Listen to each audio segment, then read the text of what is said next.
Good morning, everybody. If you take a seat, we'll get started. And make sure everybody checked in and got your voting cards. Okay, good. Well, good morning. Welcome to the deliberative session portion of Barrington's 2026 town meeting. Barrington has been holding town meetings for more than 300 years. Last year, Barrington received a grant to digitize some of the town's old records, which includes the minutes of town meetings. I decided to try reading the minutes of the 1850 town meeting to see what was happening here 176 years ago. The person who wrote the minutes had handwriting nearly as challenging to read as mine, but I was able to decipher quite a bit of it. As I recall, there were at least 60 articles on the warrant. One of them asked for approval to build a townhouse, the town hall kind of townhouse, not a condo. That was defeated with 105 in favor and 129 against. That's not a surprise, but it indicates that at least 234 voters, likely all men, were in attendance, and they got there on foot or on a horse in late winter or early spring. So that's pretty good dedication. Compare that to today's attendance. Apparently, the operation of the town depended on a lot of positions being filled by citizens. All town officers would serve as surveyors of lumber and cullers of staves, whatever that is. 35 surveyors of highways and 16 corders of wood were appointed. The surveyors of highways and lumber would also serve as hog reeves, catching runaway hogs and assessing the damage they caused. They designated 2 auditors, 4 fence viewers, 1 surveyor of boundary, 2 pound keepers, 5 tithing men, a superintending school committee, 1 sealer of weights and measures, and 4 field drivers, whose job was also rounding up escaped farm animals.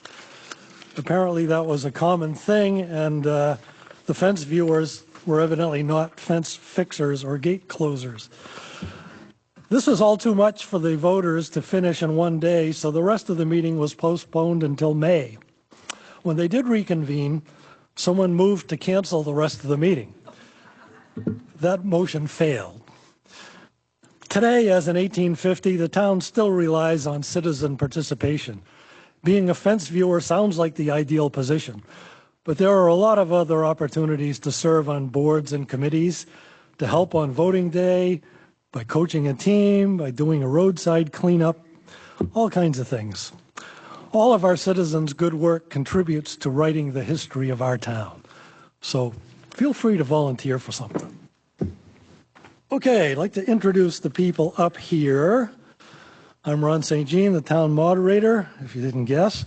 Over here we have Kim Karakas, the town clerk.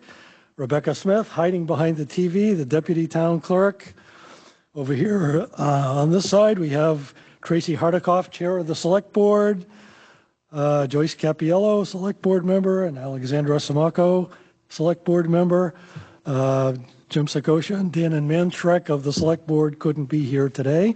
Town administrator Connor McIver. And way back behind the curtain we have office administrator Tiffany Cottle. We have some members of the ABC here, the advisory budget committee. Peter Royce is the chair. I don't think, oh, you are here. Didn't see you. Okay, Bill Irving, vice chair. Scott Shepard, Dana Mantrek, still not here. But Mona LaPierre and Farida Shagasi, the alternate. Planning board chair John Driscoll, down here in the front. We have the supervisors of the checklist where you're checked in up and back, Suzanne McNeil, Jenna Schoenwald, and Norm Tremblay. And our audiovisual guy, Mike Geyer, is also back here running the audiovisuals. All right, and we have select board opening remarks from Tracy. Thank you all. Before I begin, let's take a quick moment here and thank Ron for 18 years as a library trustee, another 8 years as town moderator. These volunteer elected positions that people hold are what makes this community so unique, and it is actually part of why I personally love this town, because so many people are willing to step up. So may we thank you, sir, for 26 years of dedication.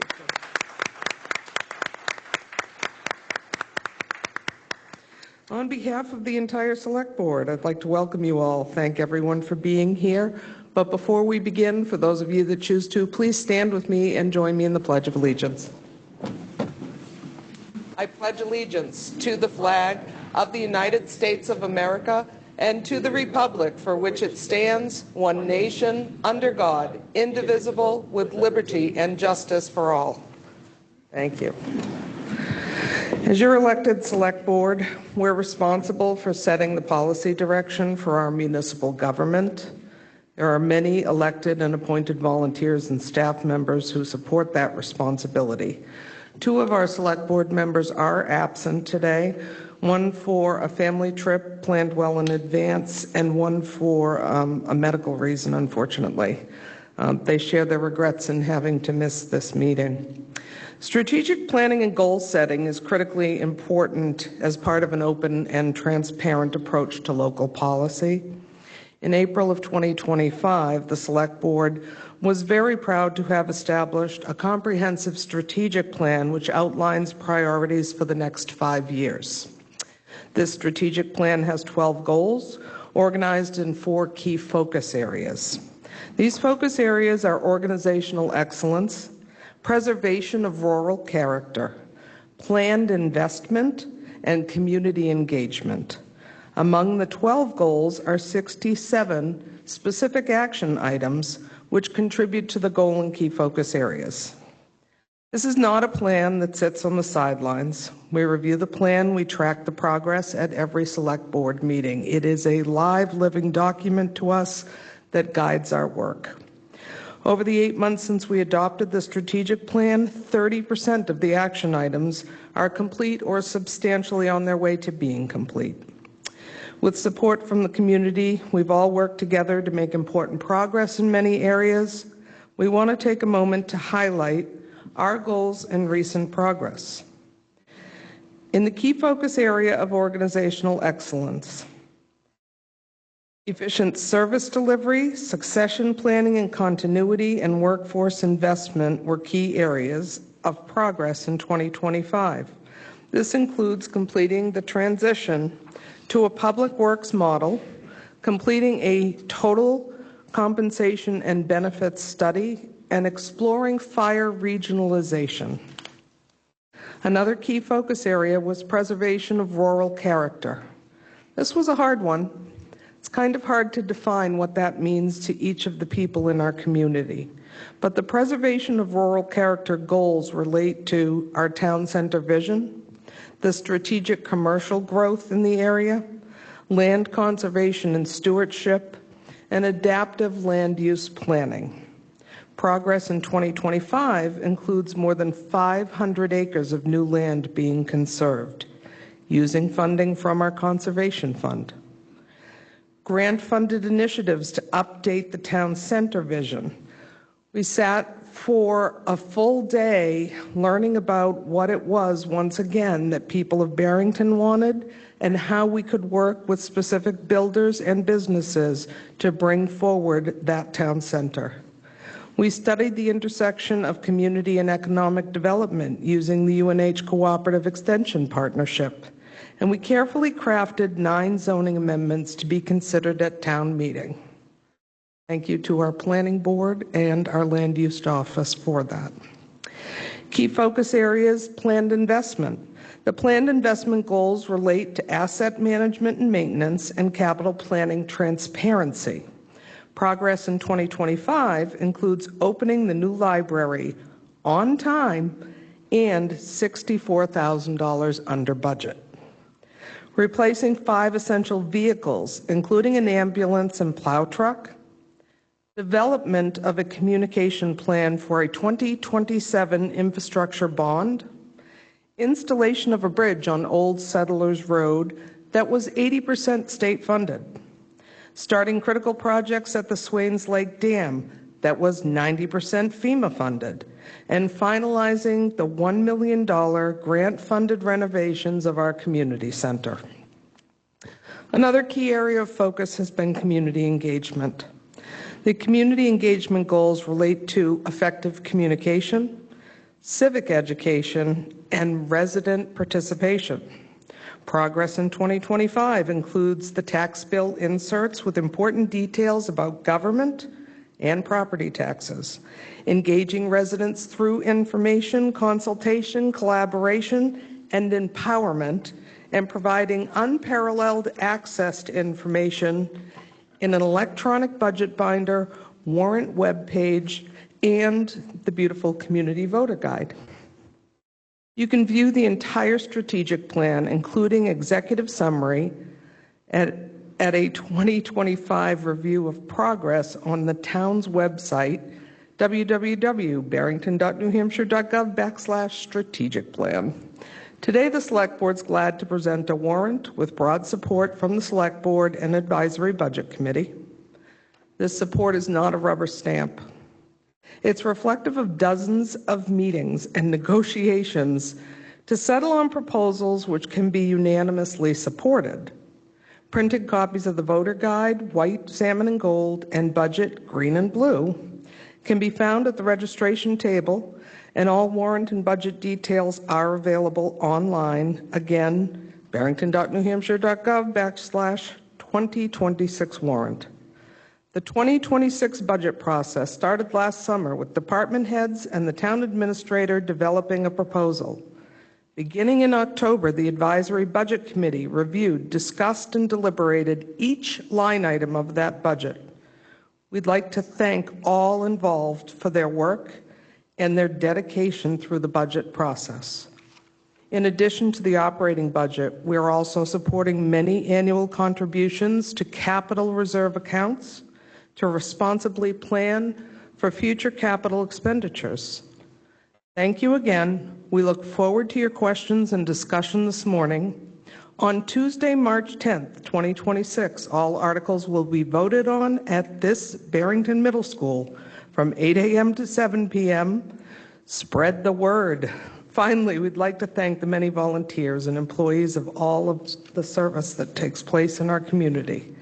We'd like to provide special recognition again to Ron, our moderator, and thank you all for being here this morning. Thanks, Tracy. I'd like to go over my guidelines for an orderly meeting. Number one, the moderator follows no set rules of order. Voters have the right to challenge the moderator's rules and rulings. Number two, only registered voters and town employees will be allowed to speak. Number three, after an article is introduced, the Select Board and Advisory Budget Committee will be recognized first before any comments from the floor. Number four, the moderator may limit debate. Number five, all debate and questions will be through the moderator. Number six, speakers must be recognized by the moderator before speaking. Speakers must state their name and address and speak into the microphone. Number seven, complicated motions should be submitted in writing. Number eight, amendments must be moved and seconded before discussion, and those making the motion and second must identify themselves. Number nine, only one amendment will be considered at a time. Number 10, this is the most confusing, and I didn't write this one.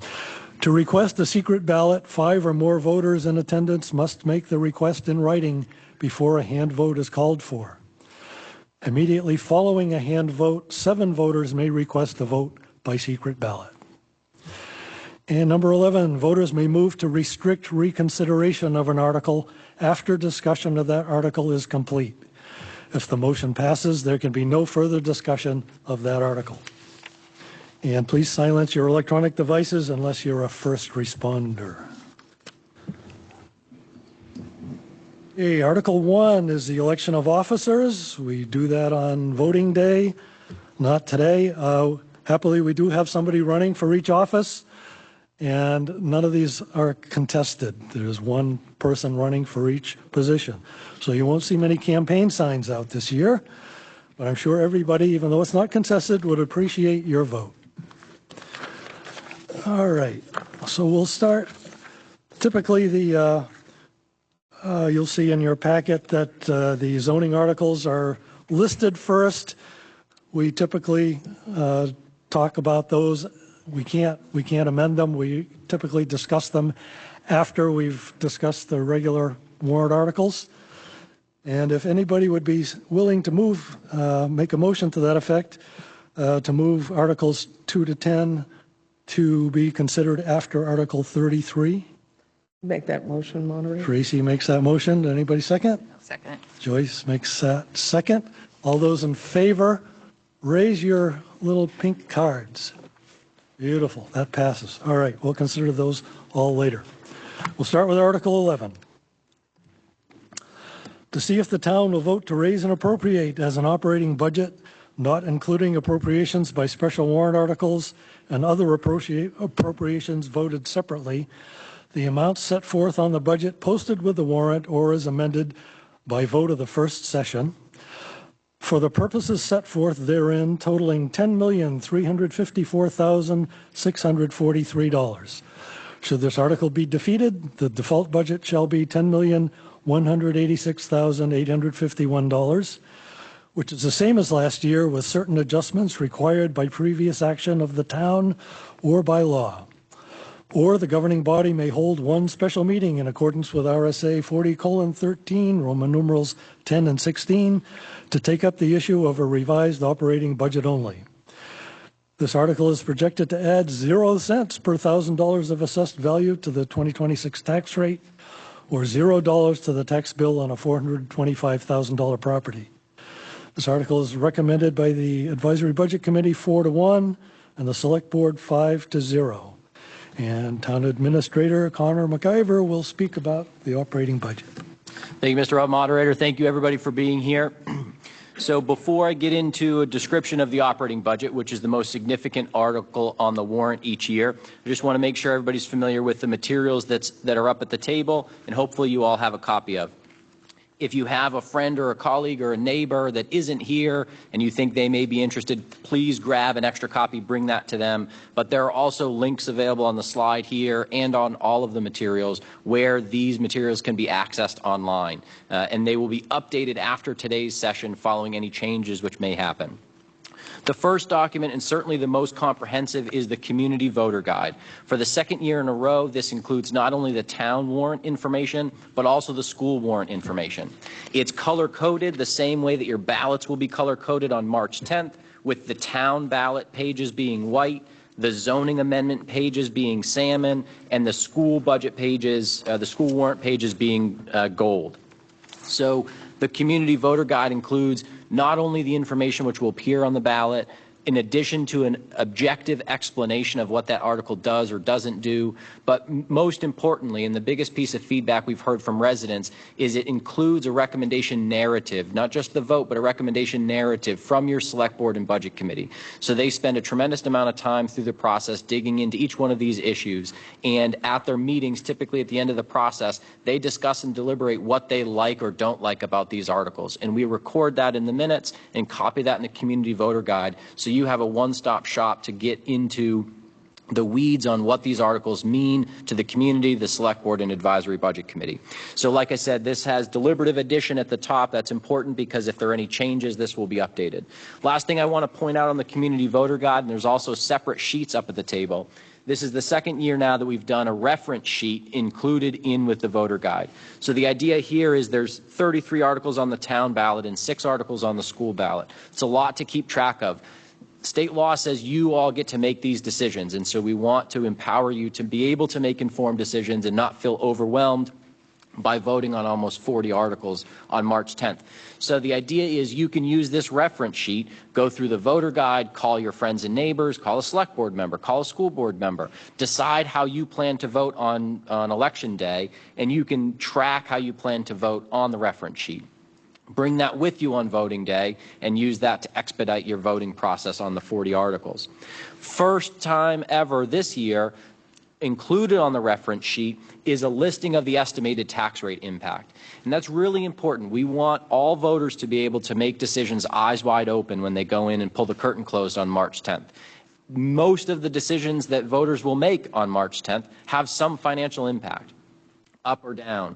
And so included on the ballot reference sheet is the estimated tax rate impact for each article. For the first time since we've had the community voter guide, the school has included their estimated tax rate impact for their articles as well. So you'll be able to go through, record how you plan to vote, tabulate what the impact of those decisions would be if the rest of your community goes along with you. And at the very bottom, you can add up and see what that means for you, your individual property and your property value and your estimated tax bill for 2026. There's some instructions there. If anybody has any questions, we're happy to help. So that's the community voter guide. Again, ballot reference sheet's a separate page. The zoning land use rules are incredibly complex. It's unfortunate that's the case, but they are very complex. We have a dedicated team of volunteers which focus on crafting and sculpting those year after year to make sure they reflect the will of the people. This document, the zoning backup, goes into full detail on what those articles do to the zoning ordinance. If you have questions, stop by the town hall, talk to the planner, talk to a member of the planning board. There are resources available, but that's important. Residents get to make those decisions. Finally, this is the official packet that we report to the state. The first section, the white pages, is the warrant. Those are the questions which will end up on the ballot. They may be changed today. The next section, the green section, is the details of the proposed operating budget, which we'll get into in a moment. And the last section, the blue section, is the default budget, which you see also recorded in the warrant article for Article 11. Again, all of these resources are available online. Any questions, you can stop by the town hall, call the town hall, email ask@barrington.nh.gov. We want to empower residents to be able to make informed decisions. So moving into the operating budget, I will be brief, but I think it's important to hit on a few points, and it would welcome any questions or comments folks have once we get through this part of the presentation. The first most important thing to consider when we're looking at an operating budget is what is it that the municipal government does? What services do we provide? Myself and the select board regularly, talk about the select board as a customer services organization. We provide services to the community. This is a snapshot of some of the departments and what services those departments provide. Our assessing department assigns values to 5,300 parcels. Our building department issued 961 permits last year. Fire and EMS responded to almost 1,200 calls. Our public works department maintains over 80 miles of road. Land use department processed 70 applications last year. The library borrowed 71,000 items. The police department responded to 21,000 events or calls. Our recreation department provides 40+ programs with over 10,000 participants this year. Our tax department is responsible for issuing the tax bills for the town, the county, and the school. So they issue and collect on $36 million worth of tax bills. Our town clerk's office, in addition to their election duties, registers over 13,000 cars and almost 2,500 dogs. Our transfer station, which is open today in the blistering cold, collected 1,500 tons of trash and almost 500 tons of recycling. So this is a sampling of the services provided to the town residents through the operating budget. So quick one-slide summary here. The budget, as you heard, is just over $10.3 million. It's up $463,000 from last year, or 4.69%. The default budget is just under $10.2 million. And importantly, we'll get into this in a minute, if the default budget moves forward in town in 2026, that's estimated to reduce the tax rate by 9 cents. So the difference in essence between the proposed operating budget and the default budget is 9 cents on the tax rate. 70% of the proposed operating budget covers the core services, police, fire, and public works. 79% of the increase this year is a result of wage and benefit adjustments. 80% of our budget is wages and benefits, so that tracks with the proportionality of our proposed operating budget. Importantly, not all of that $10 million budget is raised by property taxes. Our non-property tax revenue is 45% of the budget. So a much smaller fraction is raised by property taxes. Things like motor vehicle registration fees, building permit fees, et cetera, cover 45% of the budget. Again, the budget's recommended by the ABC and Select Board, and the budget binder is available online with all of these details and more. So let's look at that difference between 2025 and 2026. 79% is wage and benefit impact factors, 21% is additional budget factors. This is that 79%. Every year we'll have census changes. We hire somebody that has different health plan elections than the incumbent before them. The total compensation study, which was conducted in 2025, looked to balance the town's wages and benefits in comparison to the labor market. This is important for a number of reasons. We want to make sure that we take care of our employees so that we don't experience turnover, costly turnover, and maintain that institutional knowledge. But it's also important that we make sure that that total compensation is balanced. So what I mean by that is during this 2025 total compensation study, we found that our wages were on average about 10% lower than the market. But we found that our benefits, most specifically our health benefit, was about 10% higher than the labor market. And so what the total compensation study process recommended was adjustments to wages and to benefits to rebalance those total rewards so that they were not only in line with the labor market, but also balanced. So those offsetting adjustments are incorporated into the 2026 operating budget to make sure that we are competitive in the labor market, but also balanced.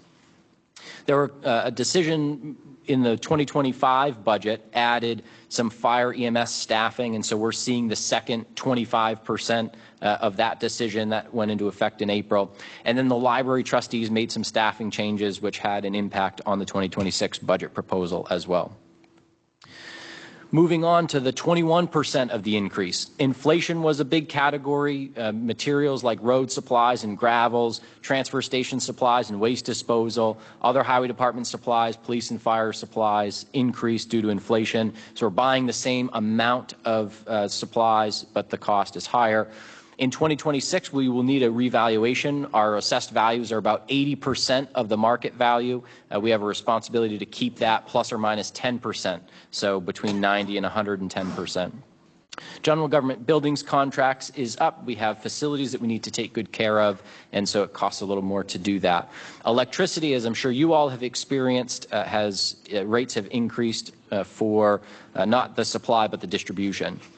There also were a number of budget reductions. One of the Select Board's goals was to do a full audit of each line item of the budget, which the Finance Administrator conducted in the prior year, looking for duplication or opportunities for savings. So we were able to pull out over $50,000 from the budget in items, maybe it's a line that hadn't been spent in full in the last few years, and so we reduced that and found a number of other reductions. Again, I mentioned about 45% of the budget is funded through non-property tax revenue. You can see that vehicle registration represents 22% of our operating budget. State aid, this is rooms and meals tax and highway block grant, represents 12%. Fees for service, this is building department, transfer station, represents 6%, and miscellaneous revenue sources is 6%. And again, property tax is the majority at 54% this year. It's important that we track these trends in non-property tax revenue, because if we are not collecting as much non-property tax revenue and we're spending the same or more, that means property taxes will have to go up to make the difference. So we track this very closely. You can see 2023 to 2026 here. We're estimating more revenue in 2026 than we were in 2025, which is valuable for your property tax impacts. Looking at the individual categories for non-property tax revenue, you'll see that our motor vehicle permit fees continue to increase. Now, those rates have not changed, although the state rates, the state fees for motor vehicle registrations increased on January 1st. That doesn't result in any additional revenue collection to the town. That's just the state portion of those registration fees. So this increase in revenue collection is just a result of people registering more or newer vehicles. State aid, you can also see that there's a moderate increase over the years. This is most specifically the increases as a result of rooms and meals tax distribution. Although the tourism economy isn't growing at rates it has been in the past, revenue collections do continue to increase, and so we receive a proportional share. Building permit fees, sale of municipal property, and other revenue are also tracked closely. So looking at the operating budget and the tax impact. So we talked that 54% of the operating budget is funded through property taxes. We want to know what this operating budget and the separate warrant articles would do to the 2026 tax rate if they all passed. And so this table is a summary of a table on the next slide, which addresses all of the components of setting a tax rate. Things like how much money are we going to spend, how much money is approved by voters. Secondly, how much offsetting revenue exists, that non-property tax revenue. And third, what is the tax base of the community? How much value exists that we're dividing the net of those costs by? And so what you see is that the default budget, as I mentioned, would reduce the tax rate by 9 cents. If the budget and all warrant articles would be approved at town meeting, including the petitioned articles, that would result in a tax rate impact of 31 cents or $119 on the tax bill of a $425,000 property. So this is that full table, and I don't expect you to see this or be able to read all the details, but it's important and it's linked online. You can visit the link, the hyperlink in the bottom of that slide, and it's also within the community voter guide as well. So that 31 cents is the increase if everything were to pass. On the back of your community voter guide, you have a reference sheet which allows you to see in discrete detail how much each article contributes to that 31 cents. And again, that's 31 cents for all of the select board sponsored articles and petitioned articles. In Barrington, historically, unassigned fund balance was used to fund capital reserve contributions and most, if not all, of the separate financial warrant articles. And the select board and the community heard a lot of negative feedback about that process because they felt like it wasn't an appropriate way to have decision making happen in town. Because if you're asking to contribute $200,000 to a capital reserve, but it's coming from unassigned fund balance and there's no cost, you don't really have a choice to or not to. You're taking the decision away from voters. And so through the Advisory Budget Committee and the Select Board over the years, we have really tightened our operating budgets and our revenue estimates. So we're contributing much less now than we were before to unassigned fund balance. And so we're not having a cycle where we're inflating the unassigned fund balance each year and then spending it down at town meeting with articles funded by fund balance. Now, a consequence of that, and I think this is what what folks meant when they said that they want residents to be able to make these decisions, a consequence of that is articles, separate financial articles, are presented on the warrant with a tax rate impact.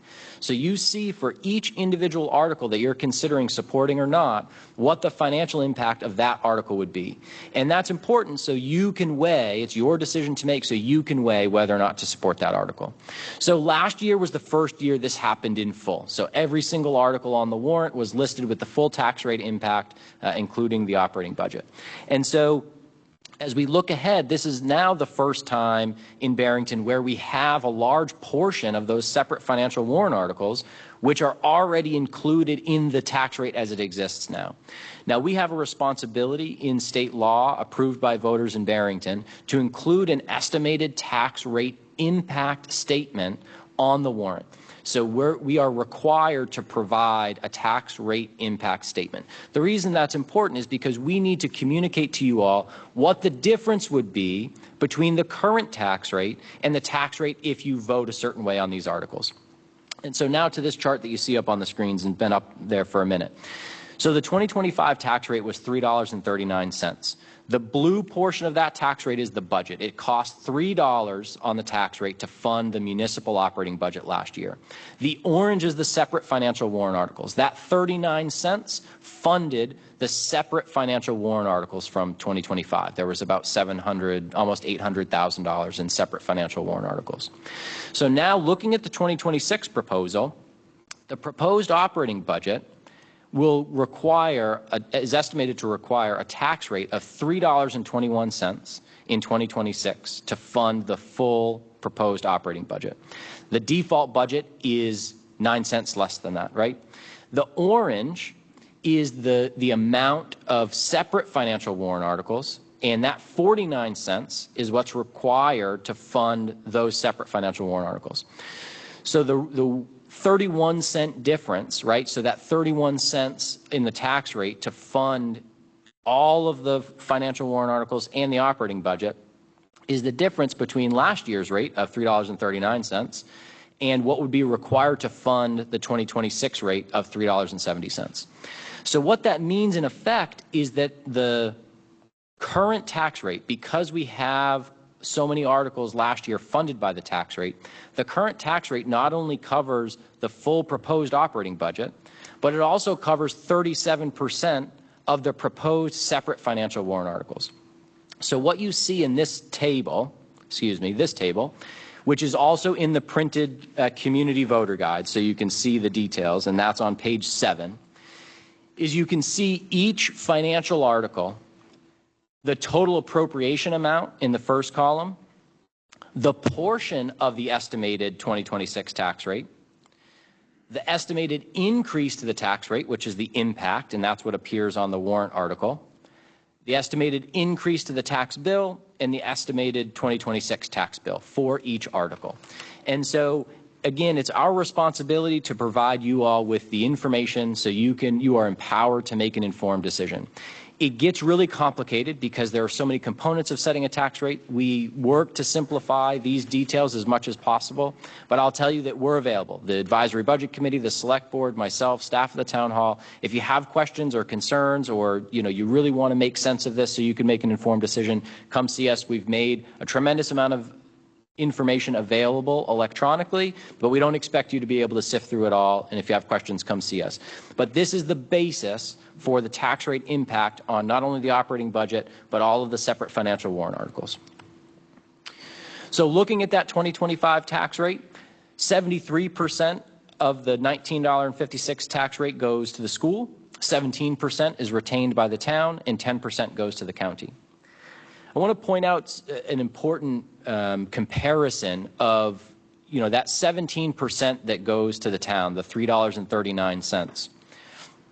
The exemptions and credits, just the exemptions and credits provided by the town, $614,000 in veteran credits and $235,000 in exemptions, represents 45 cents or 13% of the entire portion of the municipal property tax rate. And so when we look at the services we provide with 17% of the tax rate, really it's much less than that, because a large portion of that, 13% of that, is just exemptions and credits provided to residents in the community. Again, looking at that 2025 tax rate, this is information we included in the tax bill insert. This shows a breakdown drilling into each government unit, how much of your taxes is going to each part of the governments that provide services to you. So for the 73% that's provided to the school, 23% of your total taxes goes to high school, 16% of your total taxes goes to the middle school, 16% goes to the elementary school, 12% goes to the district office, 6% goes to the ECLC. For the 17% total that goes to the town, 6% of your total taxes goes to public works, 4% to the police, 2% to the town hall, 2% to fire, 2% administration and general government buildings, and 1% to library and recreation, all the taxes that you pay. For the county, you pay 10% of your total taxes goes to the county. The breakdown, 4% of your total taxes goes to the nursing home, 3% to the court and administration, 2% to corrections, 1% sheriff dispatch, and less than 1%, shows 0 there, but to the county attorney. So it was a strategic goal of the Select Board to provide some civic education to the community to really understand the decisions that you all make, the impact of those decisions, and where the dollars go. And so this was part of that initiative. I told you that one of the important components of the tax rate is how much assessed value exists in the community that you're dividing the tax burden across. In Barrington, the tax base has continued to grow. The Select Board, one of the Select Board's strategic priorities was strategically located commercial growth. That commercial growth helps offset the taxes with a disproportionate share of increased services. So TurboCam's maybe the best example of that. They're building tens of millions of dollar facility on Route 125. They'll pay a substantial amount in property taxes as a result of the value of that property. The services they require in terms of kids in the schools, cars on the roads, trips to the transfer station, does not represent the amount of taxes that they pay. That's why it's important that we monitor increases in value. So in 2025, we added almost 2% of value in the community. State average is less than 0.5%. And so that is a very positive sign of a strong economy in Barrington. I have this pie chart here which shows the part of that value is captured in the tax increment financing district around the town center. So in 2025, of the 2% that was captured, 93% of that was outside of the TIF district and 7% was inside the TIF district. Now, for bringing the TurboCam example back in, the TurboCam building on Route 125 is not in the TIF district, so that's outside the TIF district. That just goes to the tax base, and that's important. Just a couple more slides here. The municipal portion of our tax rate is low compared to all of our towns and cities that we compare ourselves to in the state. So for all 234 towns and cities in the state, Barrington's municipal tax rate at 17% puts us in the 7th percentile. So there are fewer than 20 towns and cities that send less of their taxes to the municipality. And we use that small portion to provide the services that we do. The rest of the bars here just represent, if you correct that for total value or total population, we might have 87%, we're in the 87th percentile for population in the state, but our per capita municipal portion of the tax rate is 6th percentile. So we have a very lean and efficient municipal government. I also like to include this information relative to growth over time in budgets and tax responsibilities. And so what this shows is this is the taxes paid on an average home in 2015 versus 2025, broken out by government unit. So if you look all the way to the right first, you'll see that between 2015 and 2025, residents of an average home are paying 32% more in property taxes in 2025 than they did in 2015. In the bottom, you'll see that that beats inflation by 3%. So inflation from 2015 to 2025 was 35%. Property taxes, total property taxes paid in Barrington for an average home have gone up 32%. Now, if you look by government unit, for the town portion of the property taxes, it went up 24%, beating inflation by 11%. The school went up 37%, and the county beat inflation by 21% at 14% increase between 2015 and 2025. This information is important as you make decisions and ask questions and vote when you vote on March 10th.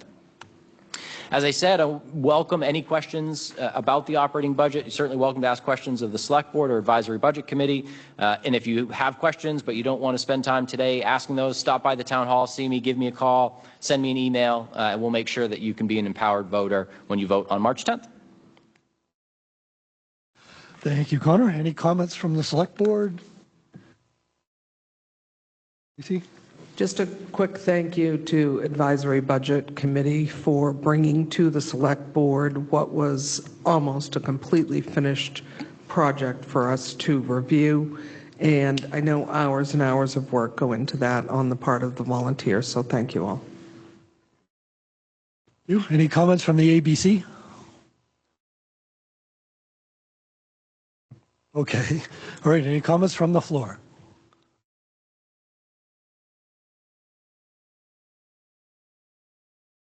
Does anybody have a comment from the floor on this article?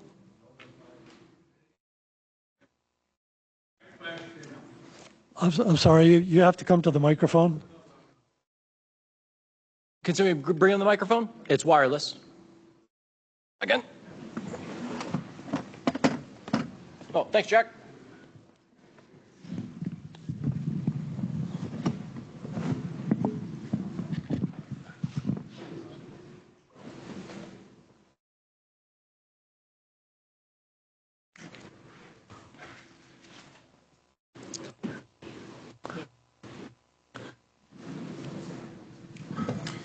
And please state your name and address. Thanks. My name is James Shaw. I'm at 674 Berry River Road. And my comments, I've just been doing some quick calculations here and looking at my taxes from last year. And given the fact that my wife and I will both be 75 this year, and I see plenty of other people in this building that are in the same age category as I am. You know, tax rates are going up, but I think ours went up $600 last year. But our income didn't go up proportionally. We're pretty much on a fixed income, and to be able to continue to pay these kind of taxes, these increases, I think I just figured it out to be about a $224 increase on $300,000 or more. It's just like there are people in this community who can't continue to pay that kind of money. Like my Social Security, it raised $54 a month.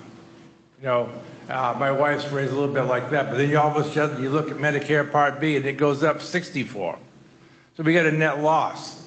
So we're not really making any money to continue to pay all of your extra stuff. And I know this happens all over the state too, but you know, there's got to be certain guidelines in who pays the more taxes and who pays the less. You know, people my age or older should be pretty much not getting increases at all, and putting the tax burden on the younger people, the moving people, the ones that have these $300,000, $400,000, $500,000 houses and the condos. You know, my house would fit inside of that twice, some of those houses. But yet my taxes, you know, continue to go up, and they go up.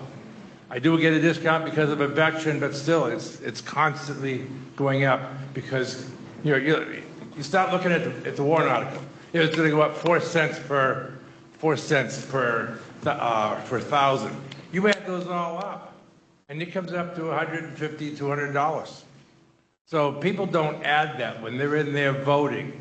It's like they don't have a calculator in there. We want to get in, get out, vote it, and I don't believe that you are being fair to all of the taxpayers in this community. And then you people up there on the boards, I believe it should not be a recommendation that you put on the ballot that is recommended by 4 out of 5 recommend this. 5 out of 5 recommend this. I think you guys are trying to influence the vote, say, hey, this is a good idea, which, you know, why don't you just leave your opinions out of it and let us make a decision on our own? That's the most important. Thank you. Respond? Nope. Happy to address a couple of those comments. First, I want to make sure any resident that may be eligible, stop by the town hall to check your eligibility for elderly exemption. We have a disabled exemption, and we also have credits available for veterans. And so those are mechanisms the state makes available. Our community has consistently supported exemptions and credits that are more generous than not only those in the county, but also across the state. And so any resident property owner that's eligible for those exemptions and credits should take advantage of that.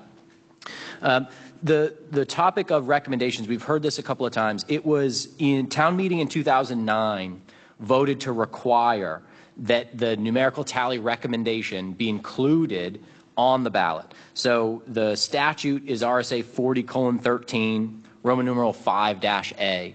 And so that statute gives town meeting the authority to require that every warrant article be accompanied by a numerical tally recommendation vote by the select board.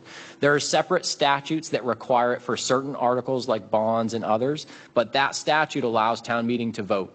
So the select board is required to record a numerical tally recommendation vote on every article until such time that town meeting votes not to require it anymore. So if that's a priority item for you, I'm happy to sit down. We can talk about drafting a petitioned article for 2027 town meeting to undo that decision from 2009. But until then, it's required to be included on the ballot. And it's not meant in any way to influence a decision. It's a requirement of the select board and reflective of the process they've gone through to propose and draft the warrant articles that are on the ballot. Okay, any more comments? Yep, good. Just state your name and address. Good morning. My name is Matt Town. I live out on Stillwater Way. What I'm about to say will probably run contrary to the general sentiment today, but Overall, I think that the operating budget was well crafted by the Board of Select people. So the prices of everything have gone up and will continue to go up.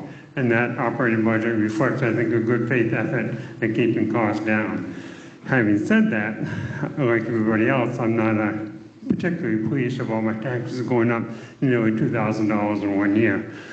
But I would encourage everybody in this room to instead look at the school budget. This is not a problem with the schools per se. So I'm not at all raining on the school.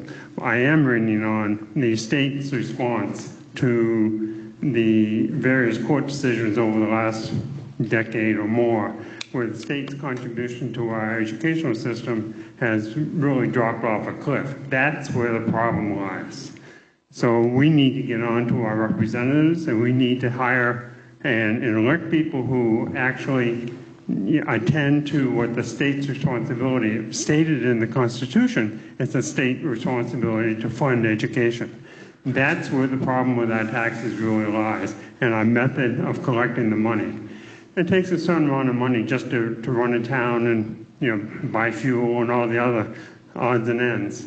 But the notion here with the state is that they should be funding the educational system, and they are not. Thank you. Okay. Any other comments from the floor? Yep.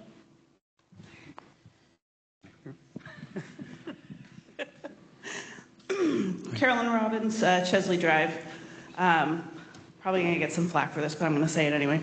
I, to some extent, agree with Mr. Shaw's comments and concerns, but I think that his frustration is aimed in the wrong direction. I think that our town is doing a very good job at keeping their budget reasonable. And the problem is, in my opinion, that wages, Social Security, all of that is not keeping up with inflation. And that's a harder problem to fix. But it really relies on people's voting, not only in local elections, but in state and federal elections. If you want your Social Security, your wages, your things like that to increase with inflation, you have to vote for people who are going to support those programs. And if you're not voting that direction, if you're voting for people who are going to cut Social Security, you're going to get cuts to Social Security, and it's not going to keep up with inflation. And so the things like the small increases in our town budget are going to affect you more because your fixed income is not moving with the times.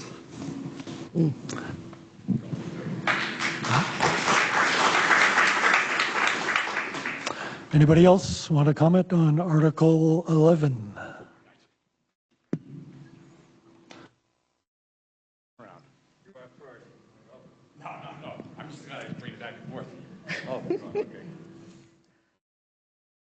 I can speak from where I am. Now, Ken, if you would come to the front, we have a camera as well that we need to record people on. So if you can come to the mic stand and put the mic back in the stand, that'd be great. Do I need this, or is that the microphone? No, we need the microphone you have up in the stand here.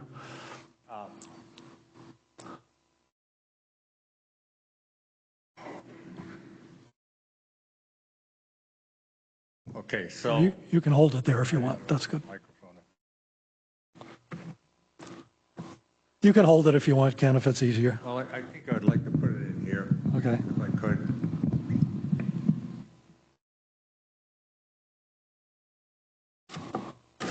Ken Brandt, Parker Mountain Road. First off, I noticed the voter guide was prepared, and we're talking about a budget. There's a public session about a budget that's all year. And this is where people are getting, aside from asking for some appointment with the Board of Selectmen, this is where we get to speak. But that's not what the voter guide says. Page 3, and I'll bring to the point. Page 3, have a responsibility to be open and transparent in order to allow residents to make informed decisions when they attend meetings and vote. Two separate things. Page 4.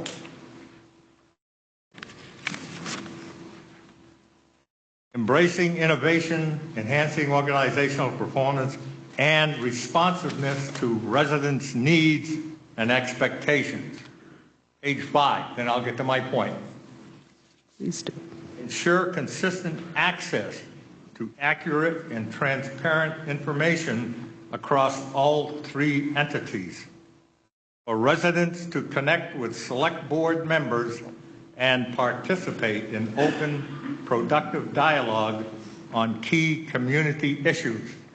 I want the select board, I'm petitioning the select board here today that at every public meeting, including selectmen's meeting, that the residents and taxpayers who are registered have by right, have the opportunity to question and receive answers from that select board, regardless, not to exclude the reason to make appointments or to have the opportunity to make appointments, but by right, just by being willing to go to those meetings, people who are the investors in this town, by right, will be able to raise questions and receive answers at that meeting.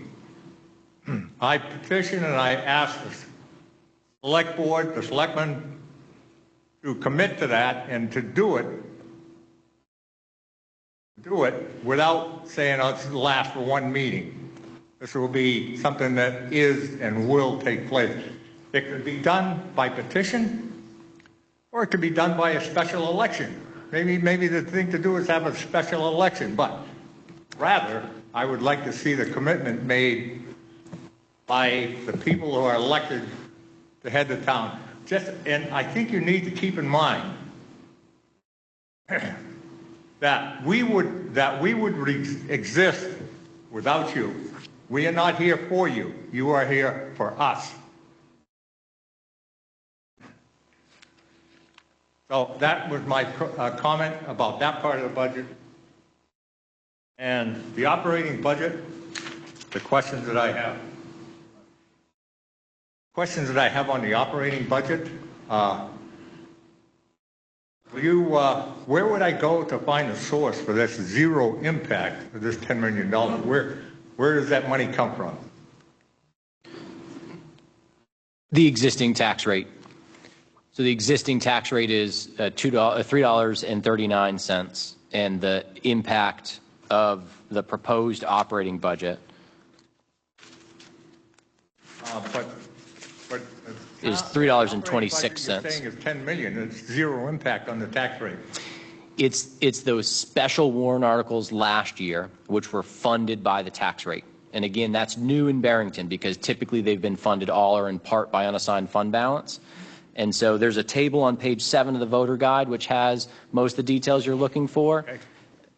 I won't labor it then any further. Thank you. We have my taxes, this second part of the year, my taxes increased $600 for my place. And when I go to the town and say, hey, I'm being taxed more for my property than numerous other properties down the road that have water frontage. And I'm being told by the town of Barrington representative that waterfront doesn't change the value of a property. Can you people believe that? That water frontage, whether you're a river or lake, does not change the value of a lot? I don't buy it.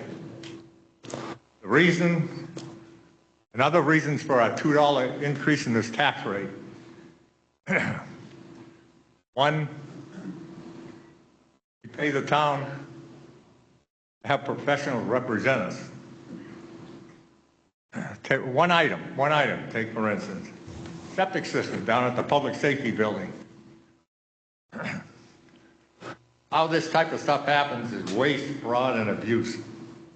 Septic design, basically this is a 2-bedroom septic system at the safety building. Local outfit decided the design itself is supposed to be $4,200, and that's what, at least that's what the town was charged. We've got people that are supposedly professionals being paid well over $100,000 a year to have management over that type of stuff. I was told that they were going, the town went back to the people who originally did it. That is not true. The person that did the design, that charged the $4,200, was not the person that did the original design. Then we come to the replacement of the system itself, and all of a sudden, the septic tank gets dug up and it's damaged. Now, supposedly, there was existing damage. But where was the professional to determine that was not caused by the operation of digging up the tank? The issue here is why would our professionals, who are hired as professionals, allow, now that septic design for a 2-bedroom system, that should have cost maybe around $2 grand, including the state fee. There's absolutely, and I'm not a designer, but I've talked about them. I've done a few systems. I've asked that, say on the outside, that should have run about $2 grand. The other thing is, that system, the original plan and the replacement plan, did not show the location of an abandoned well that served the Bertrand property across the street. The original plan should have shown that there was a dug well that had been abandoned. And neither plan shows that. Okay, Ken, you've had several comments now. Can we move along to the next? We're talking about the budget. Please. All right, but other people need So an opportunity. The one or two questions? I have the right to limit debate, and I'm limiting debate. I have other questions. I'll wait till those articles come up. Yes, Suitable? that's right. Yeah, specific article questions would be good. Any other comments from the floor? Any from Tracy? I'd just like to speak in reference to volunteer elect positions on the select board and our accessibility to the residents of the town. We opened up ask@barrington.newhampshire.gov for transparency, and so that responses to questions that you might ask could then be published on the town Facebook page, so that all residents who might have the same question could get the same answer. That transparency is there so that we are not answering the same question 14 times, but giving the same consistent answer to the residents using that vehicle. We are available utilizing our emails, but we are professionals in some manner or occupied with full-time roles in other ways. I have never not responded to an email with an appropriate 48-hour turnaround of working days. I have not seen presence at select board meetings but once. And while I appreciate that you have very strong perspectives on the septic system, we were not there when the septic was being replaced, but we cannot go without the ability to utilize toilets at the public service building over a long span of time. Short response. I think I have, if you'll bear me the Very, right to very respond. briefly, Ken. First off, I'm talking about being able to go to a public meeting of a board. Now, may I remind you, if I can, one selectman has no authority. You realize how many times I heard that when I was a selectman? Numerous times in writing. So you responding to an email is not the same as an interested person going to a public meeting. I'm going to with a tell you board you're there. spot on, Mr. Grant, which is why ask@barrington.newhampshire.gov will give you an answer from town employees that will then get published for the rest of the residents to see. So you are spot on, you are correct, you are accurate in what you are saying, and we have a solution. But you have not committed, the board has not committed to that when a person, any person that's a resident taxpayer in Barrington goes to a board meeting, a public meeting with representatives of the town there, that they will be allowed to ask and receive answers. That's on tape. That'll be on tape. Those meetings are taped. So that's the commitment I would like to see. Ken, that's a question to bring up at the select board meetings. We're discussing the budget, and we have to restrict our discussions to that. Any other comments on Article 11? Seeing none, Article 11 will appear on the ballot as written. Is there a motion to restrict reconsideration of Article 11? Okay, do we have a second? Bill Irving seconds. All in favor, raise your voting cards. All opposed, raise your cards. Okay, Article 11 is restricted. Article 12, to see if the town will vote to raise and appropriate the sum of $300,000 to be added to the Highway Heavy Equipment Capital Reserve Fund previously established. This appropriation is in addition to warrant Article 11, the operating budget article. This article is projected to add 8.9 cents per $1,000 of assessed value to the 2026 tax rate, or $38 to the tax bill on a $425,000 property. This article is recommended by the ABC 5-0 and the Select Board 5-0. Select Person Hardikoff. So I'm happy to present Article 12 to our residents today in reference to the Highway Heavy Equipment Capital Reserve, and I'll thank Mother Nature for her storm last week that makes very clear why this capital reserve is so important to us. It was established in 1981. Its current balance is $434,420. The requested contribution this year to it is $300,000. It is recommended because we are saving for large highway department equipment purchases. Our future plans with this are a 6-wheel dump truck, a 1-ton pickup truck, and a 30-year-old grader that will need to be replaced. So, over time, as we build these funds, we are better able to stabilize the tax rate long term. I'll use another municipality as an example that did not have capital reserve and ended up being hit with over a $2 million bill one year in order to replace one of their large pieces of equipment. Thank you. Public Works Director, I believe you wanted to speak. Did you want to speak on that article? No? Connor's trying to put you on the spot, so. Ken, we're recognizing the Public Works Director first. Say again? We're recognizing the Public Works Director to speak on this article. So hold on a minute. He's up first, then you can come up after him. Director? Yes, sir. Eat Mike. Mike Netto. Nice to meet you. Yes, thank you. Mike Netto, I'm the Public Works Director here for the town of Barrington. For your consideration of the Article 12, it is incredibly important for the department to maintain this capital reserve so that we can have the vehicle replacements we need. Due to the aging vehicles we have, being able to bring on new vehicles is incredibly important. There is grant funding opportunities out there I'm exploring right now, so hopefully we can get some additional funds to help reduce the cost of that. Okay, thank you. Did we ask ABC? We didn't ask ABC if you had a comment on that. No ABC comments. Okay, comments from the floor. Jane? Jane, can you come to the mic?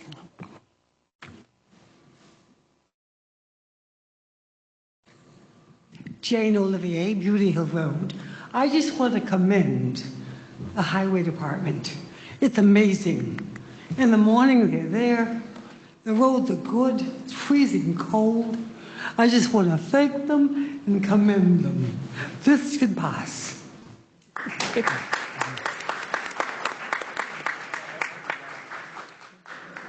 Hey, Ken? Ken Grant, Tracy, you had mentioned that there was $2 million spent for equipment last year. Not here, not here. Not here. In the past? Not No, here. it was an I example used of a another like community that ended up hit with a price tag on a new vehicle. Okay. So our highway equipment capital reserve is an important reserve. My concern was, and again, I'm only alleging the professionals who represent the town. That's just an allegation I'm making, that they're professionals. In the highway department, now, just the salary alone, well over $100,000 for the administration of that department. This is an important budget for the town.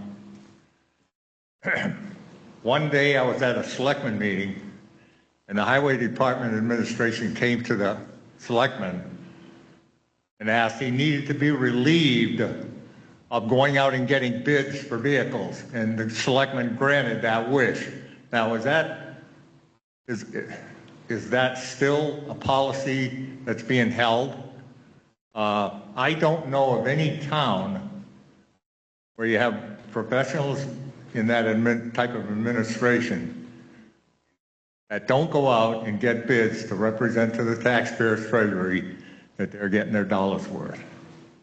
So is that a policy that's still being used for the highway department?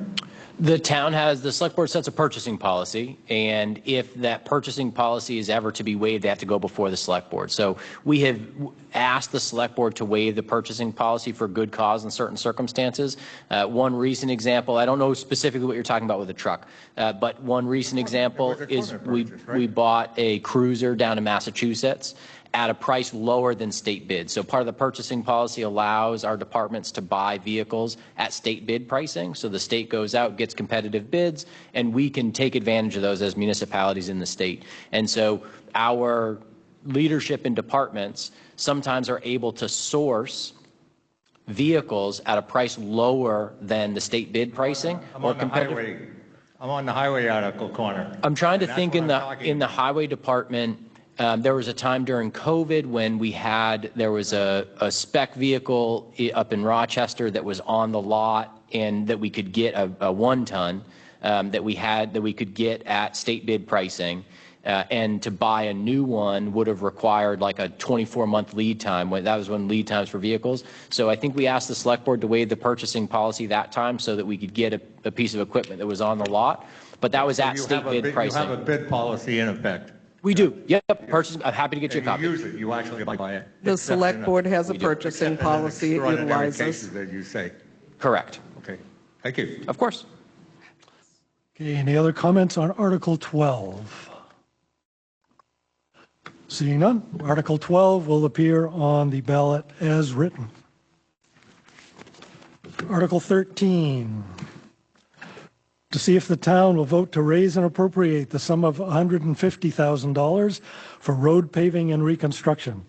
This special warrant article will be a non-lapsing appropriation pursuant to RSA 32:7, Roman numeral 5, and will not lapse until December 31, 2027. This appropriation is in addition to warrant Article 11, the operating budget article. This article is projected to add 4.4 cents per $1,000 of assessed value to the 2026 tax rate, or $19 to the tax bill on a $425,000 property. This article is recommended by the ABC 5-0 and the Select Board 5-0. Select Person Capiello. So these are additional funds that we use to support the town's pavement management plan. We have a 5-year pavement management plan, and that I think is getting near the end of the 5 years, so we'll need to spend some money on a new plan when that becomes appropriate. And this helps when we have pavement projects that come up that are just beyond what we budgeted for this year.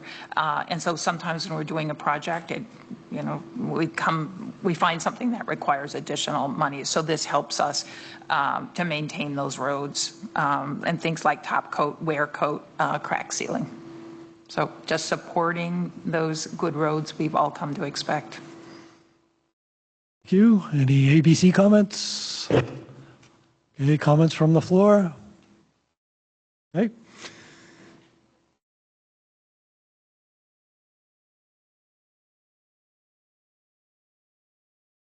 Hi, Don Bucher, Franklin Pierce Highway. I was just wondering if you could explain the difference between this capital reserve fund versus the transfer station reserve fund versus our regular operating budget. So what fund would cover taking care of the pavement in the transfer station versus a regular road, things like that? How do we know? And I haven't clicked on, it might be in all of this information you provided, but I haven't clicked on every single thing. But explain how that works to us. Excellent question. So the answer to your question about how do we pave facility parking lots is kind of fluid. So in the past, we never had facility capital reserves, and so we generally wouldn't pave a facility parking lot unless we were able to get all of our paving done for that year really efficiently and had money left over in the budget or a separate capital reserve to do so. And so we realized that's not really a sustainable way to protect our investment in things like paving. So we do have separate capital reserves now. We have a municipal and facilities capital reserve, which you'll hear about. We have a transfer station and recycling center capital reserve also. And so the idea is that projects like paving of a facility yard would be, or parking lot, would be part of that capital reserve. So that's the intent as we're shifting away from not having a good plan in place for things like that. Relative to road paving, we do have $700,000 in the operating budget to fund road paving each year. And so that money is available in the operating budget. It's also available in the default budget. What this select board and select boards past have advocated for is giving residents the opportunity to make more money available for paving. So we have a professionally developed pavement management plan, which recommended 3 years ago that we have about $1 million a year to spend on paving in order to keep our good roads good and repair our bad roads over a period of time. And so that $1 million target is something that the select board has been hesitant to increase the operating budget to cover the full amount, but has been willing to sponsor a separate warrant article that gives residents the discrete decision to say, yes, we want to spend $150,000 more on paving, or no, we don't. And so this non-lapsing article also acts as a little bit of a buffer, and Select Person Cappiello alluded to this, but sometimes we have a project that we estimate to cost $75,000, but by the time we get in there, it really only costs $45,000, or sometimes it costs $100,000. And so the having a buffer in a non-lapsing article allows us to appropriate those dollars, if approved by town meeting, and then keep them for the following year so that we can spend them down. And so in recent years, and I want to give credit to Mark Morrow, our retired road agent, but still works full-time for the department. He ran a paving company for 40 years, and he was a tremendous asset to the town in really taking hold of our pavement management process and our plan. But anyways, he had been able for a number of years to add roads at the end of a paving process because we efficiently accomplished the planned roads for that year. And so this non-lapsing account acts as a buffer to be able to carry over. So we finished up our paving this year, and we have a balance available. We'll spend that first next year, and then we'll spend the operating budget. And then if this article is approved, we'll spend that money. And so that's kind of how the various pots of money feed into paving projects. And like I said, related to facilities, we are building up the capital reserves to be able to attend to those needs when they come up. Don, can you come up here because nobody else can hear you? Thanks. You can pull that mic down a little bit to adjust the height. So just to confirm, each type of facility, whether it be the public police and fire department or the town hall, all of those parking lots and stuff are from their facilities fund, not the road. The road is completely separate. Right now, yes, that hasn't always been the case. Okay. Yeah, so that hasn't always been the case. Yeah, so before we had separate funds to maintain our facilities, and I'll say we kind of had our heads buried in the sand, like, oh, you know, hopefully facility problems don't come up. We don't have a good plan. Hopefully if something happens, we have money to spend for it. Now we have good planning in place. We have a working facility manager that has facility maintenance plans for all the facilities, and we're building up those accounts to be able to do that. So there's also operating budget building maintenance dollars available, and so that's kind of like the default that, so some facility maintenance needs, including like crack sealing and top coating of a parking lot to as proper maintenance. Some of those funds come from the operating budget, building and facility maintenance lines, and so there are multiple pots of money. The value of separate warrant articles gives discrete decision-making capabilities for residents to say we want this additional money to be available or not. So residents don't vote on line items of the budget. And so having separate funds that augment what is available in the operating budget is a way to give that decision-making authority to the voters. Thank you. Okay, any other comments on this article? Ken?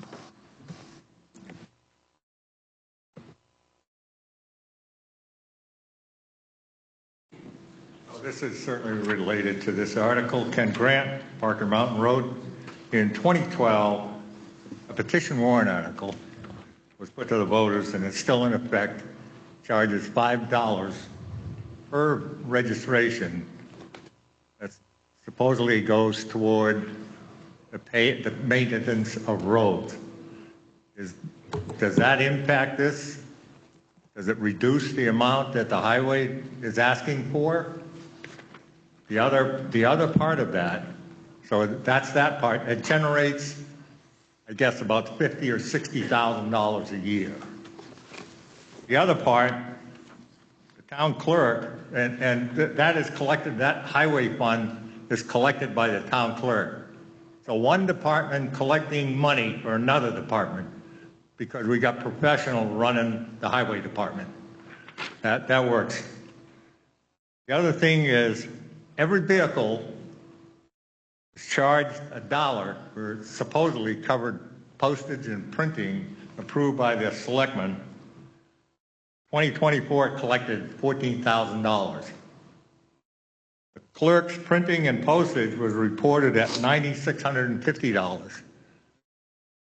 my knowledge, that budget line was not reduced by the income from that postage charge to every vehicle. Again, $14,000.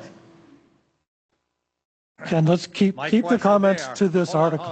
Let me finish my question. All right, but you're talking about the clerk's operations. We're just discussing this particular warrant article. So confine your comments to this article only, please. That's right. So my question on that, it's not about the clerk, it's about the money going for paving. I've never learned that additional $14,000 goes into the general fund, or does it go toward the highway because it's collected on vehicles? So you've got at least $50,000 or $60,000 collected by one group of people for the highway fund. You don't charge anybody else that dollar. You don't charge anybody else that $5. Maybe we need an impact fee for this lake problem. Maybe we need an impact fee on recreation memberships. But you're charging just one group of people who have vehicles.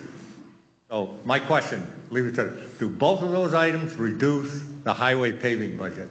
Thank you. Happy to answer that question. So the transportation fee capital reserve, as you mentioned, the state law allows between $5 and $10 to be added to a transportation fee capital reserve. In Barrington, it's $5 every vehicle registration. $5 goes into a separate capital reserve for transportation needs. So in Chapter 9 of the online budget binder, you can go and see the updated reports of the trustee of the trust funds, which track that transportation fee capital reserve. And so in Barrington, though that transportation fee capital reserve, those monies are encumbered for capital projects. Right now, the drainage problems on Malago Road will cost several $100,000. We're finishing preliminary engineering, and we hope to be able to find some grants. But if we don't, we have those funds available for those capital projects. We also had previously encumbered some to make some improvements, which we have coming up on Orchard Hill Road to address some of the inflection and visibility problems at the top of the hill of that gravel road. And so those some of those funds have been used for paving in the past. We augmented our paving, I think, 3 years ago with money from the Transportation Fee Capital Reserve, and so that has happened in the past. There isn't a current plan to use that money for paving. Like I said, that's reserved right now for capital projects. So it's not always been used to buy down the paving. It's been used for other projects as well. The tax rate? It can't be used to buy down the tax rate. It can be used. So I'm supporting, I pay that so I can support somebody with a $700,000 or $800,000 house to buy down their tax rate, charging me for registering my vehicles. They would be business vehicles, so I have more than one. So that's basically what that's telling me. But you've answered my question. Okay. You said sometimes. And then the other part is that it's used to buy down the tax rate. Well, it's used for capital projects. Yeah. Yep, that was the other part. The highway capital projects. Correct. Yep. So road reconstruction, like I said, the drainage project on Malgo. We have a number of Parking lots? Nope. Pardon? No. Okay. Library parking lots? No. Okay. The statute's clear on what that money can be spent for, and it can only be spent for transportation infrastructure, period. But it's still charged. We still pay it.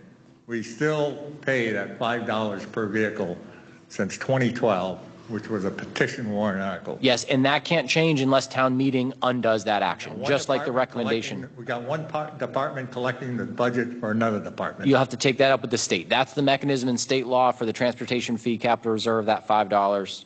So nothing we can change about that here. I'll yield to somebody else, but I still have another paving item. So Meeting House Hill hasn't been accepted by the town yet. Last year, but the town took over the plowing. They took over plowing under emergency conditions on Meeting House Hill. So Meeting House Road doesn't need to be taken over because it's a public road. Meeting House Road is a Class 6 road, so there's no acceptance of Meeting House Road as a public road. It's already a public road. It was a public road when it was a goat path. So a developer came in and proposed a development to improve Meeting House Road and build a number of houses. He received approval from the planning board to do so. Part of that approval was constructing the road to the applicable standards in the planning board subdivision regulations. That hasn't been done. The road has not been finished. So the town has not accepted permanent responsibility to maintain the road. The town, through its select board, is actively working to enforce those approvals of the planning board to make sure that that road is not only fixed but also finished. In the meantime, in reflection of the safety needs of the residents that live in the houses up on that road, the select board authorized an emergency lane designation for Meeting House Road for this winter so that the select board had time to focus on enforcing the approvals that were received for Meeting House Road. How many other Class 6 roads are you doing that for? Zero. And the developer came to you to go through the process to assume paving the road. You were told the town was specifically informed, even before the pavement hit the road, by the developer, that the road didn't seem to be in any condition to receive pavement because of the boulders being buried in it. And the town went after it. But now, to me, the town has put the taxpayers into a liable situation by assuming plowing. So I looked at it last year when the developer was plowing it, and it didn't look any different than when the town's doing it. Did the developer refuse to do the wintertime maintenance of plowing and stuff? Yeah, so the road has not been finished. So as happens with any development project, a developer has approvals that say exactly how something needs to be done. That's issued by the planning board, and then it's the town's responsibility to enforce those approvals and make sure that a developer says that they will do what they're supposed to do. And we had concerns a number of years ago that essentially stopped progress on the construction of Meeting House Road. We were subsequently, in this, the town works with developers to see a project through and make sure that it's built to plan. And unfortunately, sometimes that isn't an easy process. And in this case, the developer announced to the town and to the residents of Meeting House Road his intention to walk away from the project, leave it unfinished. What was cited before was the poor condition of the pre-pavement because of the boulders. Drainage was indicated as a poor condition, and now with the first course on, road separating, pavement separating, cracking, sagging, and so does the highway department have, some... Ken, I'm sorry, Ken, it's time to move on. the highway department have some condition on this? Okay, so let's take the driveway permits. The driveway permits issue. Ken, I'm sorry, it's time to move on. I'm talking about this road and the paving issues. The driveways are supposed to have inverts at the road, so the drainage goes back to the property and not onto the road. More than half of those driveways don't have the proper inverts. Why were they issued occupancy permits or driveway permits? Where is our highway department oversight on situations like that when it comes to the effect that it will have on the pavement and the condition of the road? Mr. Moderator, none of the proposed $150,000 will be spent on Meeting House Road.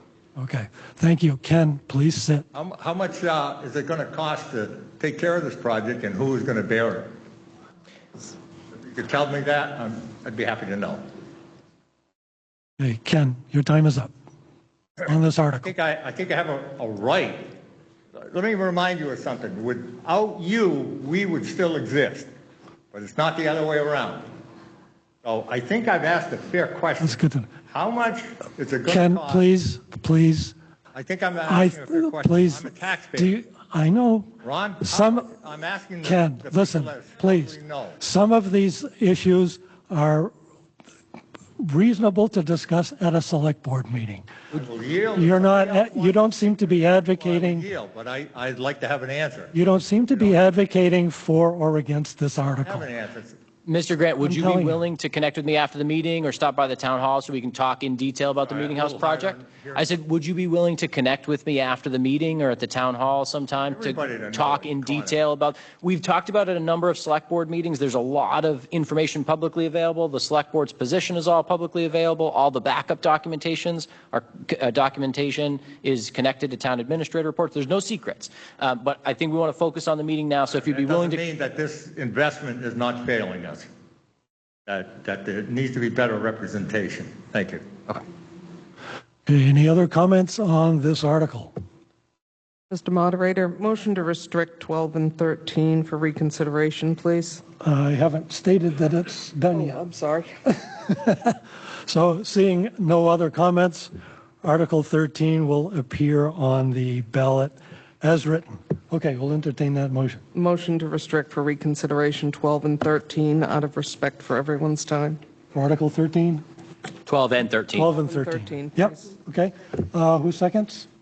I need a second. Joyce, did you second? Okay. All those in favor of restricting reconsideration? Okay. All those opposed? All right.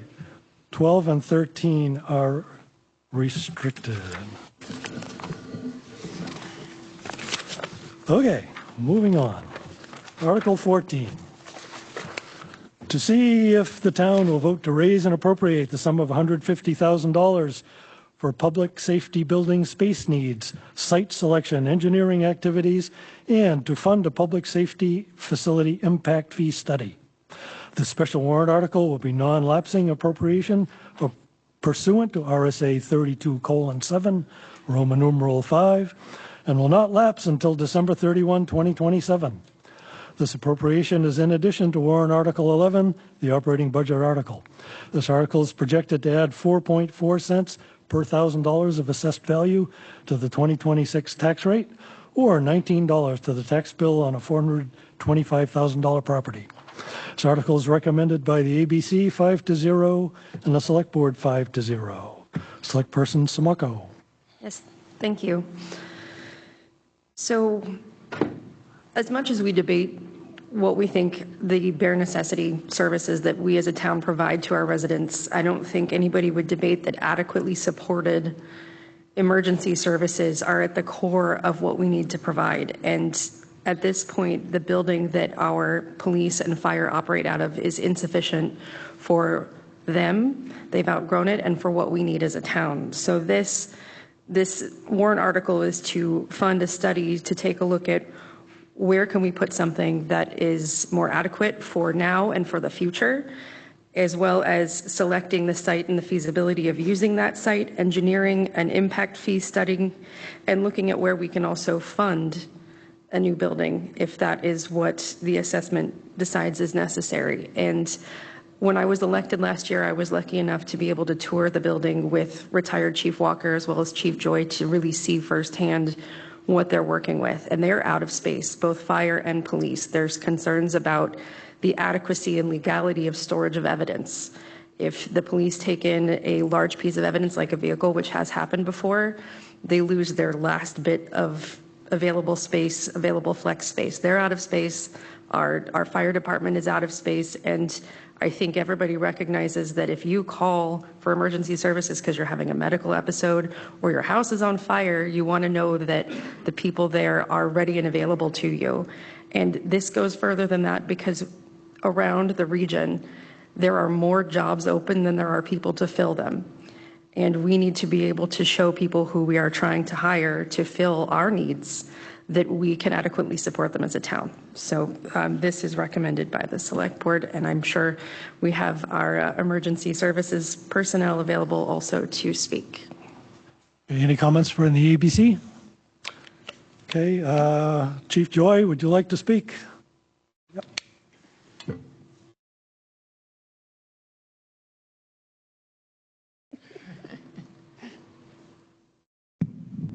So we beat this ad nauseum over the last several years.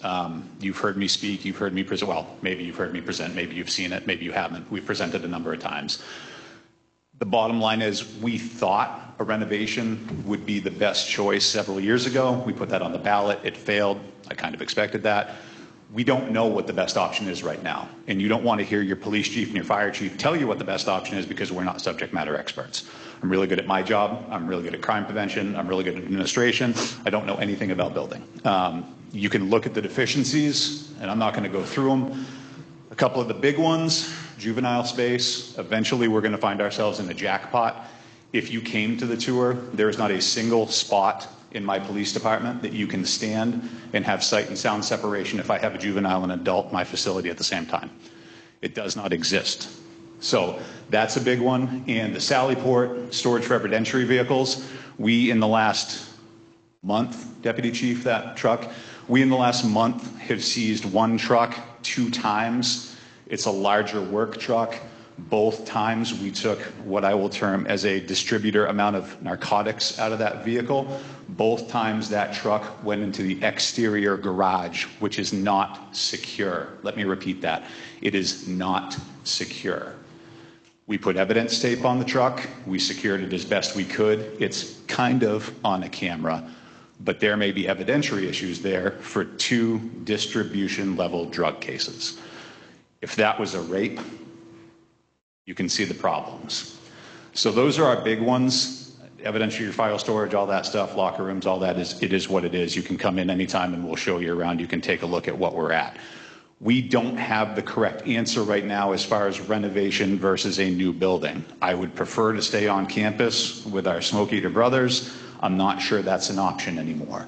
The original plan of blowing the top off the fire bay is going to be hugely impactful to the fire department on a day-to-day basis, and I'll let the fire chief speak to that. What I know is if we'd looked at this a little bit closer 3 years ago, we could have instituted impact fees on the amount of building that we've done here in Barrington over the last several years. None of us 20 years ago could tell where Barrington was going to be. The fire chief and the police chief that worked on this building back then did exactly what they should have done with the information available.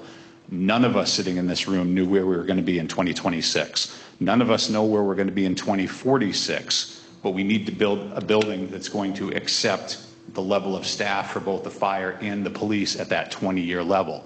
And you need experts to tell you what to do. I'm not that guy. We need to pass this to get to the level of impact fees assessed so that we can let the development that's coming in town pay for a good portion of that public safety building. So that's where I stand. Did I miss anything, TA, before I pass it off to John? Is Chief Janelle going to address the operational needs? Yes. Terrific. Morning, thank you. I'll be quick.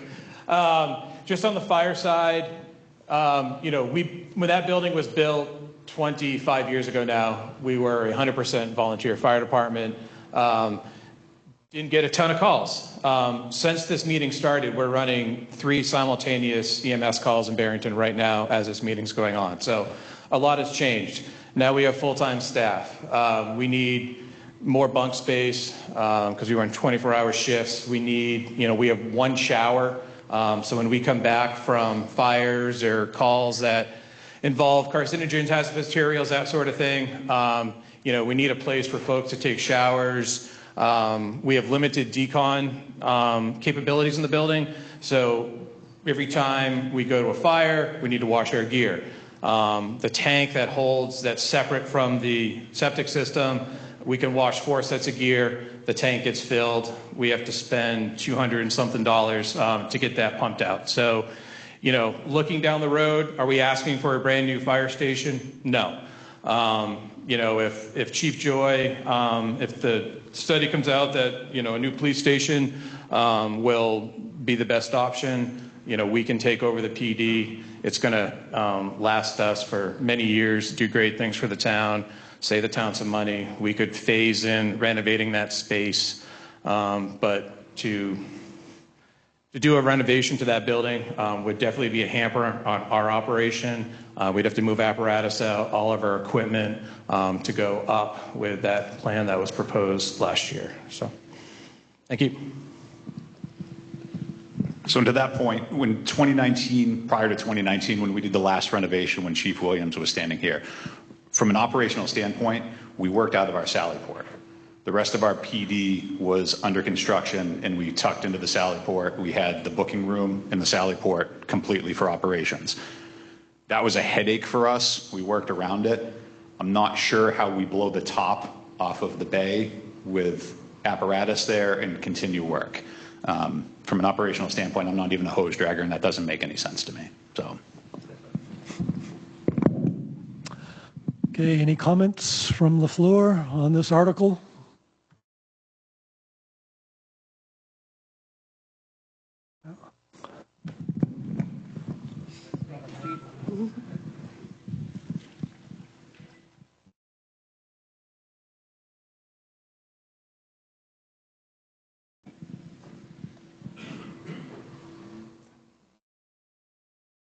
Is $150,000 enough? Mr. Shaw, would you identify yourself, please, again?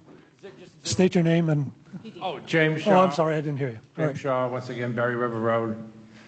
That $150,000, is that just to do the planning work to create a new police station? And, I'm wondering if that's even enough. I agree. I've seen the inside of the fire. I've seen the inside of the police department. And I agree that they are out of space. It was not designed for today's needs. And I'm just wondering that $150,000, I mean, shouldn't that be a greater amount so we can actually get something going? So that we can, I don't know. Can they use on a temporary basis the old library for certain things? I don't even know what's available up there. I don't know how much space was there. I just know it was inadequate for the library, but it's space we own. And, is there something we can do there in the interim until we get the police department a brand new building out behind the fire department on the same campus? That's my question. Just like, I don't think $150,000 is enough. Yeah, so the second points that you made are both very salient points, and part of the reason that the proposal right now is to spend some short money to have professionals help answer those questions.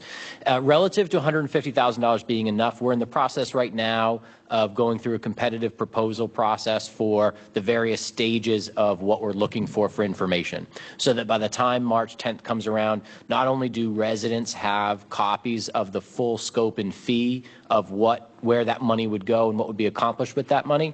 So we've gone through the competitive process for the impact fee analysis. That will cost about $15,000.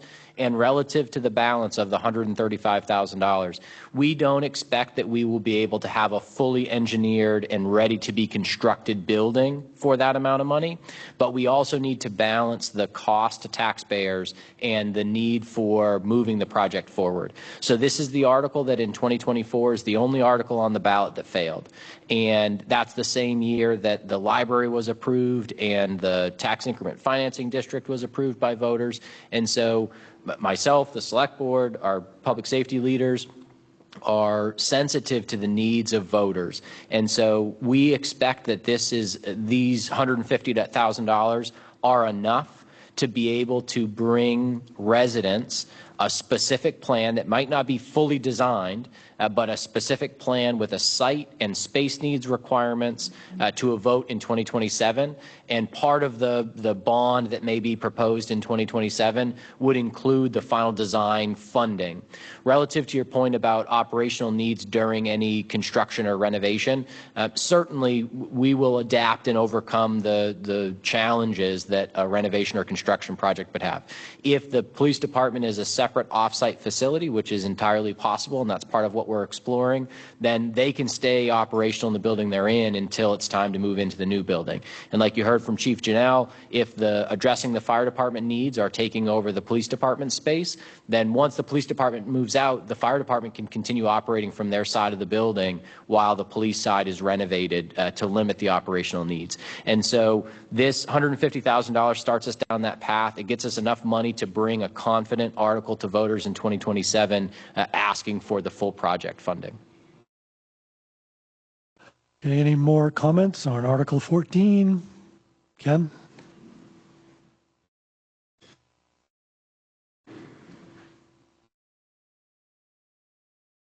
And Grant, Parker Mountain Road, I recognize that we have at least 2 experts here on public safety. So what is a fund for public safety facility impact fee? Would you explain that a little bit? And absolutely. Do you know what that might run? Thank you.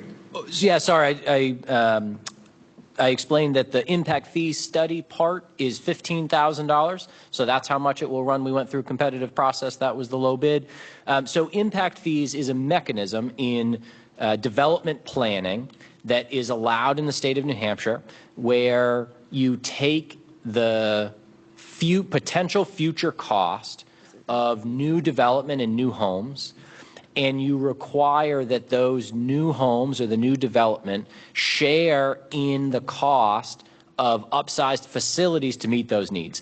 Now, the planning board has gone through the process of establishing the mechanism for impact fees, and most recently that was used, they were instituted with the middle school project. So when this building was built, and for 20 years, every new housing unit that was built in Barrington paid a flat fee before they received a certificate of occupancy. By the time in the last year that the impact fees were in place, those impact fees were about $4,500. They go up because of a variety of reasons. But what state law says, state law is clear that you're required to have a professionally developed impact fee analysis to determine the need and the proportional share of the future development on the needs for a facility, and that also results in the calculation for how much the impact fee will be for housing units. So it's a complicated thing, but the headline really is that this is an opportunity. If we fund the fee, the fee analysis,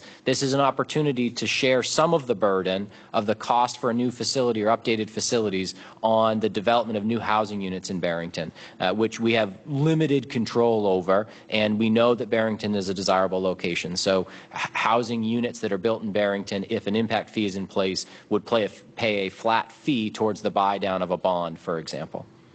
Hope that makes sense. Anybody else have a comment?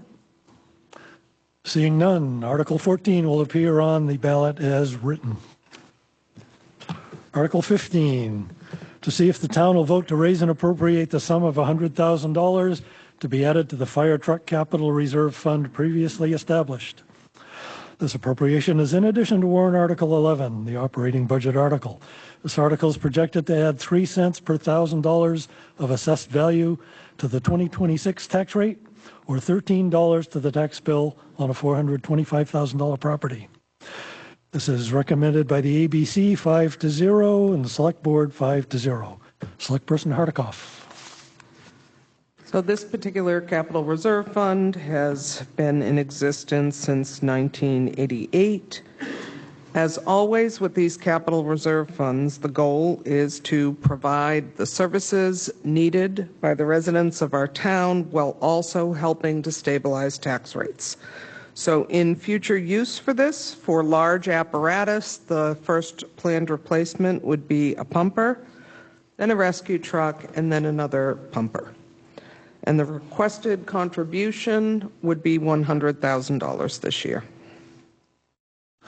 Okay, ABC, have any comments? No? Any comments from the floor?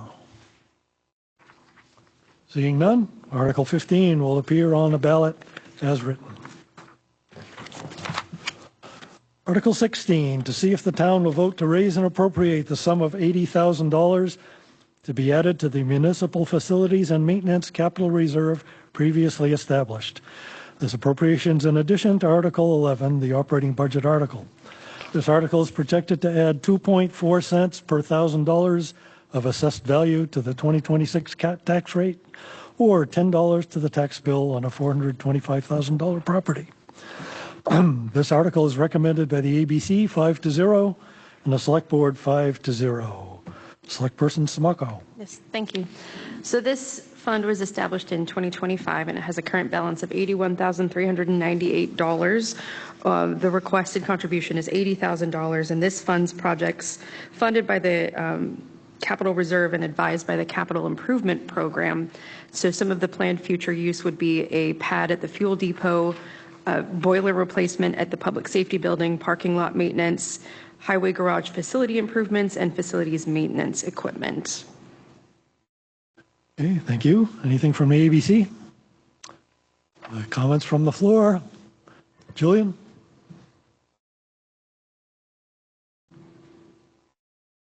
Julian Olivier, Beauty Hill Road. I'm just wondering how this article overlaps or works with the proposed changes, developments at the public safety building.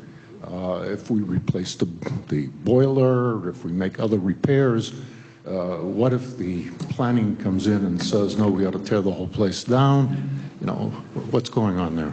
It's an excellent question, and this is something that we have toiled with decision-making as well, because that building needs a new roof. That building, the boilers have been limped along. And so the town's capital improvement program includes many facility maintenance requirements beyond the $80,000 that's in that account and the $80,000 that's being proposed to be added. And so the position that we've taken through the select board is we should be working towards funding these necessary projects. Now, if, for instance, we pass the $150,000 to study the public safety building and realize that the best thing to do is to tear that building down and start new there or somewhere else. Those two projects, the roof replacement and the boiler replacement, would come off of the capital improvement program. And that would allow us to accelerate the projects of other deferred maintenance and facilities across town and have funding available. Maybe that means we don't have to contribute as much in the future, or maybe that means we're able to complete a project sooner. And so the position isn't that we should just ignore those projects because we don't know what's going to happen with the building, because it could be that this $150,000 doesn't pass this year. And we can't just ignore that building altogether because repairs will become more costly. And so we'll continue to prepare to fund those projects as they become necessary. And if they have to come off the list, we'll take them off the list and accelerate other things. A good example of that is the community center building, right? So we had the need to replace the furnaces at that building. There were oil furnaces that were old and inefficient and had parts that couldn't be repaired and we couldn't find replacements for. And so we had a capital project to replace those furnaces. And fortunately, we were able to secure $1 million grant to renovate that building following the passage of the library article and library moving out. And so we took those projects out of the capital plan and they were just funded by the renovation project. And so that happens in a dynamic way all the time, but our position is that we shouldn't just ignore these projects. We should plan for them, have a funding plan in place, and if we have good news that we don't need to do something for some reason or another, then we're either able to reduce future contributions or accelerate other projects. Any other comments? Mr. Moderator? Yes. May I speak? Go ahead, Tracy. This is a good opportunity for us as a select board, and I hope I speak on behalf of the rest of us to thank the staff for going after these grants and helping in the best way possible to improve infrastructure here within town and do it in a way that has no impact to the tax rates. I know Connor has used the term shelf ready, and very often our employees are getting things ready, shelf ready, so that when grants become available, they are ready with the material they need to apply for those grants in order to keep tax rates stable, in order to improve services. And so thank you. Agreed.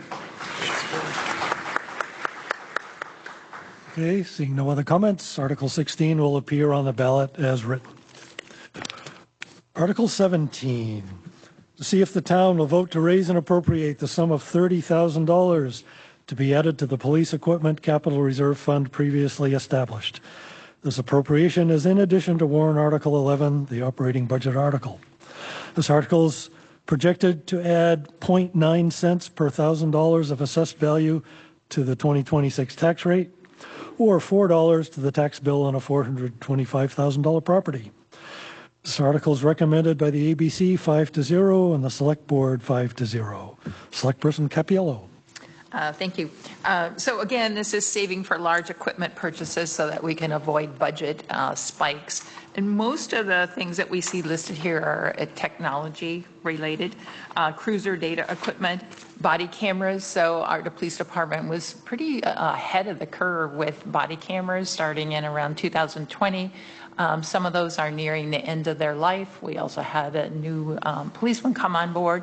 So, we need to have some money available for that kind of body camera work. Tasers, police department, if they ever had to intervene, want to pull out a taser rather than a gun. So we all support that. Cruiser radars and communications equipment are other areas that would be used for. Okay, ABC, any comments? Okay, comments from the floor. Seeing none, Article 17 will appear on the ballot as written. Article 18, to see if... Moderator. Yep. Jack. Sorry. Hello, Jack. Jack, you have to go to the mic to do that. Jack Dale, Berry River Road, for admin. I'd like to make a motion to restrict further consideration for Articles 14, 15, 16, and 17. I'll second. Okay. Alex Samaco. I did. Okay. All those in favor of restricting reconsideration? Okay. Any opposed? All right. These are all restricted, 17 and prior. Okay, Article 18. To see if the town will vote to raise and appropriate the sum of $25,000 to be added to the Communications Upgrades for Emergency Services Capital Reserve Fund previously established. This appropriation is in addition to warrant Article 11, the operating budget article. This article is projected to add 0.7 cents per $1,000 of assessed value to the 2026 tax rate, or $3 to the tax bill on a $425,000 property. This is recommended by the ABC 5-0 and the Select Board 5-0. Select Person Samaco. Thank you. So this was established in 2005 and currently has a balance of $77,205, and the requested contribution is $25,000. And this fund saves for communication tower and radio equipment upgrades. This is very important to make sure that if there's an emergency anywhere in the town, because Barrington actually does have a rather large landmass, that communication is clear and accessible to make sure that emergencies can be handled. Planned future use is an additional future repeater for Northwest Barrington, Police Department radio upgrades, and Highway Department radio upgrades. Thank you. Any ABC comments? Comments from the floor? Okay, seeing none, Article 18 will appear on the ballot as written. Article 19. To see if the town will vote to raise and appropriate the sum of $15,000 to be added to the Bridge and Culvert Capital Reserve Fund previously established. This appropriation is in addition to warrant Article 11, the operating budget article. This article is projected to add 0.4 cents per $1,000 of assessed value to the 2026 tax rate, or $2 to the tax bill on a $425,000 property.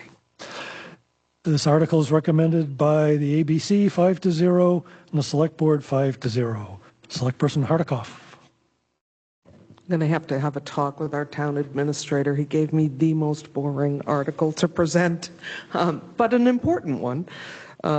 Established in 2013, current fund balance is the $705,682,000. Requested contribution to add is $15,000 to this. Again, this is one of those areas where we are constantly looking for grant dollars in order to provide support.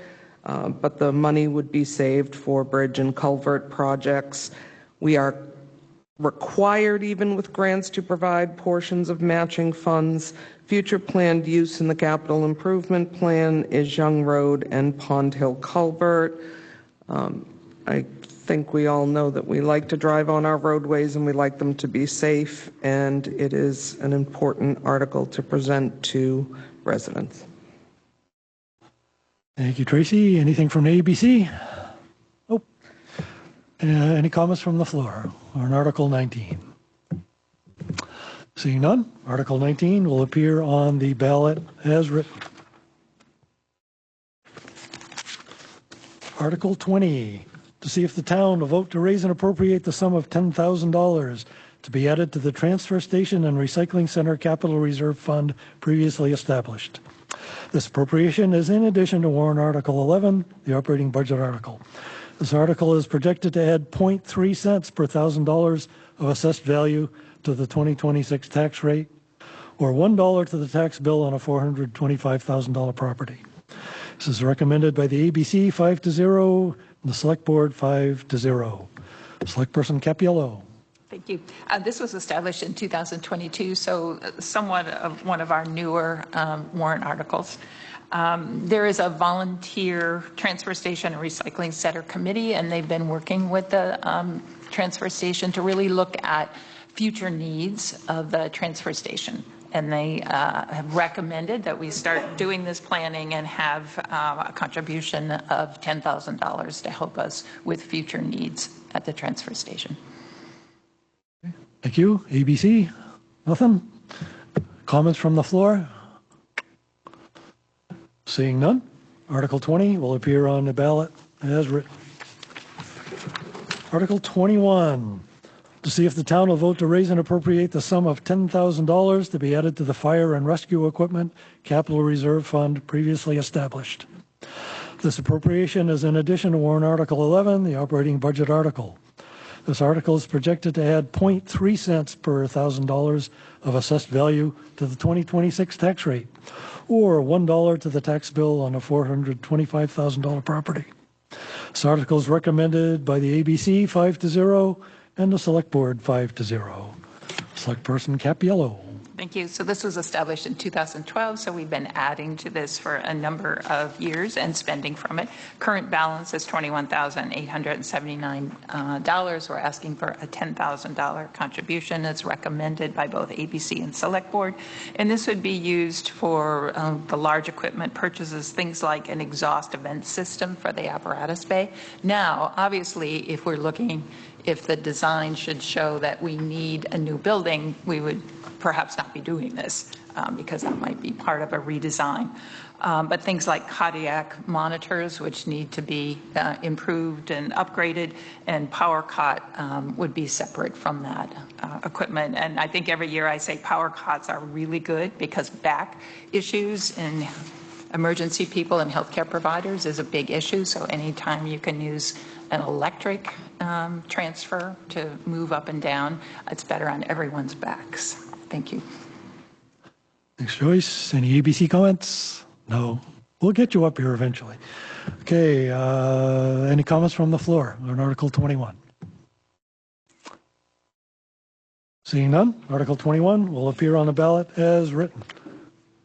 Bill. Moderator, motion to restrict on 18, 19, 20, and 21. Okay, do we have a second? Tracy, seconds. All those in favor, raise your cards. All those opposed? Okay. Everything prior to 21 is restricted.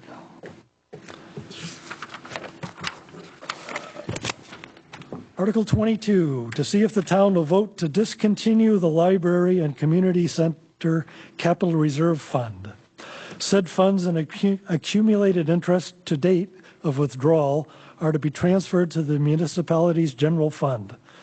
As of December 31, 2025, the balance in this fund was $28,271. This article is projected to subtract 0.8 cents per $1,000 of assessed value from the 2026 tax rate, or $4 from a tax bill on a $425,000 property. This article is recommended by the ABC 5-0 and the Select Board 5-0. Select Person Samaco. Thank you. So when we have these capital reserve accounts and they're designed, this one was established in 2021, there are very strict limitations on what they can be spent for. This was created looking forward to the development of the library and community center. So now we're asking for this to be closed. This does go hand in hand with Article 23, which will be presented shortly. It has a balance of $28,271. The new library finished $64,000 under budget. So at this time, there is no further need for this particular fund. Okay, ABC, have any comments? No, any comments from the floor? Seeing none, Article 22 will appear on the ballot as written. Article 23, to see if the town will vote to raise and appropriate the sum of $15,000 to be added to the Library Technology Capital Reserve Fund previously established. This article is contingent on the passage of Article 22. If Article 22 fails to pass, this article is null and void. This appropriation is in addition to Warrant Article 11, the operating budget article. This article is projected to add 0.4 cents per $1,000 of assessed value to the 2026 tax rate, or $2 to the tax bill on a $425,000 property. This article is recommended by the ABC 5-0 and the Select Board 5-0. Select Person Hardikoff. This fund was established in 2010. I think, if I recall correctly, it's kind of been inching along with $2,000 and $3,000 a year requested going into this fund. To put forward to the residents this particular article is with the understanding that we have technology needs and we'd like them to be met as soon as possible to utilize the building and our access to library materials at its peak. It is also my understanding going forward that we would not be requesting subsequent future years for this funding for at least 5 years. Have I got that correct? 2029. 2029, thank you. So it is for IT infrastructure, staff workstations to be upgraded, and for customer workstations to be upgraded as well. Just one clarification, that there is no plan to spend the entire $15,000 right away. The library trustees, through their staff, have developed a library technology capital plan. That plan's available on the town's website, linked to the budget binder. And so that plan, the funding required for all actions within that plan through 2029 would be funded by this $15,000. They won't accelerate that plan. They will only replace items and make the purchases in the plan at the date or the time recommended by the plan. But this is an opportunity where closing the one article, the Library Community Center Capital Reserve, and asking for a higher than normal contribution to the Library Technology Capital Reserve will make it so no additional funds will need to be added to the Library Technology Capital Reserve through 2029. Their capital plan is funded. They'll be able to spend down from that between now and 2029. 2029 or 2030, you could expect to see further contributions as they update their capital plan and have additional future needs. Okay, any ABC comments? Any comments from the floor? Robert? Yep.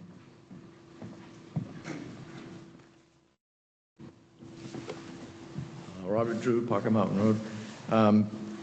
You mentioned the Capital Reserve Fund. That was supposed to be going back to the general fund. Can't that $28,000, $15,000 of that take the place of this warrant article?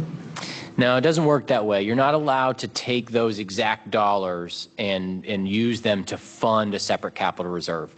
So they are separate dollars. So the surplus from the Library Community Center Capital Reserve, if that account is closed, will just go to the general fund to buy down taxes in 2026.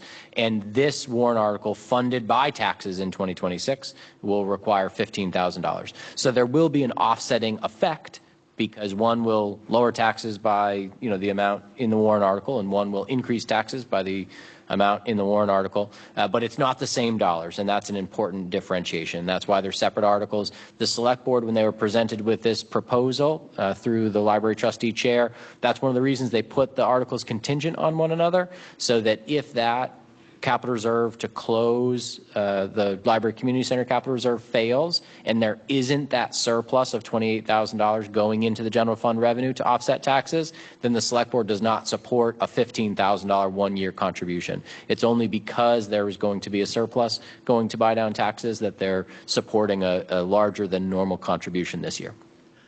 Doesn't the town budget have a line item for the library? There's a whole section of the budget on the library, yes. Could that money be put into that line? Cannot. Nope. So appropriations and revenue are completely separate. They don't commingle. So in state law, state budget law in New Hampshire, all non-property tax revenue is just collected to offset taxes, period. Okay. So even the money collected by the building department, say, right? So our building department is probably 90% funded, the amount that's in the budget to fund the building department. About 90% of that is offset by building permit fees. We still have to raise and appropriate the money necessary to fund that department, and then those building permit fees in total, the net of those building permit fees offset the taxes when the tax rate is set. And that's why we talk about, the fact, and this is unique in Barrington, that about 50% of our operations are funded from non-property tax revenue. Statewide, that's less than 30%. And so most areas of the state rely much more heavily on property taxes than we do in Barrington.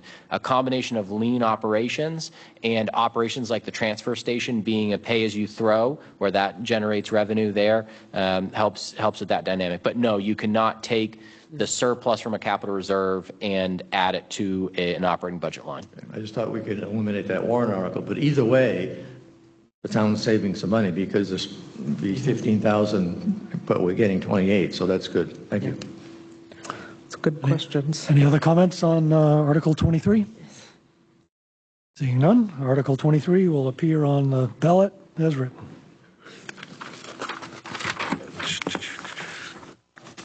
Article 24, to see if the town will vote to approve the cost items included in the collective bargaining agreement reached between the Select Board and the Barrington Police Union, which calls for the following increases in salaries and benefits at the current staffing level. Fiscal year 2026, an increase of $70,828.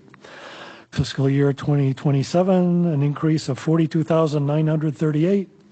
And fiscal year 2028, an increase of $44,967. And further, to raise and appropriate $70,828 for the current fiscal year, such sum representing the additional costs attributable to the increase in salaries and benefits required by the new agreement over those that would be paid at current staffing levels. This appropriation is in addition to Warrant Article 11, the operating budget article. This article is projected to add 2.1 cents per $1,000 of assessed value to the 2026 tax rate, or $9 to the tax bill on a $425,000 property. This is recommended by the ABC 5-0 and the Select Board 5-0. Select Person Hardikoff. Thank you. So I'm happy to report that we are currently fully staffed on the police department, thanks to our chief and deputy chief. And we thank you for your community policing. It is representative of some very positive safety and community building within Barrington. I was able to sit in on the agreement negotiations We were able to utilize the total reward study for benefits and salary that were done in order to make appropriate decisions back and forth on the collective bargaining agreement. There are wage placements that were recommended so that Barrington is in keeping and can continue to be fully staffed with officers. It did increase the number of steps from 9 to 10, allowing for those long-term employees to be able to stay with our municipality as opposed to moving on to other municipalities. It did address the issue that we sometimes use patrol officers that are certified in the realm of detective to be compensated when they are functioning in that role.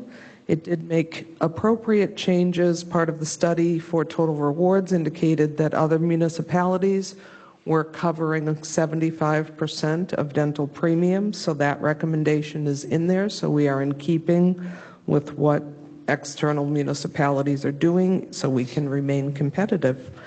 And the requested appropriation for year one is $70,828 for the entire department. Okay, any ABC comments? I think we have comments from the police department. Chief Joy.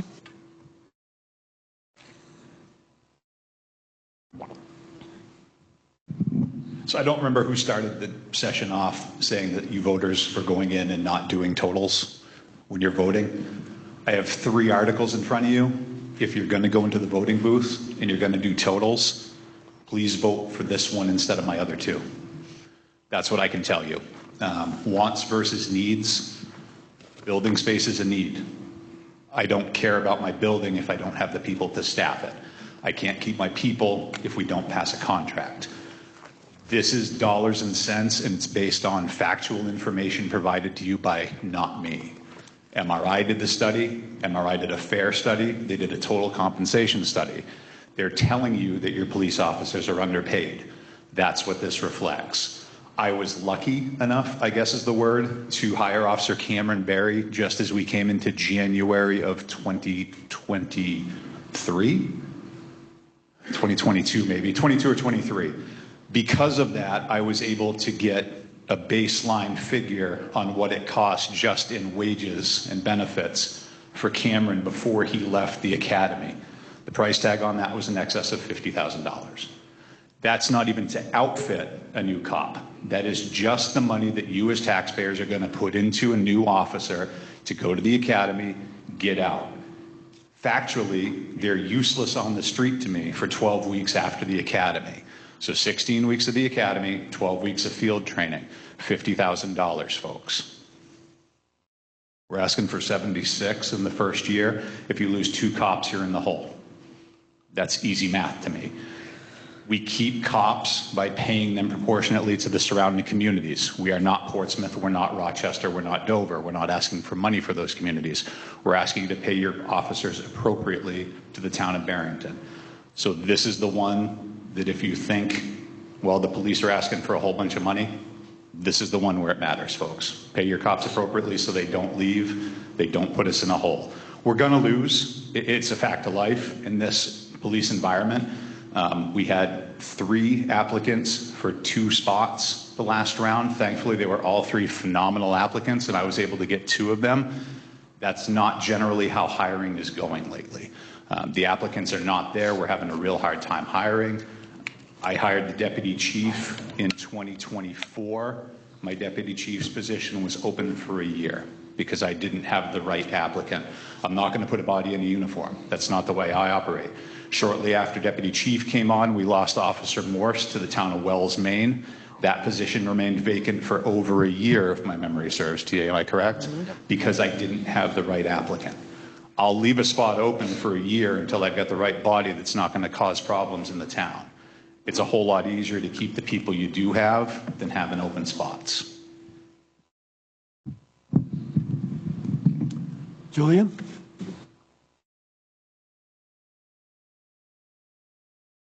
Julian Olivier, Beauty Hill Road. If this contract is approved, an officer coming in, lowest step number 1, would earn how much and work his or her way up to step number 10. So what is the salary from base to top level?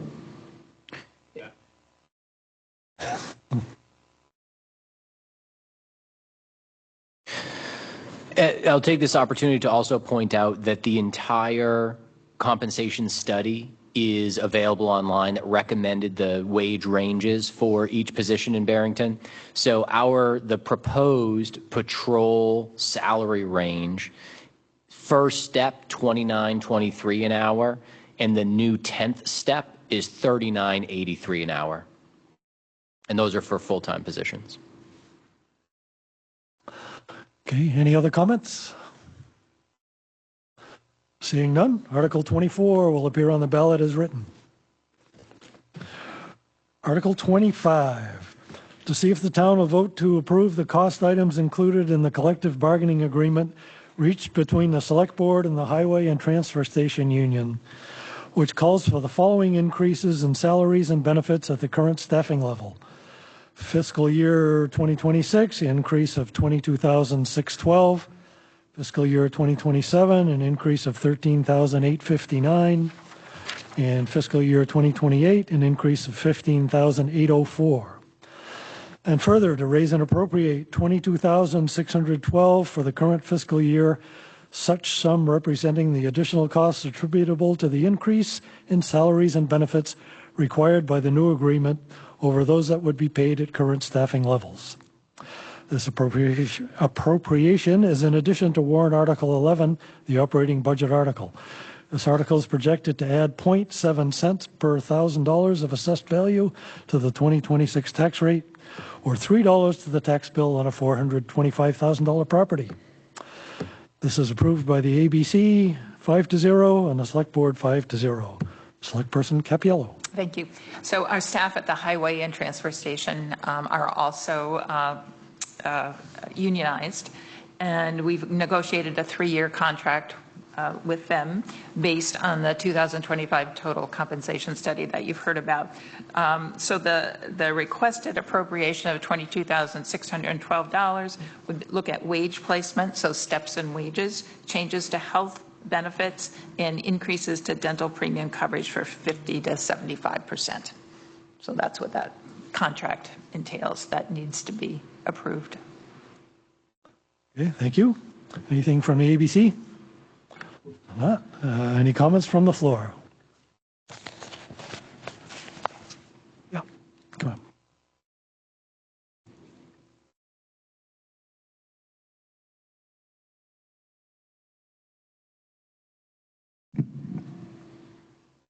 Mike Netto, Public Works Director. To follow along with Chief Joy's comments on retaining and hiring new employees, it's becoming incredibly difficult to do that.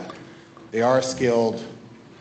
Many of them have a commercial driver's license, which is now, due to state and federal regulations, has become more and more difficult to obtain, and those jobs are hard to come by. I'd also like to thank each and every member for their dedication and hard work to the Public Works Department. Without them answering the call for a 2 a.m. snowstorm or any other event, and keeping all the roads safe here for each and every one of us, without their help and dedication, we would be woefully in, we'd be in pretty big trouble here. They all perform essential skilled work, such as road maintenance, solid waste operations, and plowing. That's really all I had. Please consider this. It's very important to each member here. Thank you. Thanks, Mike. Any other comments from the floor? Seeing none, Article 25 will appear on the ballot as written. Article 26, to see if the town will vote to authorize the governing body to call one special meeting at its option to address either warrant Article 24 or 25, collective bargaining agreement cost items only. If warrant Article 24 or 25 for collective bargaining agreement cost items are defeated. This article is recommended by the Select Board 5-0. Select Person Smocko. Thank you. And before I get into this, I just wanted to apologize. You may see me on my phone, and you may see me on my phone at board meetings. My job is a 24/7 commitment, so I am always reachable to people for their emergencies, and for that I do apologize. So Article 26, if 24 and 25 don't pass and we don't have ratification of those collective bargaining agreements by the town, we need to be able to do something. There is statutory language available that enables the town to have an emergency meeting. So what we're asking is for the voters to authorize a special town meeting for the purposes of reviewing the cost items of an amended collective bargaining agreement should Article 24 or 25 fail to pass. That is very important because we can't just be left with no solution. Okay, thank you. Any comments from the floor? Okay, Article 26 will appear on the ballot as written. Jack. Jack Gale, Berry River Road. I'd like to make a motion to restrict for further consideration Articles 22, 23, 24, 25, and 26. Okay, do we have a second? Tracy, seconds. All those in favor, raise your cards. Anybody opposed? Okay, everything prior to 26 is restricted. Article 27, to see if the town will vote to authorize the Select Board to appoint a Capital Improvement Program Committee in accordance with RSA 674:5. The purpose of the Capital Improvement Program Committee shall be to prepare and amend a recommended program of municipal capital improvement projects projected over a period of at least 6 years to assist the Select Board and the Advisory Budget Committee in completion of the annual budget. Membership of such committee shall include at least one member of the Planning Board and may include, but not be limited to, other members of the Planning Board, the Advisory Budget Committee, the Select Board, town employees, and residents of the town of Barrington. This article is recommended by the ABC 4-0, by the Planning Board 5-0, and the Select Board 5-0. Tracy. So I won't just read what's on the screen here. I'll share this with you. We have some pretty brilliant people that volunteer on both our planning boards and our advisory budget committee boards. This formation would allow representation from Select Board, Planning Board, Advisory Budget Committee boards.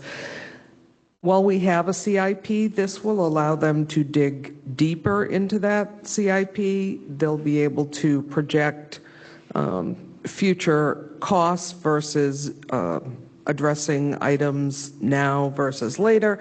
It's just going to allow much more information. We like to be very data-driven in a lot of what we do for work, and this would allow that information to be gathered and then presented in a package with a lot more detail to the CIP planning. And who will residents need to talk to if they're interested in participating if this passes? Yeah, so, and the application for appointment to volunteer for any appointed position in Barrington is on the town's website. There's a volunteer tab at the top. That drop down will give you a link to the application for appointment. If you want to learn more, please feel free to stop by, give me a call, send me an email. We can talk about it. And this is an exciting opportunity if you like to dig into future planning, creative opportunities to address the future capital needs of the town. We're really looking forward, with support from the voters, to be able to spend more time and take a deeper dive with some fresh voices and fresh sets of eyes for our future capital planning. Any comments from the floor on Article 27? Seeing none, Article 27 will appear on the ballot as written. Article 28, to see if the town will vote to prohibit the operation of Keno games within the town of Barrington. This is recommended by the Select Board 5-0. Select Person Capiello. So in Concord in 2025, a bill was passed, 737, which changed Keno for communities from an opt-in to an opt-out. So we have to make a decision in Barrington this year whether we want Keno or not. The select board voted against it based on the fact that this has been before the voters 3 times and the voters denied it each time. So 2018, 19, and 20, the town voted against Keno. And the other important thing for me was whether we opt in, whether we opt out, excuse me, there's no direct impact on education dollars coming to us from Keno. So that's not tied to how the money is distributed. So the select board voted, they were not interested in it, but we would like the voters to weigh in on this. Okay, any comments from the floor? Okay, I thought he was coming to comment. Okay, yep.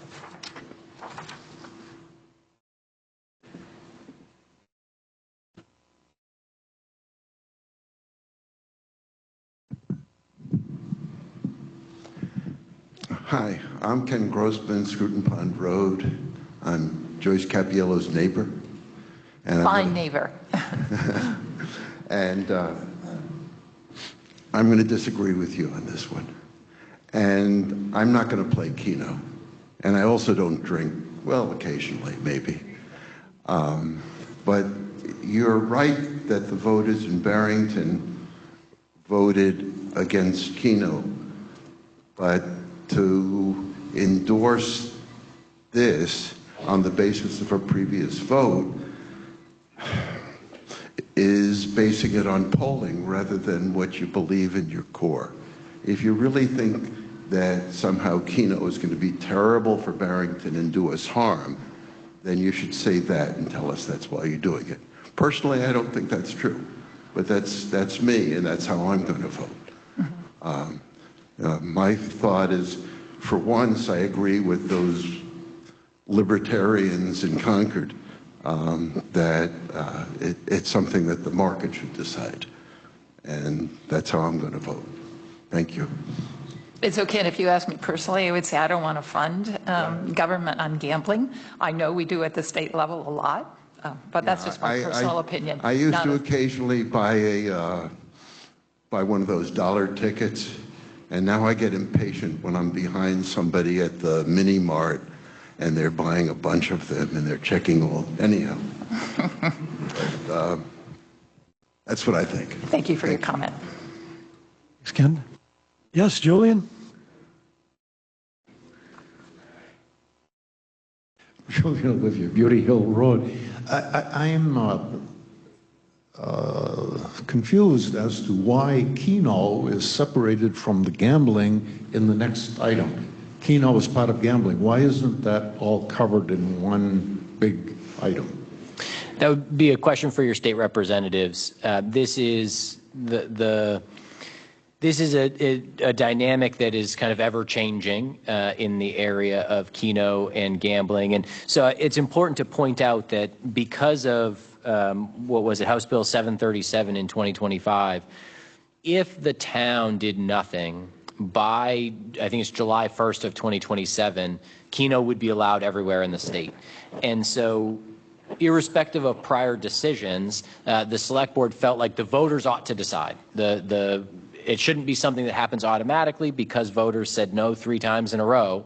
Obviously, voters in Barrington have an opinion. Maybe that opinion has changed. But they felt like putting the article on the warrant, which wasn't required, but they felt like putting the article on the warrant was the right thing to do to give the voters in Barrington an opportunity. So that mechanism is separate in statute from prohibiting the issuance of gaming licenses for games of chance, which is the subject of Article 29. And the reason that's separate is because it's separate in state law. Any other comments? Seeing none, Article 28 will appear on the ballot as written. Article 29, to see if the town will vote to prohibit the operation of games of chance within the town of Barrington. It's recommended by the Select Board 5-0. Select Person Capiello.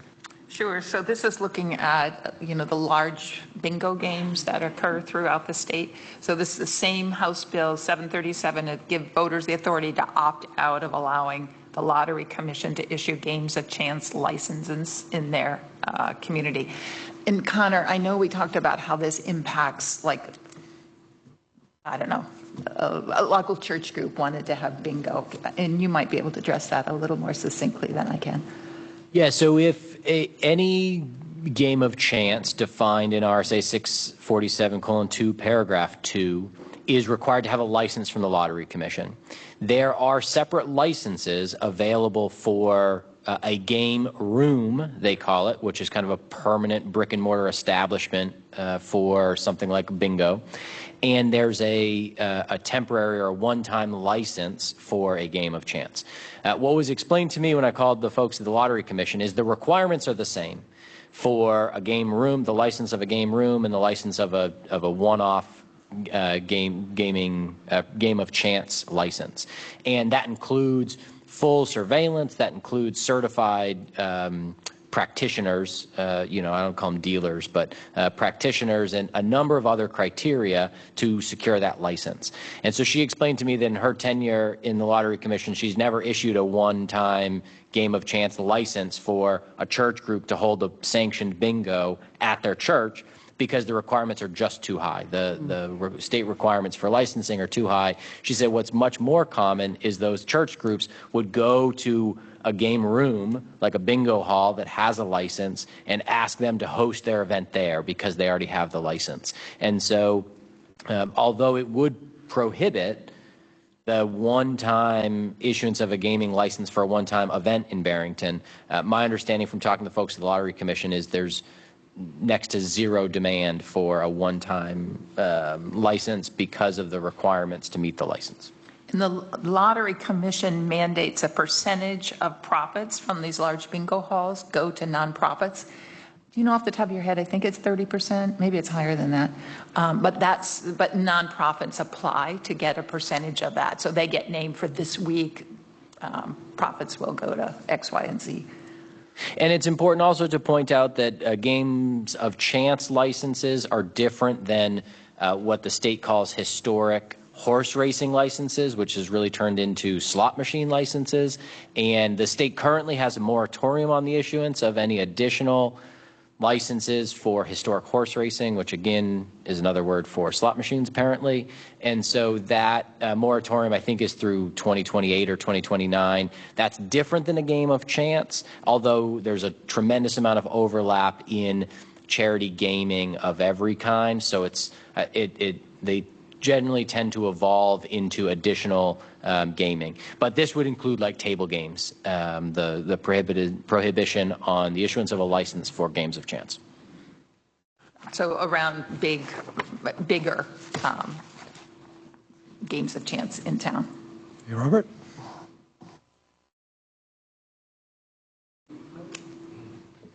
Robert Drew, Parker Mountain Road. How does that affect organizations or departments in town that may have a raffle for a dessert cake or books or something like that for $1? Yeah, the raffle permit authority is completely separate than the games of chance. So there's separate statutes that relate to raffles. The state delegates the authority for the issuance of raffle permits to the select board. So the select board still has that authority. The select board can still authorize, can still issue raffle permits. And it's important to point out those are shall issue situations. Those aren't the select board gets to decide who gets to hold a raffle and who doesn't. But that is a separate statute, and prohibiting games of chance would not prohibit raffles. Okay. Thank you. Hey, Jack? Jack Gale, Berry River Road. Previously, you discussed about the fact that Keno did not bring directly any funds or alter the funds that would go to the town of Barrington. The legislation that covers the general games of chance, are they also such that while there is we'll use the working number of 30% that goes to charity, is there any money that goes to the state that could be reapportioned or directly apportioned to the town of Barrington if we were to have games of chance facilities? Thank you. So the answer to your first question is not really. I mean, so the state funding whether we have licenses for games of chance or whether we have Keno and Barrington does not change the state's formula for any portion of state funding that they get from games of chance or Keno. So they apply that funding irregardless of whether you allow games of chance or Keno in your community. The one thing that changed last year, so charity gaming, I think the number's 30%, but don't quote us on that. I'm not 100% confident. So 30% of the net proceeds go to charities, and any charity can apply. So even charities in Barrington have applied for funding from the Revo Casino in Somersworth or Dover. You know, it's right on the line. I think the front might be in Dover and the back of the building's in Somersworth. But anyways, there was a law that changed last year that allowed host municipalities for those charitable gaming facilities to also put their hat in the pool for collecting the 30% of the share for a day of proceeds. So that has been in effect for, I think, less than a year. Salem was one of the first communities that put in for it and had a day. I don't remember how much money they received from it. So certainly if Barrington had a charitable gaming facility in Barrington, that would give the town the ability, the town government the ability, just the same as a charity, to ask for a share of the funding, the 30% funding on a given day. So I'm not aware of any charitable gaming facility looking to locate in Barrington, but I suspect the conversation around that legislation was the fact that because they're charitable gaming facilities, they're not subject to property taxes. So that ability to access some of those funds helps to offset the demand caused on services for the existence of that facility, considering that they don't pay property taxes. And I'm guessing that those charity proceeds don't offset the taxes that they would pay if they were private. Dawn.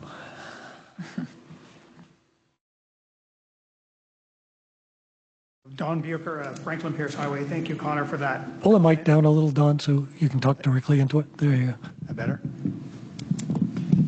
Anyway, thank you for that comment, because I was going to ask, why aren't we encouraging economic commercial development by limiting some of these businesses that we have done in the past through either our planning changes or this, until you said that there would be no tax impact to us. So thank you. Of course.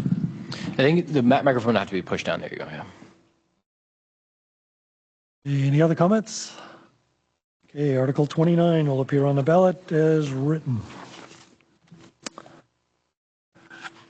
Article 30, to see if the town will vote to modify the provisions of RSA 72:37B, exemption for the disabled from property tax, based on assessed value for qualified taxpayers to be $50,000. To qualify, the person must have been a New Hampshire resident for at least 5 years, own the real estate individually or jointly, or if the real estate is owned by such person's spouse, they must have been married for at least 5 consecutive years. In addition, the taxpayer must have a net income of not more than $36,000, or if married, a combined net income of more than $50,000, and own net assets not in excess of $75,000, excluding the value of the person's residence. The town cannot calculate the estimated tax impact of this article. Passage may result in increased disabled exemption participation, which would impact the 2026 tax rate. This is recommended by the ABC 4-0 and the Select Board 5-0. Select Person Samako. Thank you. So as a board, we look at the exemptions and credits every year, and consistently we offer levels that are more generous than the state average in all of the exemptions and credits that we offer. But there's always a balance that we need to strike. And this one, we are just shoring up some differences that would allow the elderly and disabled income limits to match. We did change the single elderly income limit from $30,000 to $36,000 in 2020. So this simply matches the elderly exemption income limits and makes those straight across the board. And just pulling out a piece of information, a piece of data from earlier in the day, which feeds into why we're always trying to strike a balance to be generous in what we provide the town to vote on, because we don't set those, the town does by vote. 13% of our tax rate is from exemptions and credits that we offer. Okay, thank you. Anything from the ABC? No? Any comments from the floor? Don? Yep.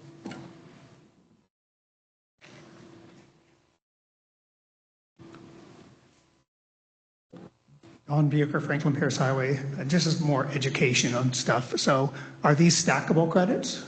Are they total credits? Can someone get an elderly and a disabled and a veteran credit? Excellent question. No. So for the exemptions, it's the more generous of the exemption, which is generally the elderly exemption for the property. And to your point about the stackable, there was legislation which we'll talk about with Article 33, which changed the ability of some of the veteran credits to be stacked. And so that was legislative activity this year to clarify the existing laws around veteran credits and their stackability. But we'll save that conversation for Article 33. Okay, any other comments? Okay, Article 30 will appear on the ballot as written. Bill? Bill Irving, Waterhouse Road, motion to restrict on 27, 28, 29, and 30. Okay, do we have a second? Okay, 3 select people, second. Take your pick. Give it to Alex. Okay, all those in favor of restricting these articles, raise your cards. All those opposed? Okay, all previous articles are restricted. Article 31, this is by petition. And now on petitioned articles, we have to let the petitioner speak for up to 10 minutes if they so desire. I don't think anybody so desires, but we have that requirement now thanks to the legislature. Anyway, to see if the town will vote to reduce the amount of land use change tax collected pursuant to RSA 79A:25 to be deposited into the existing conservation fund as authorized by RSA 79A:25, Roman numeral 2, from 75% to 50%. If adopted, this article shall take effect April 1st and shall remain in effect until altered or rescinded by a future vote of the town meeting. This article is projected to subtract 2.2 cents per $1,000 of assessed value from the 2026 tax rate, or $9 from a tax bill on a $425,000 property. This article is not recommended by the ABC by a vote of 3-1 and is not recommended by the Select Board by a vote of 5-0. Do we have a petitioner here who would like to speak? Yep.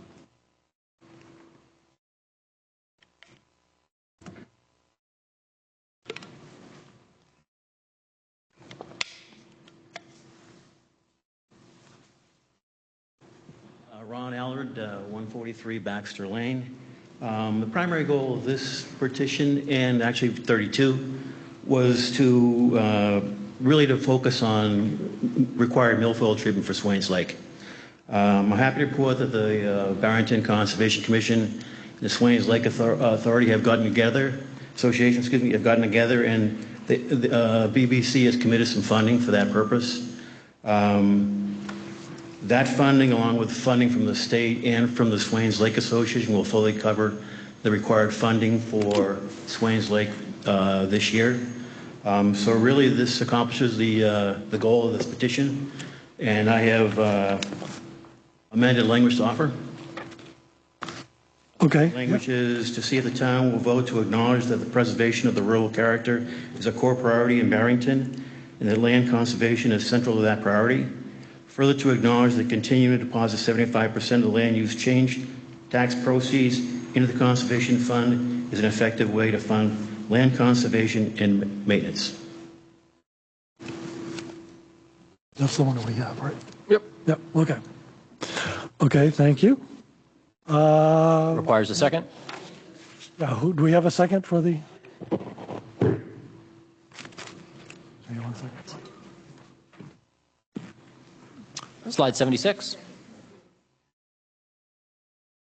I'm sorry, who seconded? I don't think there was a second. Oh, do we have a second? Yeah, there were several. Yeah, Matt Doug Town. Bogan. All right, would you like to speak on this as a seconder? Would. All right. I'm Doug Bogan. I'm chair of the Conservation Commission, and we support this amended article. As the petitioner mentioned, we feel that this is a better approach, that we should not be changing the contribution to the Conservation Fund. As part of our core mission, we steward about 24 conservation areas covering over 2,300 acres, as well as working cooperatively with the Southeast Land Trust and other organizations to protect several thousand other acres, including the most popular hiking areas in town and about 30 miles of trails open to the public. We do this with all volunteer labor, and that is providing inadequate to the need currently, not yet having resources to support hire part-time help as other communities do. And so our conservation fund is primarily used for purchase and upkeep of these lands, an effort challenged by growing housing development, as I'm sure everyone knows, and albeit with recently increasing returns to the land use change tax, along with more opportunities for adjacent land preservation. And there are several properties that are currently being developed for conservation subdivisions, and we're concerned about maintaining them. Now, I mention all this just to give you a sense of what the Conservation Commission does, what our primary purpose is, and we are more generally tasked with protecting other natural resources, including watersheds and waterways. So we were very glad to meet with representatives from Swains Lake Association just last week to hear their concerns and needs for milfoil mitigation. After getting a better sense of their current estimated financial needs, we agreed to provide up to $20,000 from the Conservation Fund with the Select Board's approval, of course, to cover their likely 2026 needs contingent on the petitioned funding approach not going into effect. We also agreed to continue the discussion, and I believe that will be amended to the next warrant article as well, to continue a work group on this. So we just say we should stay the course addressing this and other conservation issues and not tie our hands with the reduced resources as our needs grow. So again, we support this amended article. Thank you. Thank you. Hold on a second, Matt. I just want to see if the Select Board has any comments on the proposed amendment. I would support this. I would also support this, and most especially appreciate that two volunteer groups that are most impacted by this got together and discussed what their needs were and brought this forward. Yeah, I also support this. We recognize the need for planning going forward to address invasive species, and it is a topic of discussion that's ongoing. But the original article that was not recommended by the board was for, procedural and putting the cart before the horse reasons. So I do support this amendment, and we will continue to support exploration of ways to make sure that the burden of dealing with that doesn't fall solely on those who reside waterfront. And did the ABC want to comment on this? Nope. Okay, Matt. Thank you, Ron. Matt Town out on Stillwater Way. I would like to point out that I too support this amendment and emphasize the fact that what happens in Swains Lake also has a predictive aspect to it, in the sense that it happens in Swains, will happen at Ayers, it could happen at Redlands, it can happen at all of our area lakes. Once it gets a foothold in one lake, boats going from one lake to another, which is a pretty frequent occurrence, will tend to infect. So if we approve the amendment, this will help really solidify and give us a path forward, so we protect Swains, and by extension we protect all the other lakes as well. So I strongly support this. Okay. There's one person in the back coming up first, and then Julian. Yep.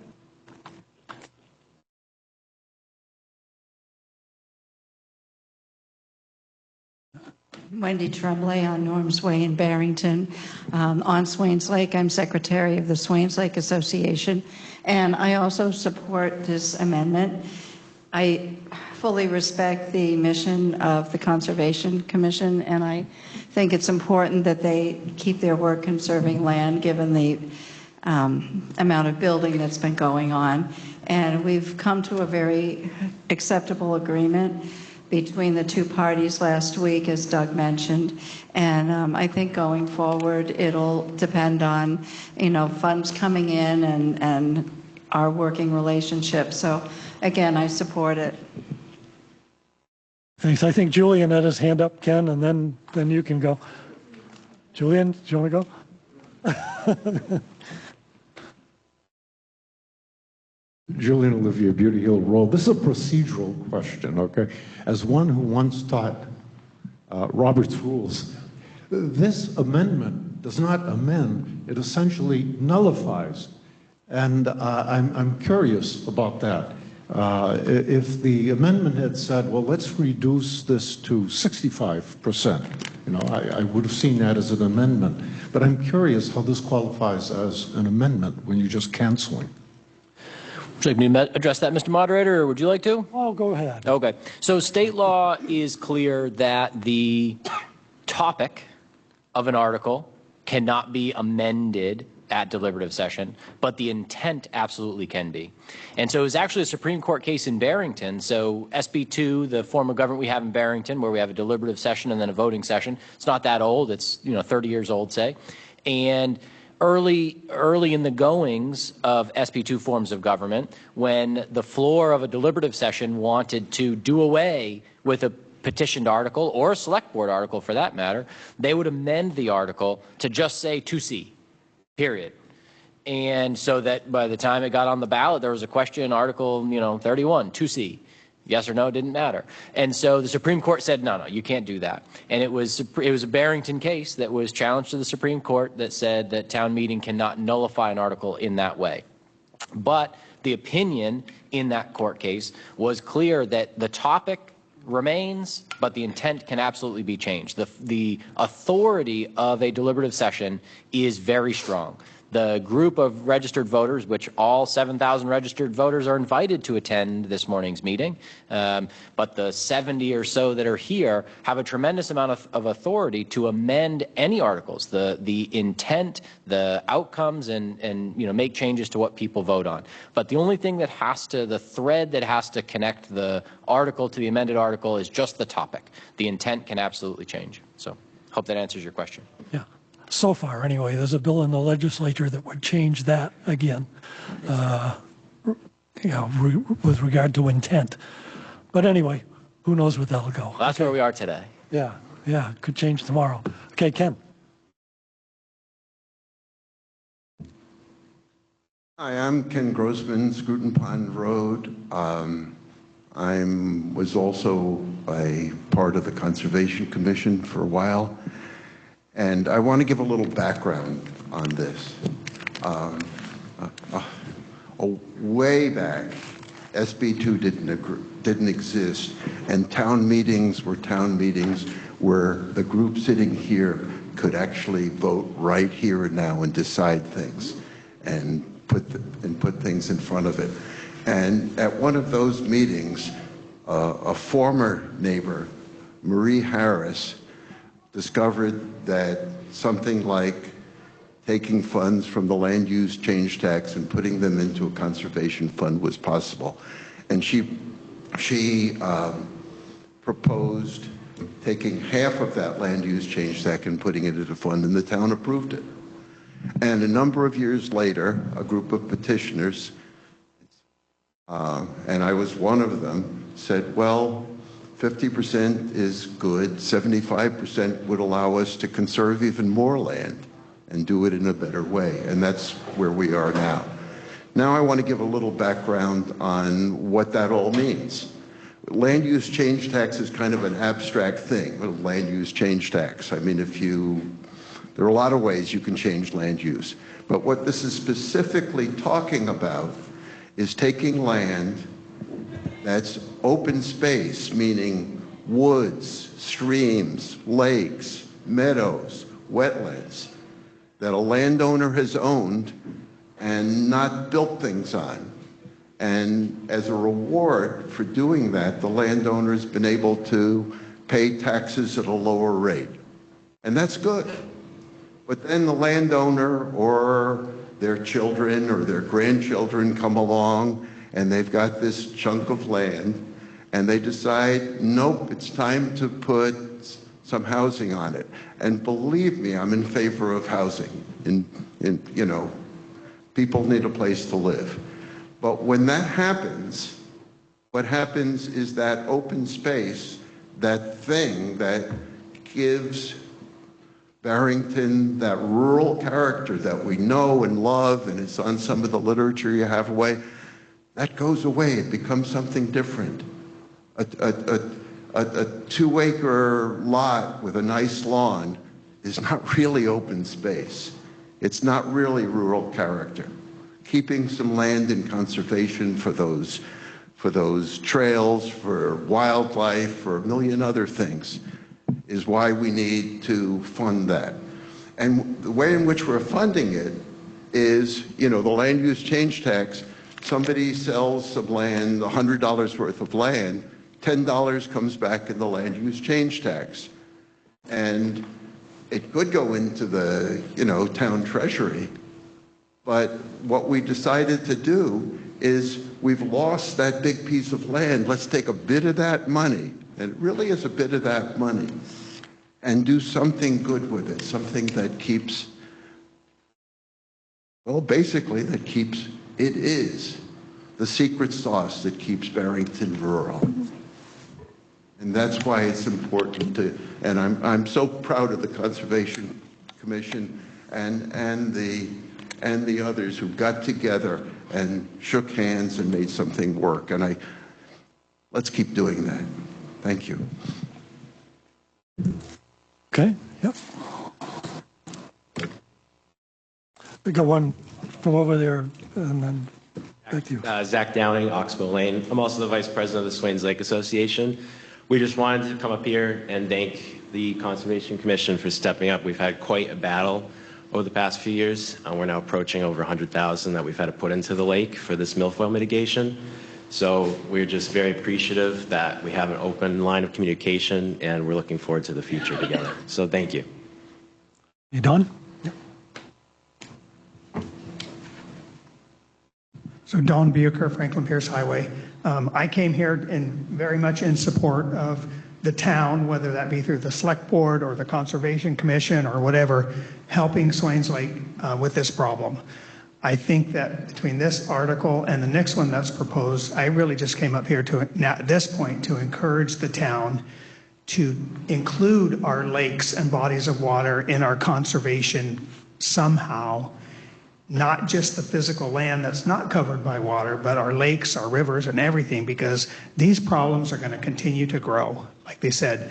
But I think that we need to consider not just the invasive aquatic plants and aquatic life, but there's other things. There's cyanobacteria, there's new invasive creatures that are impacting. They were in Winnipesaukee, now they're in 2 other lakes, and we need to really include our lakes as part of our conservation.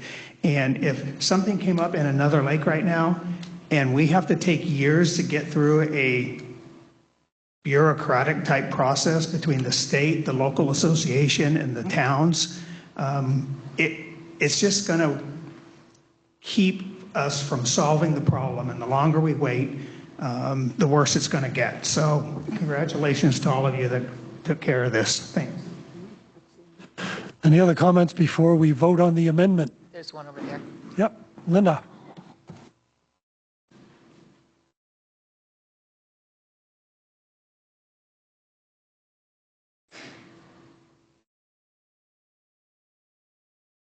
Hi, I'm Linda Brushett from 106 Harlan Drive. I live on Nippo Lake.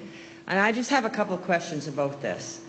Are we going to change now that the article is recommended for approval by the Select Board and the Budget Committee? It's not going to say like that? So any article that's amended at deliberative session, the Budget Committee and Select Board need to meet and update their recommendation votes. Those meetings are scheduled for immediately following this session. So they do that after this meeting. They'll take an updated recommendation vote, and the updated language, if this amendment is approved, and any updated recommendation vote will be what appears on the ballot. Okay, and the second thing that's my concern is this a Pandora's box? What happens if people vote this down? Does that mean that the 75% is not going to go in as it normally does? No. So this is just going to keep the status quo? Correct. Huge. I want to say that these funds are critical. We live on Nippo Lake, and we've had a big battle with cyanobacteria.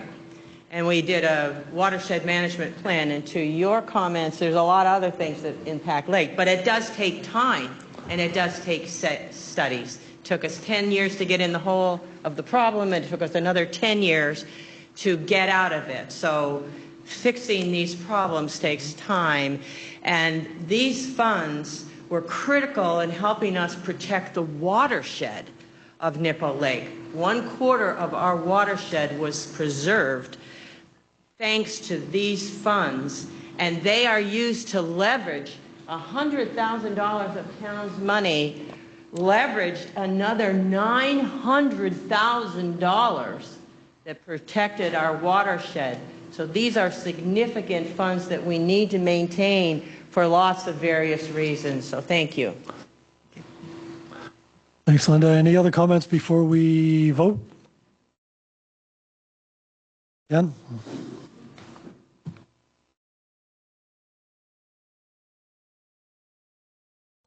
The development that's gone on in town thus far, specifically by Falzone, that's created a lot of open space.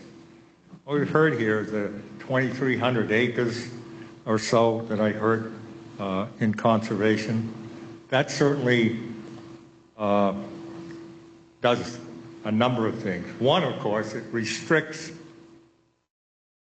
any space in the future for housing that could have been built for kids growing up that need a place to live. But the social justice that I've heard is, like from Mr. Grossman, people should have a place to live. We should look to the future for that. But rules like that for me, but not for thee. Why, when in 1969, when Mr. Grossman, the judge and his wife and other people moved into the Scruton Pond community, why would you do that? Why didn't you just decide that that should be open space, all that area? But in 1969, you didn't think that way. So one of the things that would work here is certainly to protect the forest and the waterways and the trails. Have an impact fee for the users. Why we got impact fees for the people that want to use a vehicle. Let's have an impact fee for the people that want to protect the forest and the waterways, which is a good idea. The other point on this conservation change, it's made some people wealthy.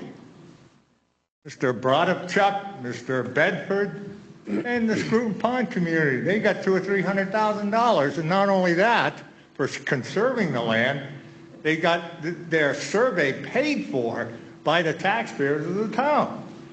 So what would better work is to have an impact fee to do this type of protection.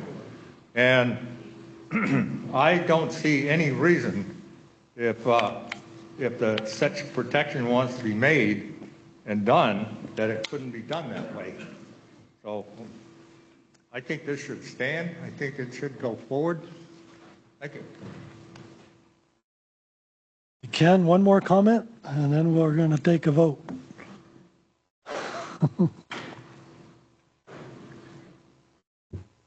I'm still Ken Grossman, and I share initials with Ken Grant and a first name. And Ken, I appreciate your interest in a lot of the things that you've spoken about today, and I'm trying not to take, what you just said personally. And but here it is. Nope, didn't think about any of that in 1969. It was a different time. But just to clarify, currently, the vast majority of the real estate that Scruton Pond Farm own Inc. is in conservation, as it maybe ought to have been from the get-go, but it is. It did involve a grant from the Department of Agriculture of the United States of America, and presumably that department knows what they're doing and granted that.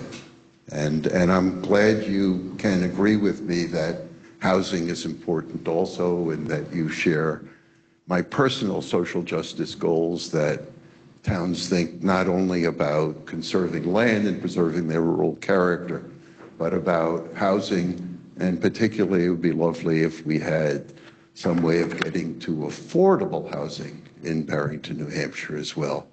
But that's a conversation for another time. Thank you very much. Thanks, Ken. I'll read the proposed amendment, and then we'll take a vote. Okay, so Article 31, if amended, will read, to see if the town will vote to acknowledge that preservation of rural character is a core property in Barrington, and that land conservation is central to that priority. Is core, not core property, core priority. I'm making up words, I'm sorry. Further, to acknowledge that the continuing to deposit 75% of land use change tax proceeds into the conservation fund is an effective way to fund land conservation and maintenance. Okay, all those in favor of adopting this article, raise your cards. Okay, all those opposed? The amendment passes. So are there any other comments or amendments to Article 31? Seeing none, Article 31 will appear on the ballot as amended. And I have to take notes or I'll mess this up. Okay, Article 31. Article 32, also by petition. To see if the town will vote to establish an invasive species mitigation capital reserve fund under the provisions of RSA 35:1C for the purpose of funding or partially funding control, treatment, and removal of invasive aquatic vegetation or fauna in water bodies in Barrington greater than 100 acres, with general public access to launch watercraft, including non-motorized watercraft, and to raise and appropriate the sum of $50,000 to be placed in this fund. Further, to name the Select Board as agents to expend from said fund. This article is contingent on the passage of Article 31. If Article 31 fails to pass, this article is null and void. This appropriation is in addition to Warrant Article 11, the operating budget article. This article is projected to add 2.2 cents per $1,000 of assessed value to the 2026 tax rate, or $9 to a tax bill on a $425,000 property. This article is not recommended by the Budget Committee by a vote of 4-0, and is not recommended by the Select Board by a vote of 5-0. And would the petitioner, Mr. Allard, like to speak to this? Thanks.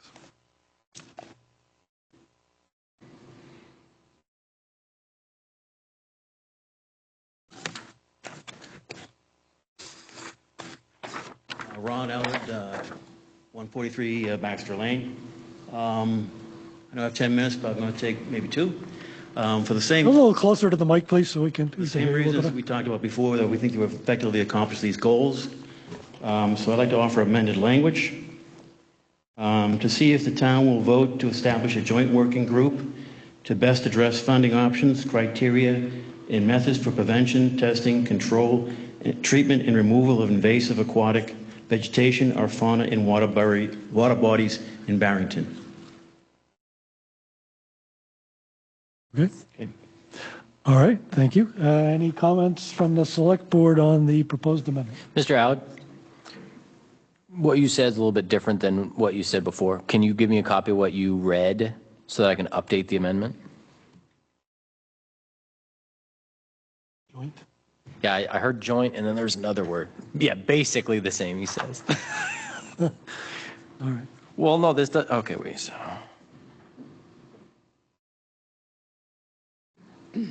Establish a joint working group. The only change? To, no, because this says to best address. We had this in writing in advance, but what he said was a little bit different from what was written down, so we have to reconcile that, so we'll have all the same language. Best address.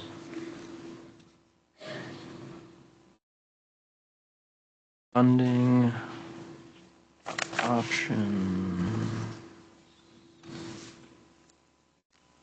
criteria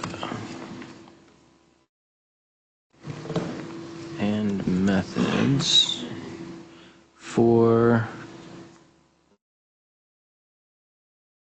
prevention, testing, control, treatment, and removal of invasive aquatic vegetation or fauna in water bodies in Barrington. Okay. All right. Select Board have any comment on the proposed amendment?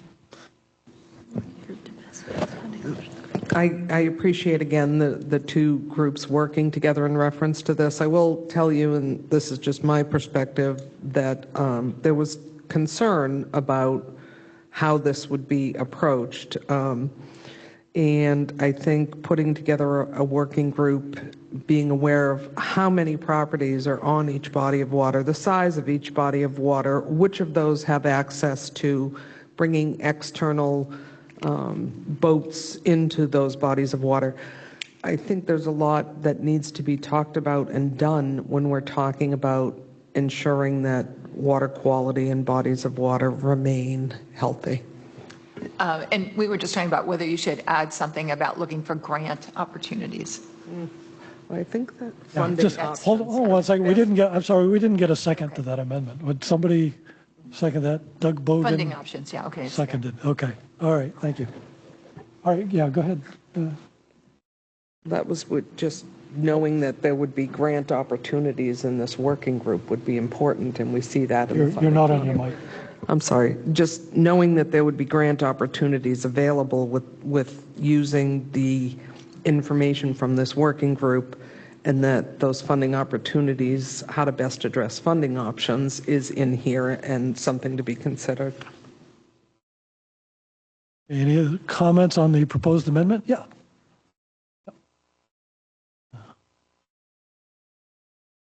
Rebecca Butcher, New Bow Lake Road. I just wanted to ask the petitioner to clarify what they mean by joint working group. Like who are you thinking about is joined? Thanks. Hey, Ron, would you like to answer that?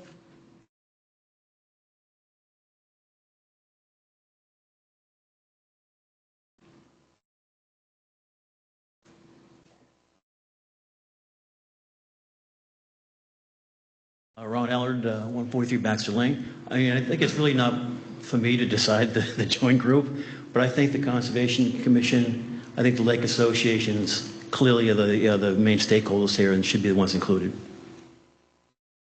Okay. Did that answer your question, Rebecca? Okay. Diane is next.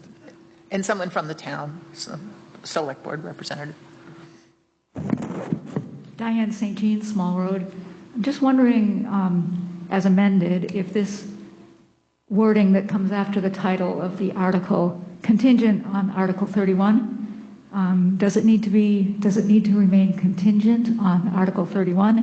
And if not, do we have to leave that wording in there, or can it be taken out? Yep, excellent question. So one procedural item, state law is clear that it doesn't matter what the title says. So the title is irrelevant to the point of the passage or implementation of an article. That said, we work really hard to make sure that our titles are indicative of what that article will do so that people understand. So you'll see on screen the proposed amendment also has a proposed change to the title. So it would read, by petition, establish invasive species working group. And so the text of the article, which is what really matters, the text of the amendment strikes all reference to being a contingent article, and if that amendment is approved by this body, then the title would also change as indicated on the screen. Okay, Doug, I think was next. Doug Bogan, Conservation Commission Chair.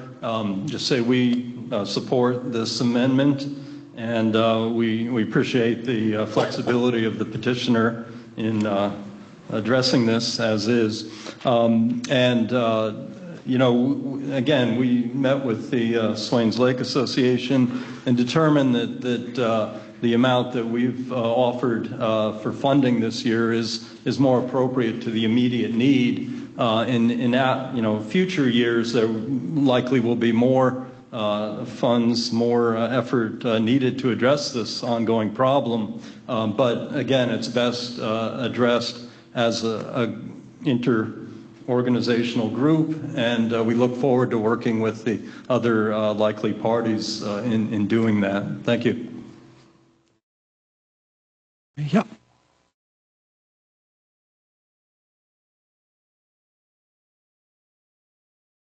Wendy Tremblay of Norms Way and Secretary of the Lake Association. We do support this amendment also. And as far as a committee, I mean, the obvious choice would probably be some officers from affected lakes or potentially lakes that could be affected, as well as the Conservation Commission and a member or two of the Select Board. So a committee of, you know, different minds to assist us with this. But I think it's a good idea to support it as is. Thank you. Thank you. Any other comments on this? Linda? Yep.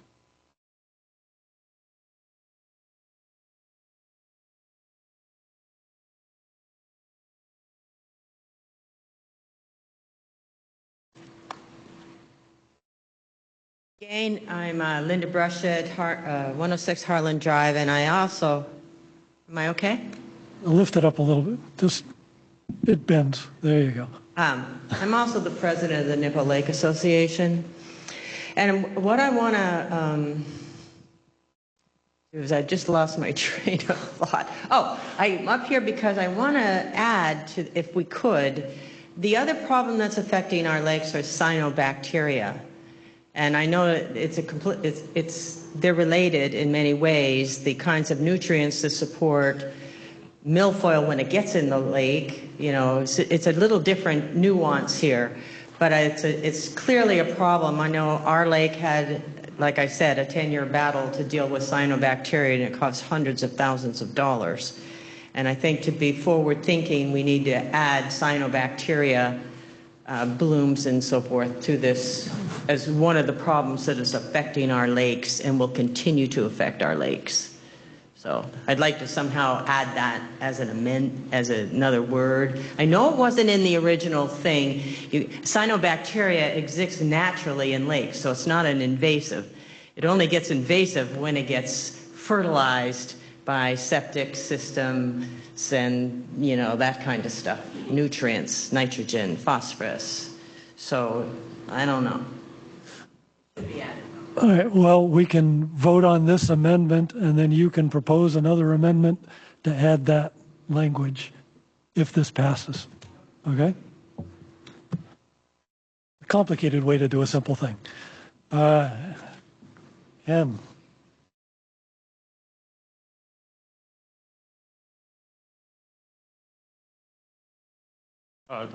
A comment I have is the original articles, this is what you'd call disappeared. These original articles have disappeared. Why? It's already shown that the board and the select board and the advisory budget committee, their position. But my question who actually changed the language? And tell me, why is there so much fear about these articles appearing on the ballot? All it's asking is they appear on the ballot. Why are the articles, why are they so feared that they would appear on the ballot? People are just asking for a right to vote on them. So they've disappeared. That's a favorite term the left uses. So on these two articles, my question is, tell me who changed the wording? Who struck the wording and put in new wording? The petitioner. The petitioners? Okay. Right there. All right, so they did that working with the town? I didn't know about this until it was presented. Yeah, so I'm happy to give some clarity. So as I will do with any resident interested in petitioning an article or anything else, somebody has an idea, they want to do government in Barrington. Part of my job is to help make sure that government happens in Barrington appropriately and legally. And so in this case, the primary petitioner, Ron Allard, approached me, said, hey, I have this idea. I want to ask the select board to do something about this, and if they're not going to do something about it, I want to petition an article. And I said, fantastic, I'll get you on the agenda for a select board meeting. He met with the select board on September 23rd. It was a joint meeting with the Conservation Commission. Wasn't really confident that the concerns would be addressed by the Conservation Fund or other funding, and so he drafted petitioned articles. I helped draft the petitioned articles to make sure they were legal to do what he wanted to do. A lot of times petitioned articles have nuanced language that you're asking the town government to do something that you can't legally do. I'd prefer always to see petitioned articles that have legal language so that if the voters approve it, it can be something that happens. And so I helped the primary petitioner draft the petition article here, and then there were some developments recently within the last week where in conversations with the primary petitioner and the Conservation Commission and the Swains Lake Association, they came to an agreement that they were all happier with. And so I met with the primary petitioner, and we worked on amended language that that satisfied both the Conservation Commission, the primary petitioner, and the Swains Lake Association. And as a matter of efficiency, having it here, knowing that he planned to introduce that proposed amendment. There's another petitioned amendment coming up, number 33. I also worked with the primary petitioner there to draft the language and make sure that it was legal language to do the intent of what she wanted it to do. So open offer to anybody if you're interested in petitioning an article. The part of the reason town staff exists is to help make government happen in Barrington, and petitioned articles are part of government. So, even in its original form, you'd mentioned the word legal language. What triggers an article in its original language become legal language? well, the legal language is it's an article that pertains to authority that town meeting has. So there's certain authority, even if town meeting says something, the state government has not conferred that authority with town meeting to make that decision. So I'll give you a perfect example. The primary petitioner, his original idea was to have a petitioned article to ask town meeting to take a portion of the conservation fund and just spend that for invasive species mitigation. So that's not something that you can do. The statute, the state government, the state law is clear that only the Conservation Commission has the authority to spend the conservation fund. Even the select board does not have the authority to spend the conservation fund. The state law is clear in RSA 79 that the Conservation Commission is the only group that has the authority to spend the conservation fund. So even if the registered voters in the town of Barrington get together at town meeting and say, we want to spend $500,000 from the conservation fund on this purpose, they don't have the authority to do that. It's not legal in state law. And so that's what I mean about having language that is legal. And so in working with the primary petitioner, this idea to reduce the amount that goes to conservation fund and have a capital reserve of an equal amount or approximately equal amount attended to the intent of the using conservation fund dollars for that purpose, but in a way that's legal. Okay, thank you. Of course. Jack? Jack Gale, Berry River Road, and a member of the Barrington Conservation Commission. I was involved in some of these discussions with all the parties. I wish we had done it earlier. Ron Allard and his friends brought this into being. The Swains Lake Association actually came to a Conservation Committee meeting because we can't act on our own. It was a fact-finding and discussion the other day. Mr. Allard wanted me to commit to something. I could not, as just a member, along with one of my colleagues. We can't meet in groups of 3 or bigger without being a public meeting. We do publish our things. But we looked at improvements, and we did get feedback from Swains Lake and the petitioner that these were improvements. The original article would have been a one-time funding of this project. Depending on how your milfoil eradication goes and the fact that state funding, they've already been told will go down next year, that could be wiped out in one season. And there's no future promise of any more money helping out the lake associations. It limited itself in its wording to 2 lakes, as only Swains and Ayers have the required acreage and public boat access. I live on a lake that doesn't. But I'm sure if you also lived on my lake, you would be concerned what happens to the property values in my community if my lake is contaminated and nobody wants to live there. That's an issue that didn't come up. They also talked about what they're doing to control the problem, and yet nothing in their money could be spent to help control it. It's a hell of a lot cheaper to work with the New Hampshire Lakes Association and keep this out of our lakes. Almost all the sightings of the milfoil, the most are congregated at the boat ramp off of Young Road. We know where they're coming from. The Lake Coast Association and volunteers from the Swains Lake Association that spend their weekends gratis to help out are trying to keep this out of their lake. We expanded this to get more mines, more sources of money. We did talk about grants, and to control this or prevent it at the beginning. Because to sit there and say we're only going to throw money at the emergency room process of treating it with chemicals and divers, would be better served by, could we spend a little money and keep it out of the lakes? Because no one wants to envision their lakeside community as you don't want to go there. And that's why we expanded what we could do with this under the understanding that more people will be involved from the lakes and from the select board to help us get to a better solution. And that was the thinking. Thank you. Yeah. Okay, any other comments on the proposed amendment to Article 32? Seeing none, I'll see if I can read that amendment from here on the TV. The language now from Article 32, if amended, will read, to see if the town will vote to establish a joint working group to best address funding options, criteria, and methods for prevention, testing, control, treatment, and removal of invasive aquatic vegetation or fauna in water bodies in Barrington. All those in favor, raise your cards. Okay, all those opposed? This passes. So that is now the language of Article 32. Are there any other amendments to Article 32? Do you want to do yours, Linda? Okay. Proposed amendments, I mean.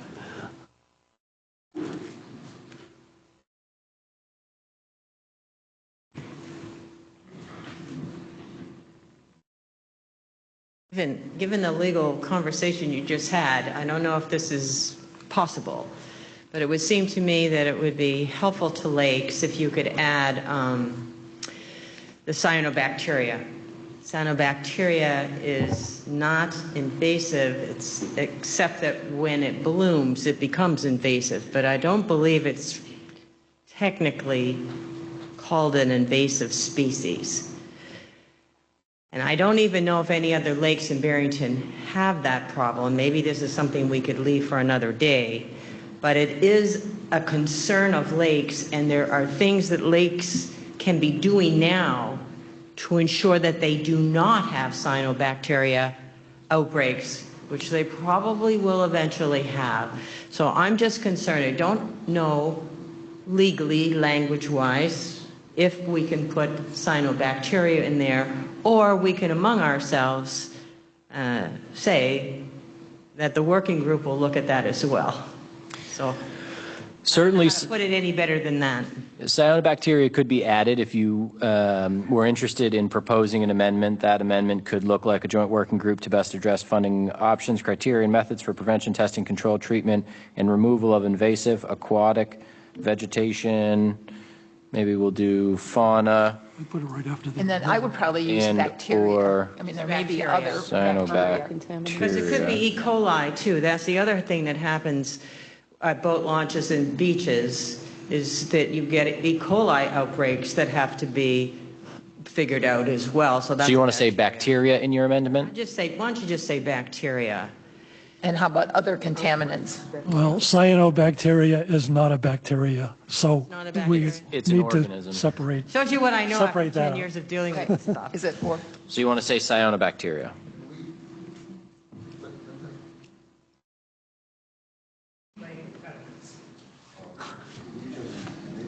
Nuisance species, Nuisance species. then in case something. Invasive and nuisance species. That'd be fine. Will that work? Yeah. Yeah. Yeah, I was thinking contaminants, actually. I heard someone else just say that, too. Whatever you guys want. But the Nippo Lake Association would be happy to be part of this working group, since we have gone through a complete process from understanding our problem to solving our problem, which is what has to happen here with every lake. Is what's causing it, what are the ramifications of all of that, and then because there's never any one thing you can do to solve the problem, milfoil or whatever it may be. So, Ms. Brescia, would you look at the screen and see, oh, yep, now look at the screen and see if you're happy as the amender. You're proposing an amendment. Yep, that takes everything living. So the proposal is, and I'm sorry, you're not going to be able to see this clearly in the room, but the only change here is to add or nuisance after invasive.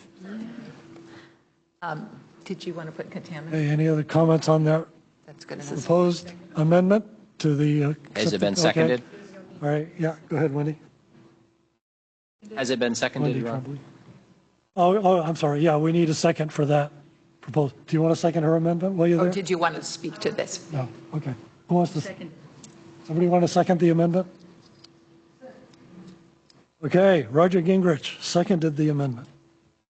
All right, go ahead, Wendy. Wendy Tremblay, Norms Way, Secretary of Swains Lake Association. I think this needs more discussion because, first of all, we support Nippo Lake. I mean, we know what you've been through. Swains Lake has had it every year except for one, the last 5 years, and we have had some years where we've had 3 outbreaks or more. It keeps us out of the water during the hottest part of the summer. And it's annoying, it's dangerous if you breathe it. Sometimes you just get this green bubbling algae, which is what it is, and it can take weeks to go away. The problem is it is endemic in lakes. The problem also is with climate change, lakes getting warmer. It blooms faster, it blooms more. And if it's under 70, I think it's 75,000 parts per million, then it's not considered bad. But if it goes over, then you get a bloom, and that's toxic. But I don't know if it should be considered the same as an invasive species, because milfoil and other zebra mussel, they're all invasive species. Cyanobacteria is in every lake, so I would welcome Nippo Lake officers in the group. I don't know also if the Conservation Commission has the funds to fund all of this, because cyanobacteria is as expensive as milfoil eradication. I know Nippo spent a lot of money in past years, and we deal with that too on Swains. We were, I think, just hoping for invasive species for this, but I'm open to other discussion. I just want to see it pass, that's all. Thank you. Okay, thank you. Dan?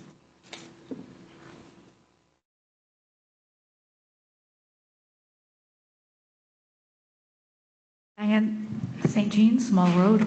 I am in favor of supporting this second amendment, but I will say that although I can't give you details because my memory isn't holding them all, there are a couple of bills going through the legislature now that would add funding for cyanobacteria.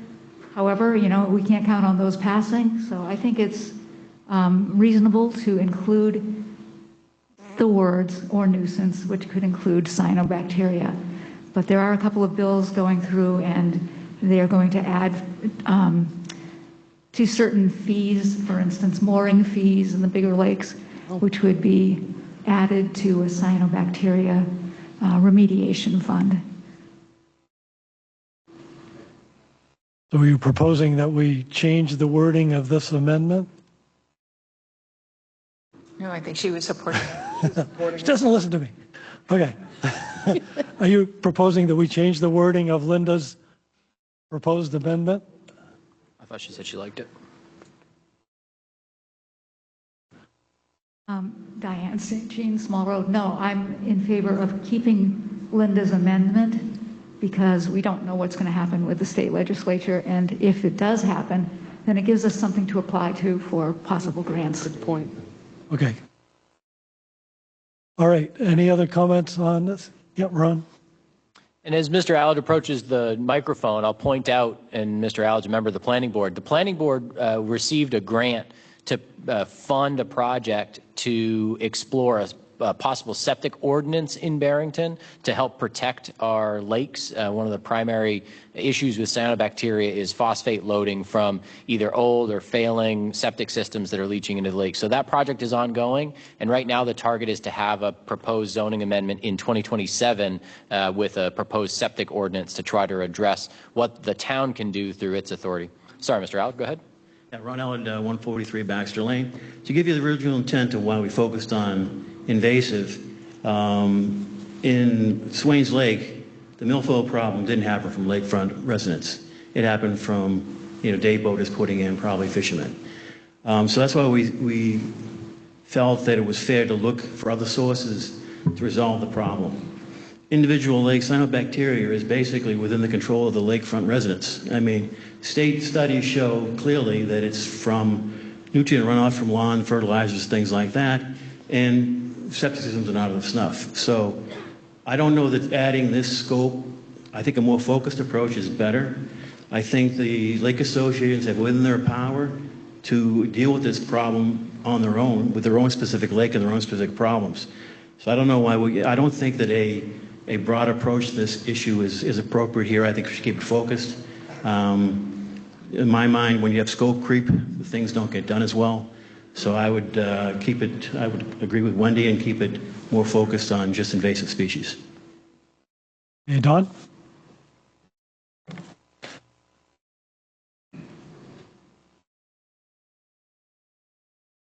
I realize that both what you're saying about the lake owners have an impact on the cyanobacteria, but it is not the only cause. A lot of our lakes in town are significantly impacted by runoff of either town roads or state roads, and I don't think that you can say that it is primarily caused or that it is solely caused by lake owner septics or fertilizer and things like that. There are other issues that our town should help support. Okay, are we ready to vote on the proposed amendment, which would add the words "or nuisance" in there after invasive? That's the only change, right? It is. Yeah. We ready to vote? Okay, all those in favor of adding the words "or nuisance," raise your cards. Okay, all those opposed? Okay, that amendment passes. All right, so now that wording is in there. And that's the new article. Does anybody have any more comments or amendments to the article as it currently reads? Seeing none, what article we are? 32 is now replaced by those amendments, and that will appear on the ballot as amended. Okay. Article 33, also by petition. To see if the town will vote to increase the optional tax credit for a service-connected total disability on residential property from $4,000 to $5,000 pursuant to the provisions of RSA 72:35. This article is projected to add 2.9 cents per $1,000 of assessed value to the 2026 tax rate, or $12 to the tax bill on a $425,000 property. This article is not recommended by the ABC by a vote of 2-2 and is not recommended by the Select Board by a vote of 4-1. Petitioner, Jennifer Chandler, are you here? Yep, Jennifer, come on up.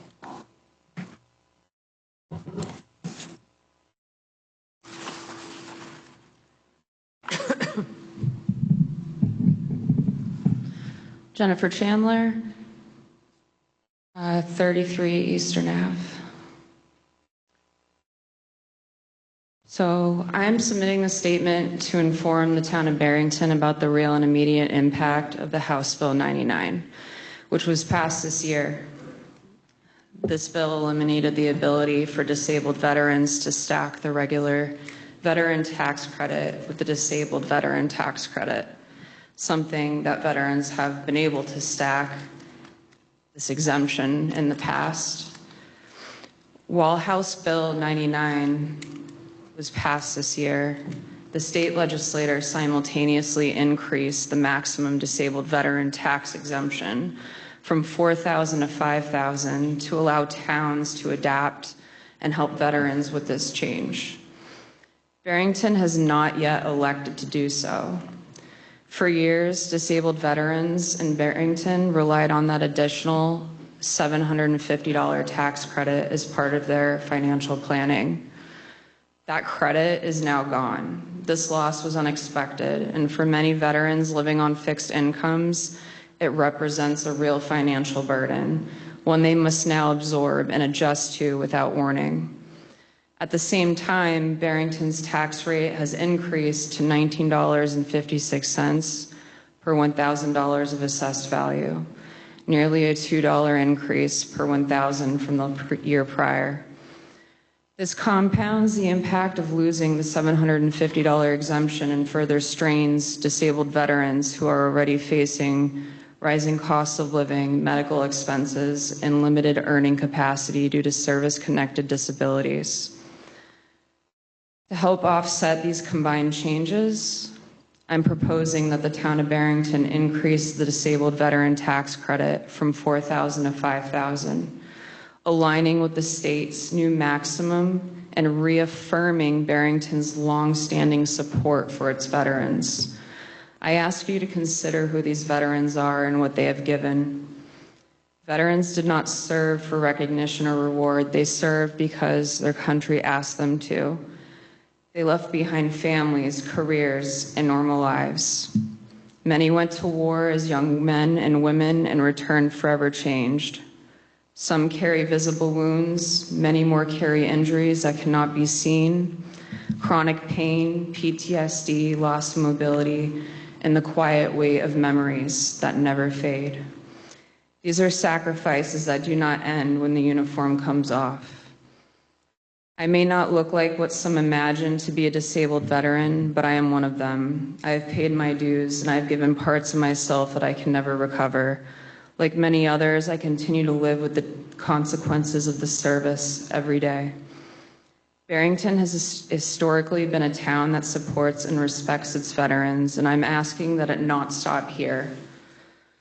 While this change will not make any one veteran whole or undo what has already been lost, it will make a meaningful difference. It will ease financial strain, reduce uncertainty, and help lessen the daily burdens carried by those whose ability to earn and live without hardship was permanently altered by their service. This proposal is not about special treatment. It is about fairness, compassion, and honoring commitments to those who stood in harm's way so others would never have to. Please consider voting in favor of this petition. Please consider standing with those who defended this country, protected our freedoms, and bore the cost of that service long after the battles ended. Thank you for your time, your consideration, and your continued support of Barrington's veterans.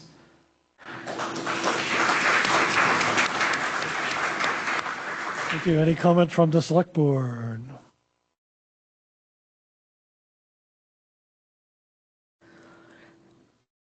I think I've shared the information that when these changes were taking place, starting all the way back in 2018 or 19, the goal was to get the service-connected total disability credit to $4,000. I think I've also shared publicly that at the time we were looking at 32 of those credits taking place within the town. We are now looking at 56 or more of those. There is an absolute balance that needs to take place within our community in both supporting our veterans and being sure that any amount that is passed on to our other taxpayers is looked at. I think it's important that this article come forward and that the residents of the town make that decision, not a board of 5 people. Do the ABC have any comment? No? Okay, Ann? And I want to say something too. My name is Ann Melvin. I've lived in Barrington for 43 years on Eastern Avenue.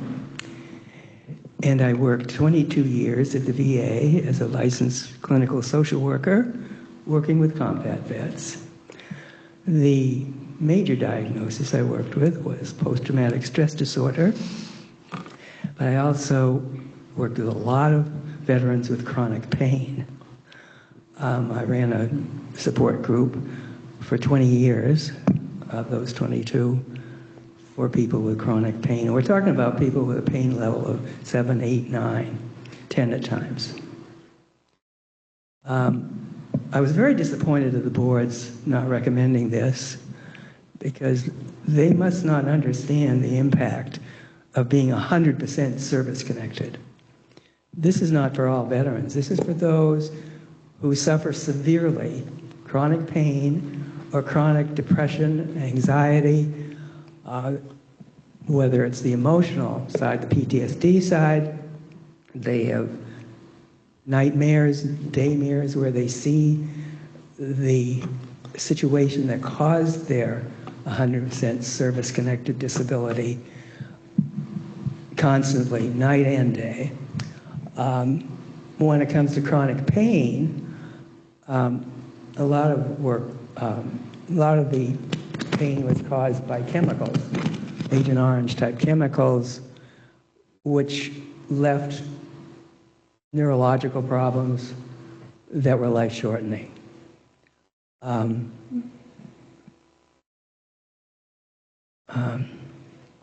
So I think the boards that voted this down didn't understand that we're talking about pain. We're talking about emotional pain. We're talking about physical pain. They didn't make the ultimate sacrifice of dying, but their life has certainly been impacted negatively by these emotional disorders and chronic pain. So I'm certainly asking that the boards change their recommendation, and I'm also asking that if it goes to the town meeting in March, that people support it.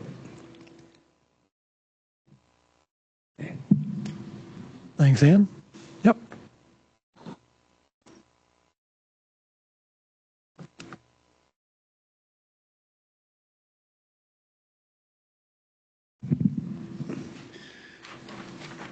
Hello, my name is Todd Titus of Nicholas Way. I have both a question and a statement. I'll start with the question. On your paperwork, it says the tax rate will increase by $12 if this is approved, at a cost of 2.9 cents per thousand. That's for $56,000, correct? And can I ask a silly question? If the police increase is $70,000, their tax increase is 2.1 cents. And the tax is only going up $9 per thousand. Is it me or is the math incorrect? So a really good question. So if you have the voter guide, that's I think what you were pointing at there. Page 7 of the voter guide. The bottom of page 6 has a couple of footnotes for the tax rate impact table that's on the top of page 7. The first one, and that those notes include links to the full documents you can see online, not just the embedded version that's in the community voter guide. So note number 1 is based on the $1.9 billion valuation and proportional share of the 2025 tax rate appropriations. So back during the operating budget presentation, I explained how the separate financial warrant articles funded last year on the tax rate were set a tax rate high enough to cover the operating budget and 37% of the existing proposed warrant articles for 2026. So that difference that you're talking about between I think you referenced the police collective bargaining agreement cost items, that's the 37% surplus figure of how much the current existing tax rate covers those that portion, that 37% portion of the $72,000 of the police collective bargaining agreement. Okay. And silly question. Up to this year, wasn't the $750 veterans credit covered? So that would be literally 3/4 of what this bill is this amendment is asking. Excellent question. And the difference is that the credits aren't budgeted for. There's no appropriation for the credits. The credits either happen or don't happen every year. And so probably the best correlation to give you to explain that point is if on March 31st of 2026, we had 100 service-connected total disability credit eligible residents move to Barrington, and they're eligible to receive that credit for 2026, the town would provide that credit whether we planned on it or not, because during tax rate setting, a credit is not an appropriation. A credit is a redistribution of a portion of property taxes. So after all of the calculations are done for how much money is approved by voters to spend and how much offsetting revenue exists and what the total valuation of the town is, after all of those calculations have been done, there's a tax burden that's provided. And then the amount of veteran credits for eligible property owners, and like I said, it could double or triple in 1 year, and it doesn't matter because that amount is just redistributed among all property taxpayers.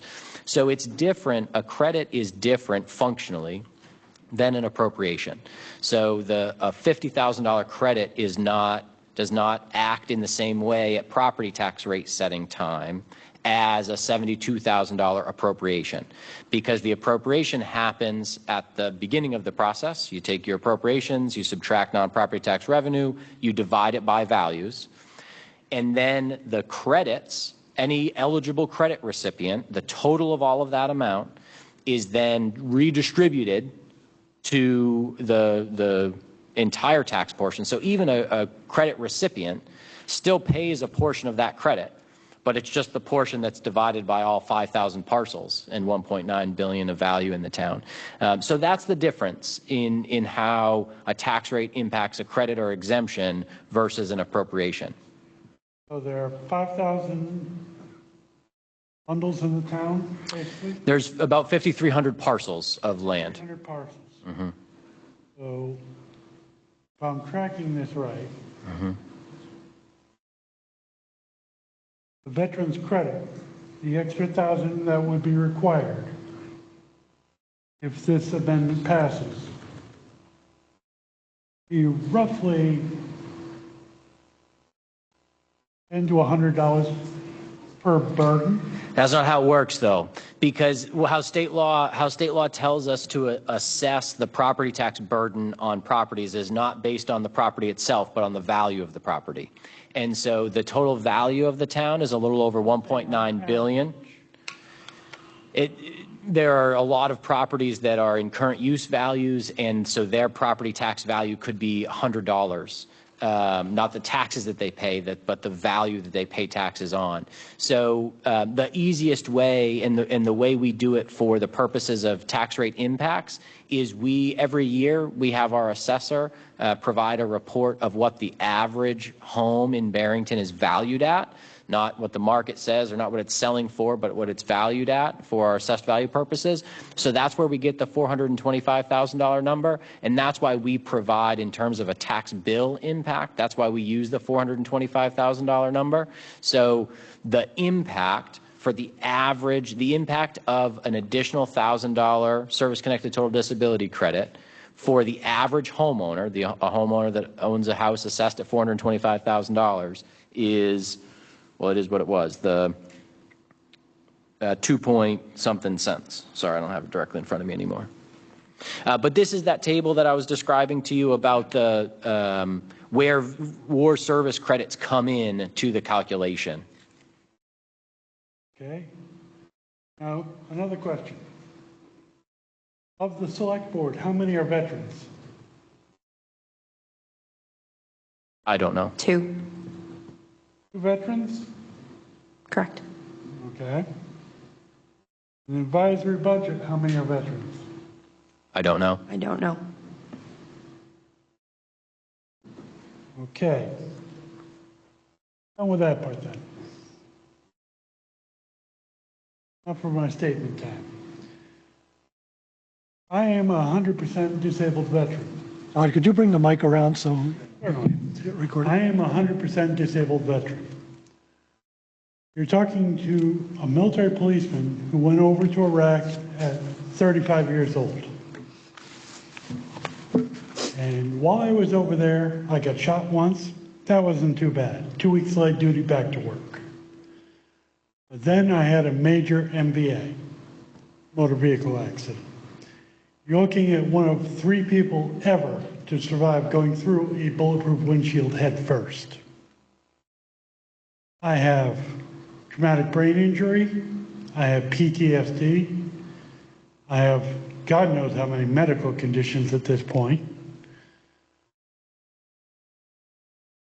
On a good day, my pain level's a 7. On a bad day, I don't even get out of bed. I cannot earn a living anymore. And even though I collect disability from the VA, that doesn't pay nearly what I used to make as a computer network engineer. So every little bit helps. And we used to get $4,750 in credits. $4,000 from the town of Barrington, $750 because we were also a veteran. They changed the rules up at state. So the $750's gone away. But someone, nice person, has put in an amendment to try to make us whole again. Even though the amount is less than we're asking for the state limit.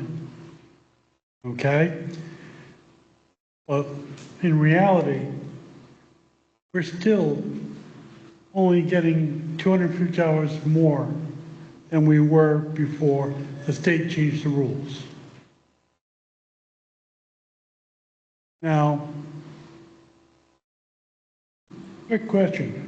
How many people think $250 is too much for the people who have worked hard and sacrificed for your country? It's that simple.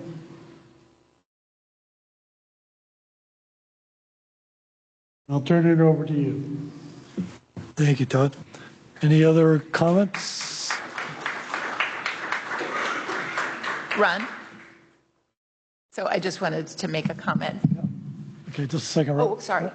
Go ahead.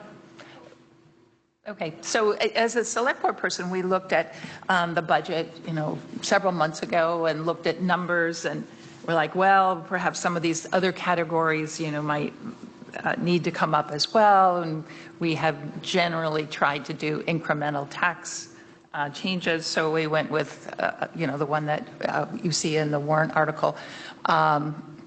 And not looking at those numbers, that made sense to me at the time.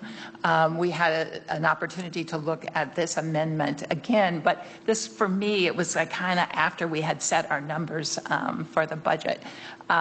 So that's where my vote has come from. But I can see as a resident, looking at the human side of this, I might vote differently as a resident than I did as a select board member. Robert? Just a few questions and statements. Tracy had said that she feels that the board should not make a recommendation. I'm sorry, go ahead. You said the board should not make the recommendation, the town should. The residents should decide. But yet you voted 5-0 against this. 4-1, actually. 4, okay.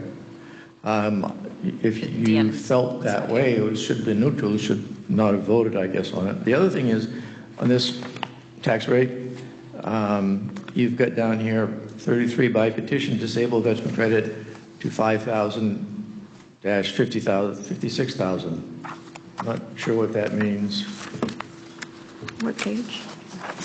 That's just indicating that the tax rate impact statement is based on the current enrollment of service-connected total disability credits recipients, which is 56. So the 56,000 is the basis for the tax rate impact. Of course, as I mentioned earlier, that could change. That could be different by the time April 1st rolls around, which is the as-of date for property taxes. But I just wanted to be clear in there what the total value for the basis of the tax rate impact was. Okay. Also, in Article 33, which is veterans credit, you list the amount of veterans and the impact on taxes, but on the disabled exemption, you don't list the amount of people that are getting that or the tax rate difference, and you've upped the taxpayers from, what is it, 30? I missed it. Oh, from 30,000 to 36,000. It's a $6,000 raise for that. But yet, and they were talking about 4,000 to 5,000. A couple of people mentioned, but here it says 2 to 4, so I'm confused.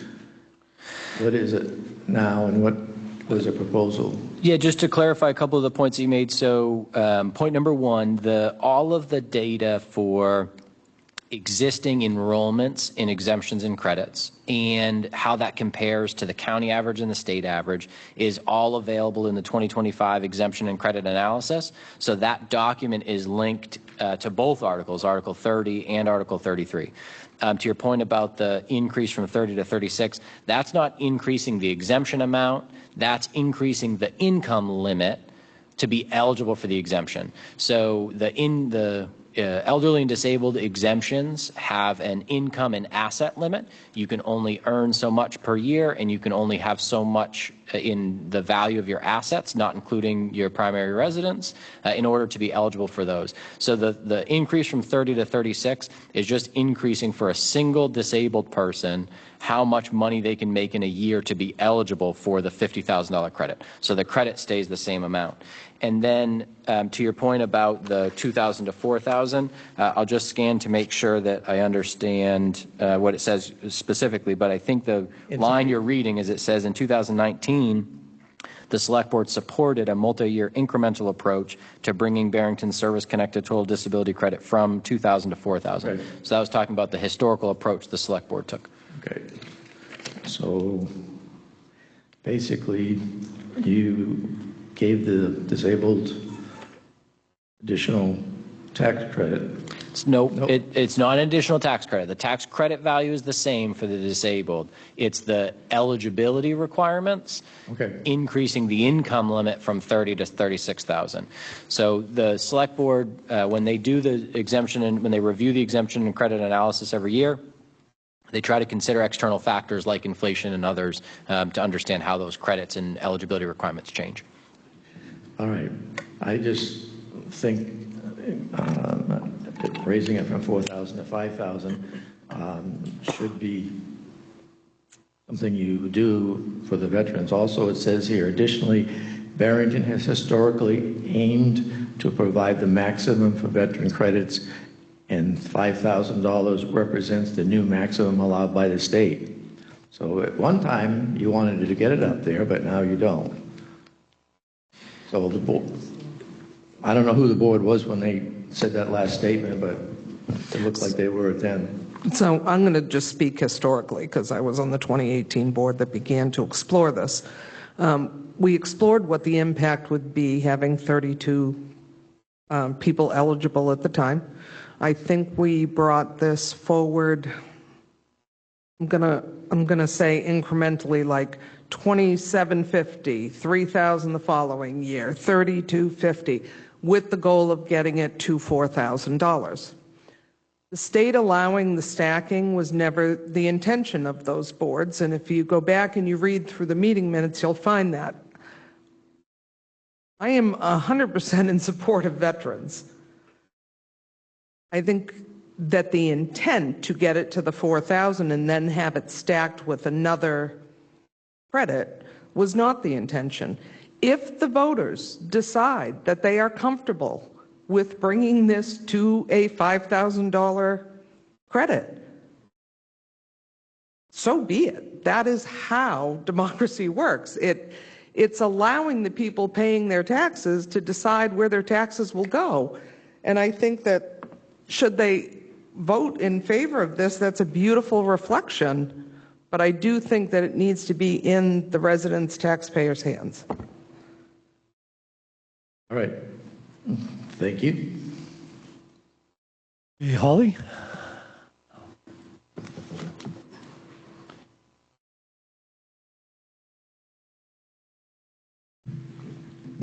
Hi, Holly Grossman, Scruton Pond Road, and I'm in favor of this article.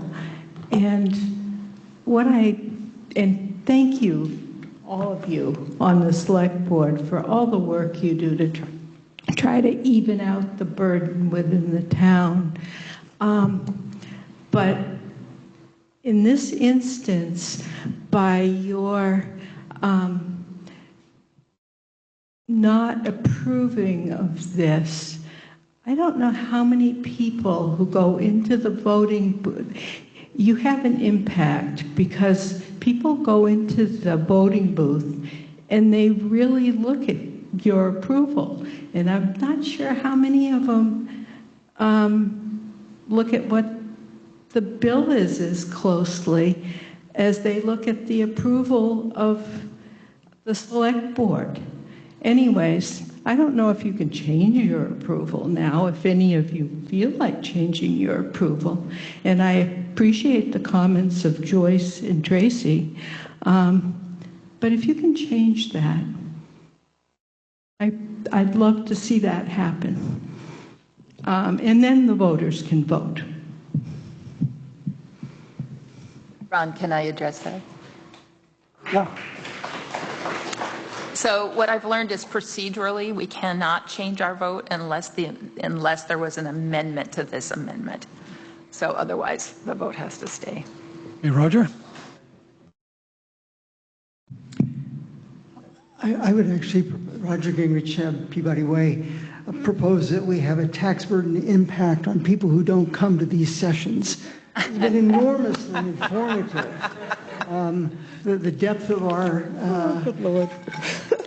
Man on the left up there, his knowledge and encyclopedia is amazing.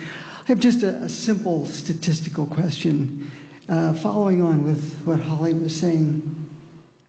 I think the people who don't come to hit this and the few hundreds of more that come to vote go down and look approval, approval, approval, and that's how their vote is going. So I'm perplexed a little bit about how a 2-2 vote ends up being not recommended on the ballot. I can answer that. So to do something, you need to have a majority of the vote. That's to do anything. In this case, the question before the Budget Committee was to recommend this article. And the votes to recommend the article failed to receive a majority. And so if you don't have a majority, then it's not recommended. And so it would have been great if we had 5 members there that meeting, but we did not. And so that's the outcome of a tie vote. A tie means nothing happens. And in this case, the nothing happens means that the article is not recommended. Any more speakers on this?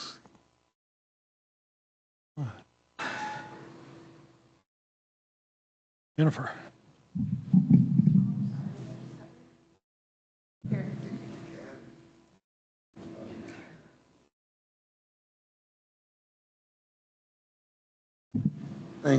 Ken Grossman again, Scruton Pond Road. I want to propose an amendment. I want to propose changing that 5,000 to 4,999. I'm serious. Then you can think about it again. What's your name, sir? Not a second. Did you get the name? No, we can't hear you. Kevin Boswell. Kevin Boswell, thank you. Yeah. That's unique. Yeah, and procedurally, that has to happen. We'll have a separate meeting following this one, so that's when the vote will occur. Okay, so we have a proposed amendment to change the increase on the this total disability to instead of 5,000 to 49.99. Now we're going to discuss the amendment. So if you wish to speak about that proposed change, you can do so. Okay, yep. Good afternoon. My name is Kevin Boswell. I'm living at Church Street now. I am a 100% total and permanent disabled veteran myself. I served 25 years in the Marine Corps. I grew up in Littleton, New Hampshire.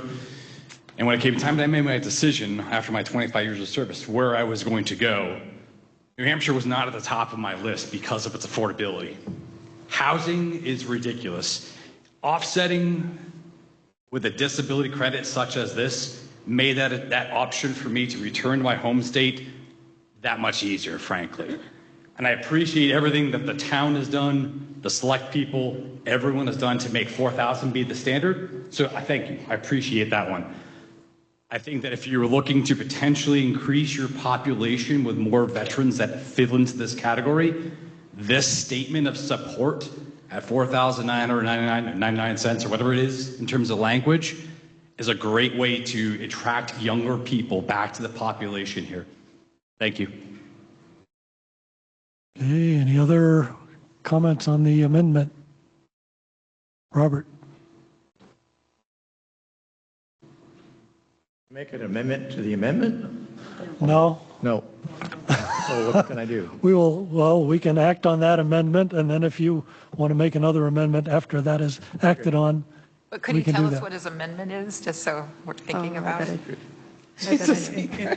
Instead of 4,999, I was going to go 5,001. That's not legal. No, it's not, yeah. Unfortunately. The maximum in the state now is 5,000.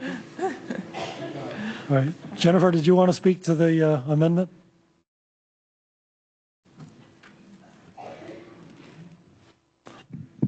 Yeah, I just wanted to ask you guys that if this amendment goes through, will you change your recommendation? Because that's why we're doing it. I will. Thank you. I appreciate it. Okay. There's only 3 select board people here, so you're going to have that split up however it splits up. But I wanted to answer you, but you had turned around and walked away.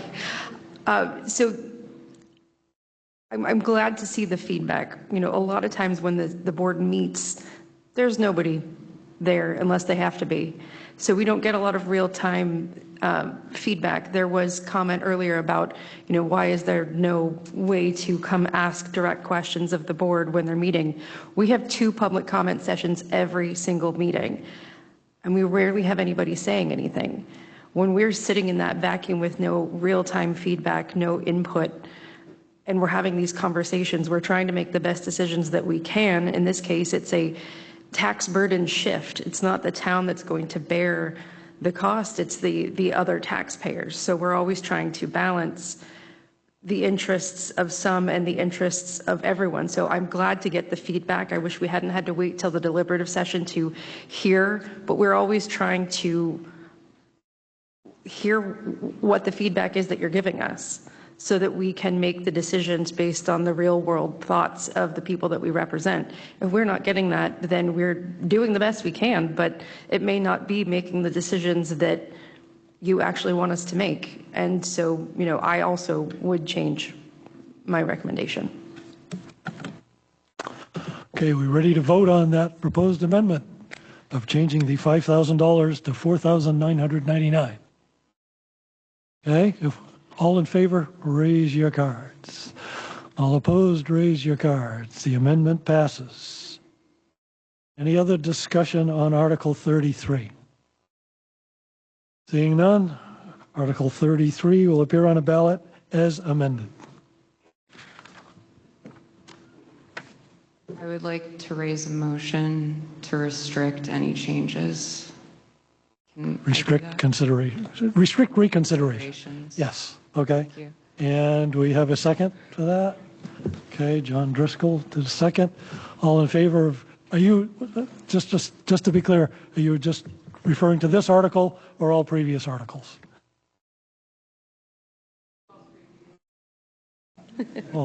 all previous articles. Oh, thank God. Are you still seconding it? Okay. All those in favor of restricting all previous articles? All right, they're all restricted. Thank you. All right, let's get to the fun stuff. It's time to talk about the zoning amendments. What could be better? John Driscoll is the one that knows about all this stuff, and he will present a summary.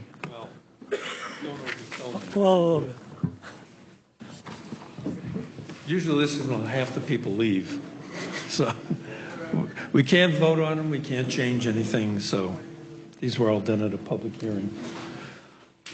All right, we're starting on page 32 of the guide. It's kind of a general discussion of what the zoning board does. I just putting that here in case anybody has any questions. Also, if you have questions later, the planning department's phone number is 603-664-0182, and they'd be happy to answer any questions. At the bottom of page 32, it just shows all the minutes and video recordings. And if you catch me on the video, I'm guaranteed to put you to sleep. So, okay, we'll start with Article 2, Innovative Land Use Clarification. We have, I believe, 8 innovative land use controls. What we're just going to do is add notification that it was created under RSA 674-21. There's nothing changing. In the green area below, all innovative land use controls, which are designed to allow the board flexibility with everything from floodplain management, impact fees, etc. And in the blue section, they're all listed. About half of them are to protect the wetlands. So that's Article 2. Article 3, changes of the determination by the zoning administrator. Currently, if you wanted to change something, suppose you had a store that sells something and you wanted to change it to a barber shop, you have to go to the planning board. Under this amendment, the zoning administrator, who is the building inspector and also the health officer, would be able to make that change and make it easier on people, less burden on the applicant, and so forth. That's 3. Article 4, disallowance of multifamily structures in the general residential district. We have two residential districts, the general and the neighborhood residential district. Under our regulations, the general residential district, which is about 70% of the town, is for low-density residential development. And the neighborhood one promotes medium density.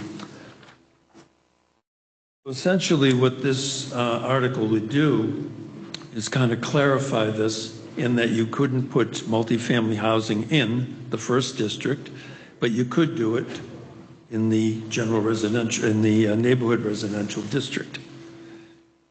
Anybody got a question, just shout out. Trying to move everybody along here. Article 5. Article 5, we're updating the ADU legislation based on House Bill 577, which passed last year.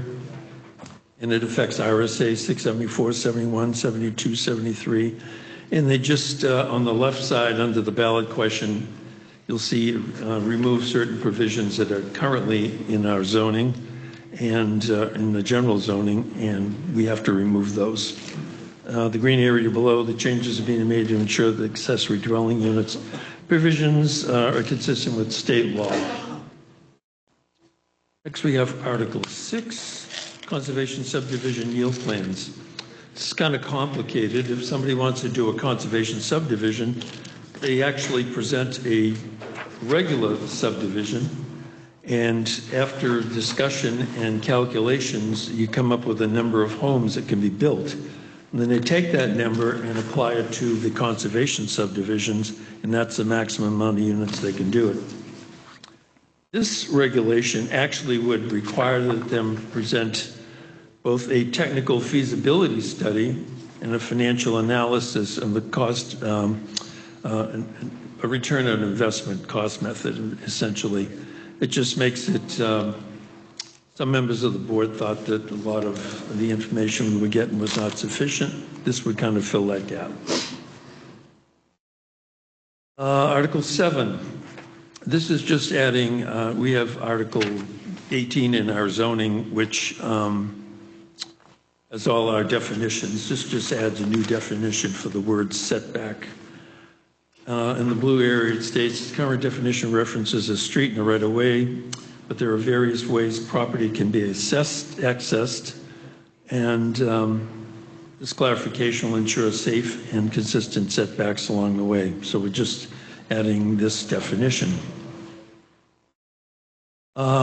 Next is Article 8, to update Amendment 7 of the Barrington Zoning Board, creating a new district in the town center, which is about 158, where the proposal is to take about 92 acres of that on 10 parcels and create this district that will be created by what they call form-based code, stresses design and placement. It's all listed in the second paragraph of the blue area. And down below, the planning board the town center has been around for about 18 to 20 years, and nothing really has happened there, and it's hoped that this will maybe get them some things moving. It stresses the way buildings are created and the public spaces in a way that enhances public interaction with different recreational and civic activities. The objective is to provide a place for people to gather, interact, and so forth.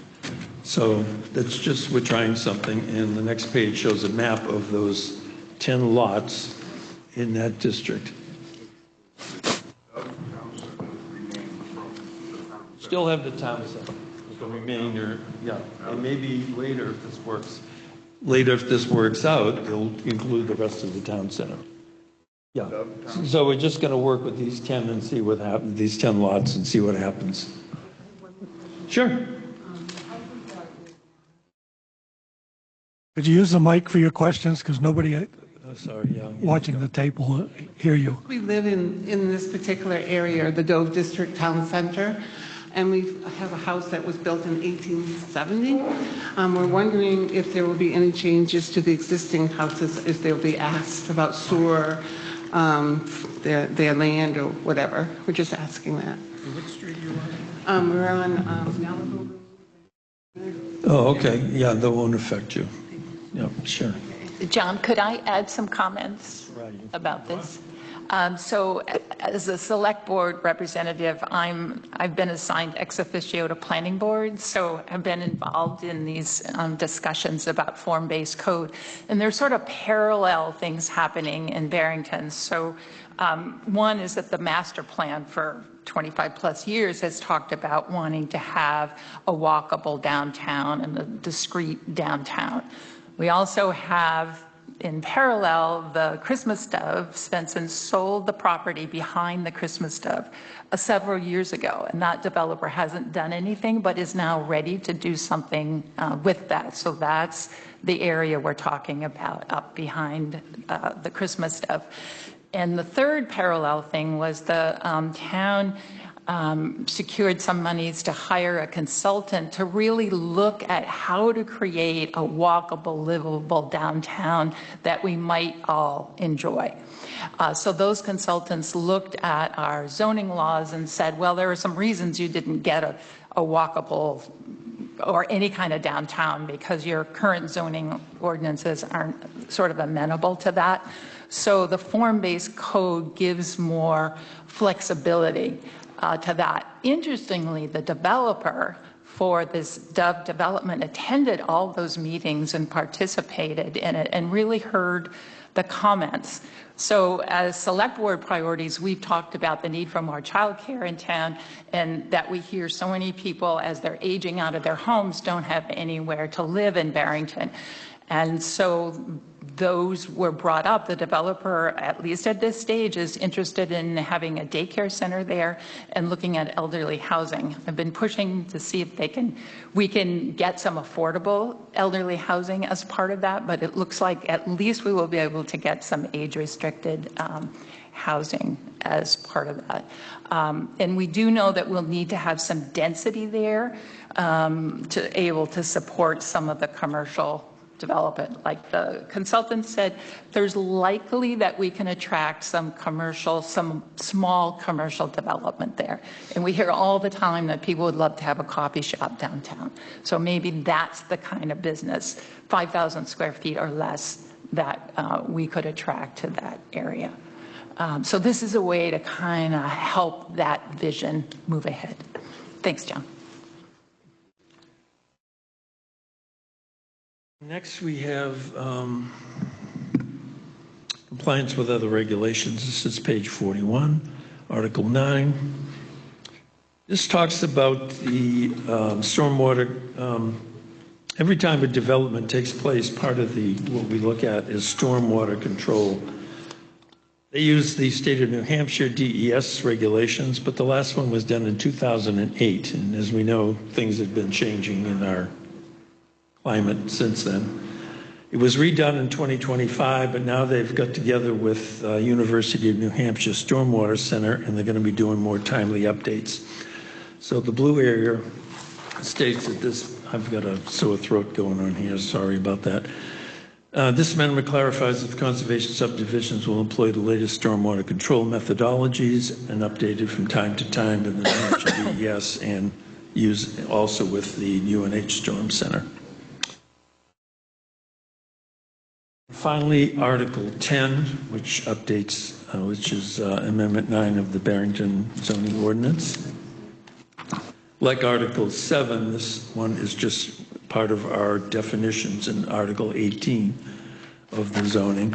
And this one just defines the term service establishment. In the blue area, this amendment adds definition for service establishment in Barrington zoning ordinance. It's been added to us as zoning administrator when there is ambiguity in what type of businesses are included in this definition. Under the ballot question, it actually lists things.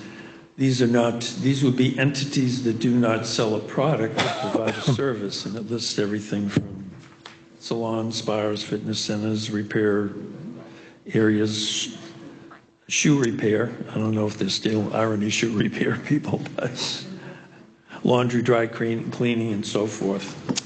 In the bottom, it just says, recognize the need to provide this definition, especially in light of the proposed Dove district, as has been discussed to ensure the further development complies with the vision outlined in the master plan. So that's it for the zoning. Again, that number, if you have any questions, is 603-664-0182. Talk to the zoning. Thank you, John. That's it. All right, Article 34, to transact any other business that may legally become before said meeting of the Honorable Town Government. We can't spend any money. If you have anything you need to talk about or want to talk about, you can. Let me just remind you that next Saturday, same time and place, is a school district deliberative session here. I almost guarantee it's going to be a lot shorter and a lot more money. So it's worth showing up for. So anybody have anything else you need to bring up? If not, I will accept Peter? Motion to adjourn. Motion to end, we have to use the term end the deliberative session. I'll second that. All right. All those in favor of ending? All right. Anybody strongly opposed? No. All right. Thank you all. Thank you for being here. Thanks for hanging out. Wait a minute, I think your husband is strongly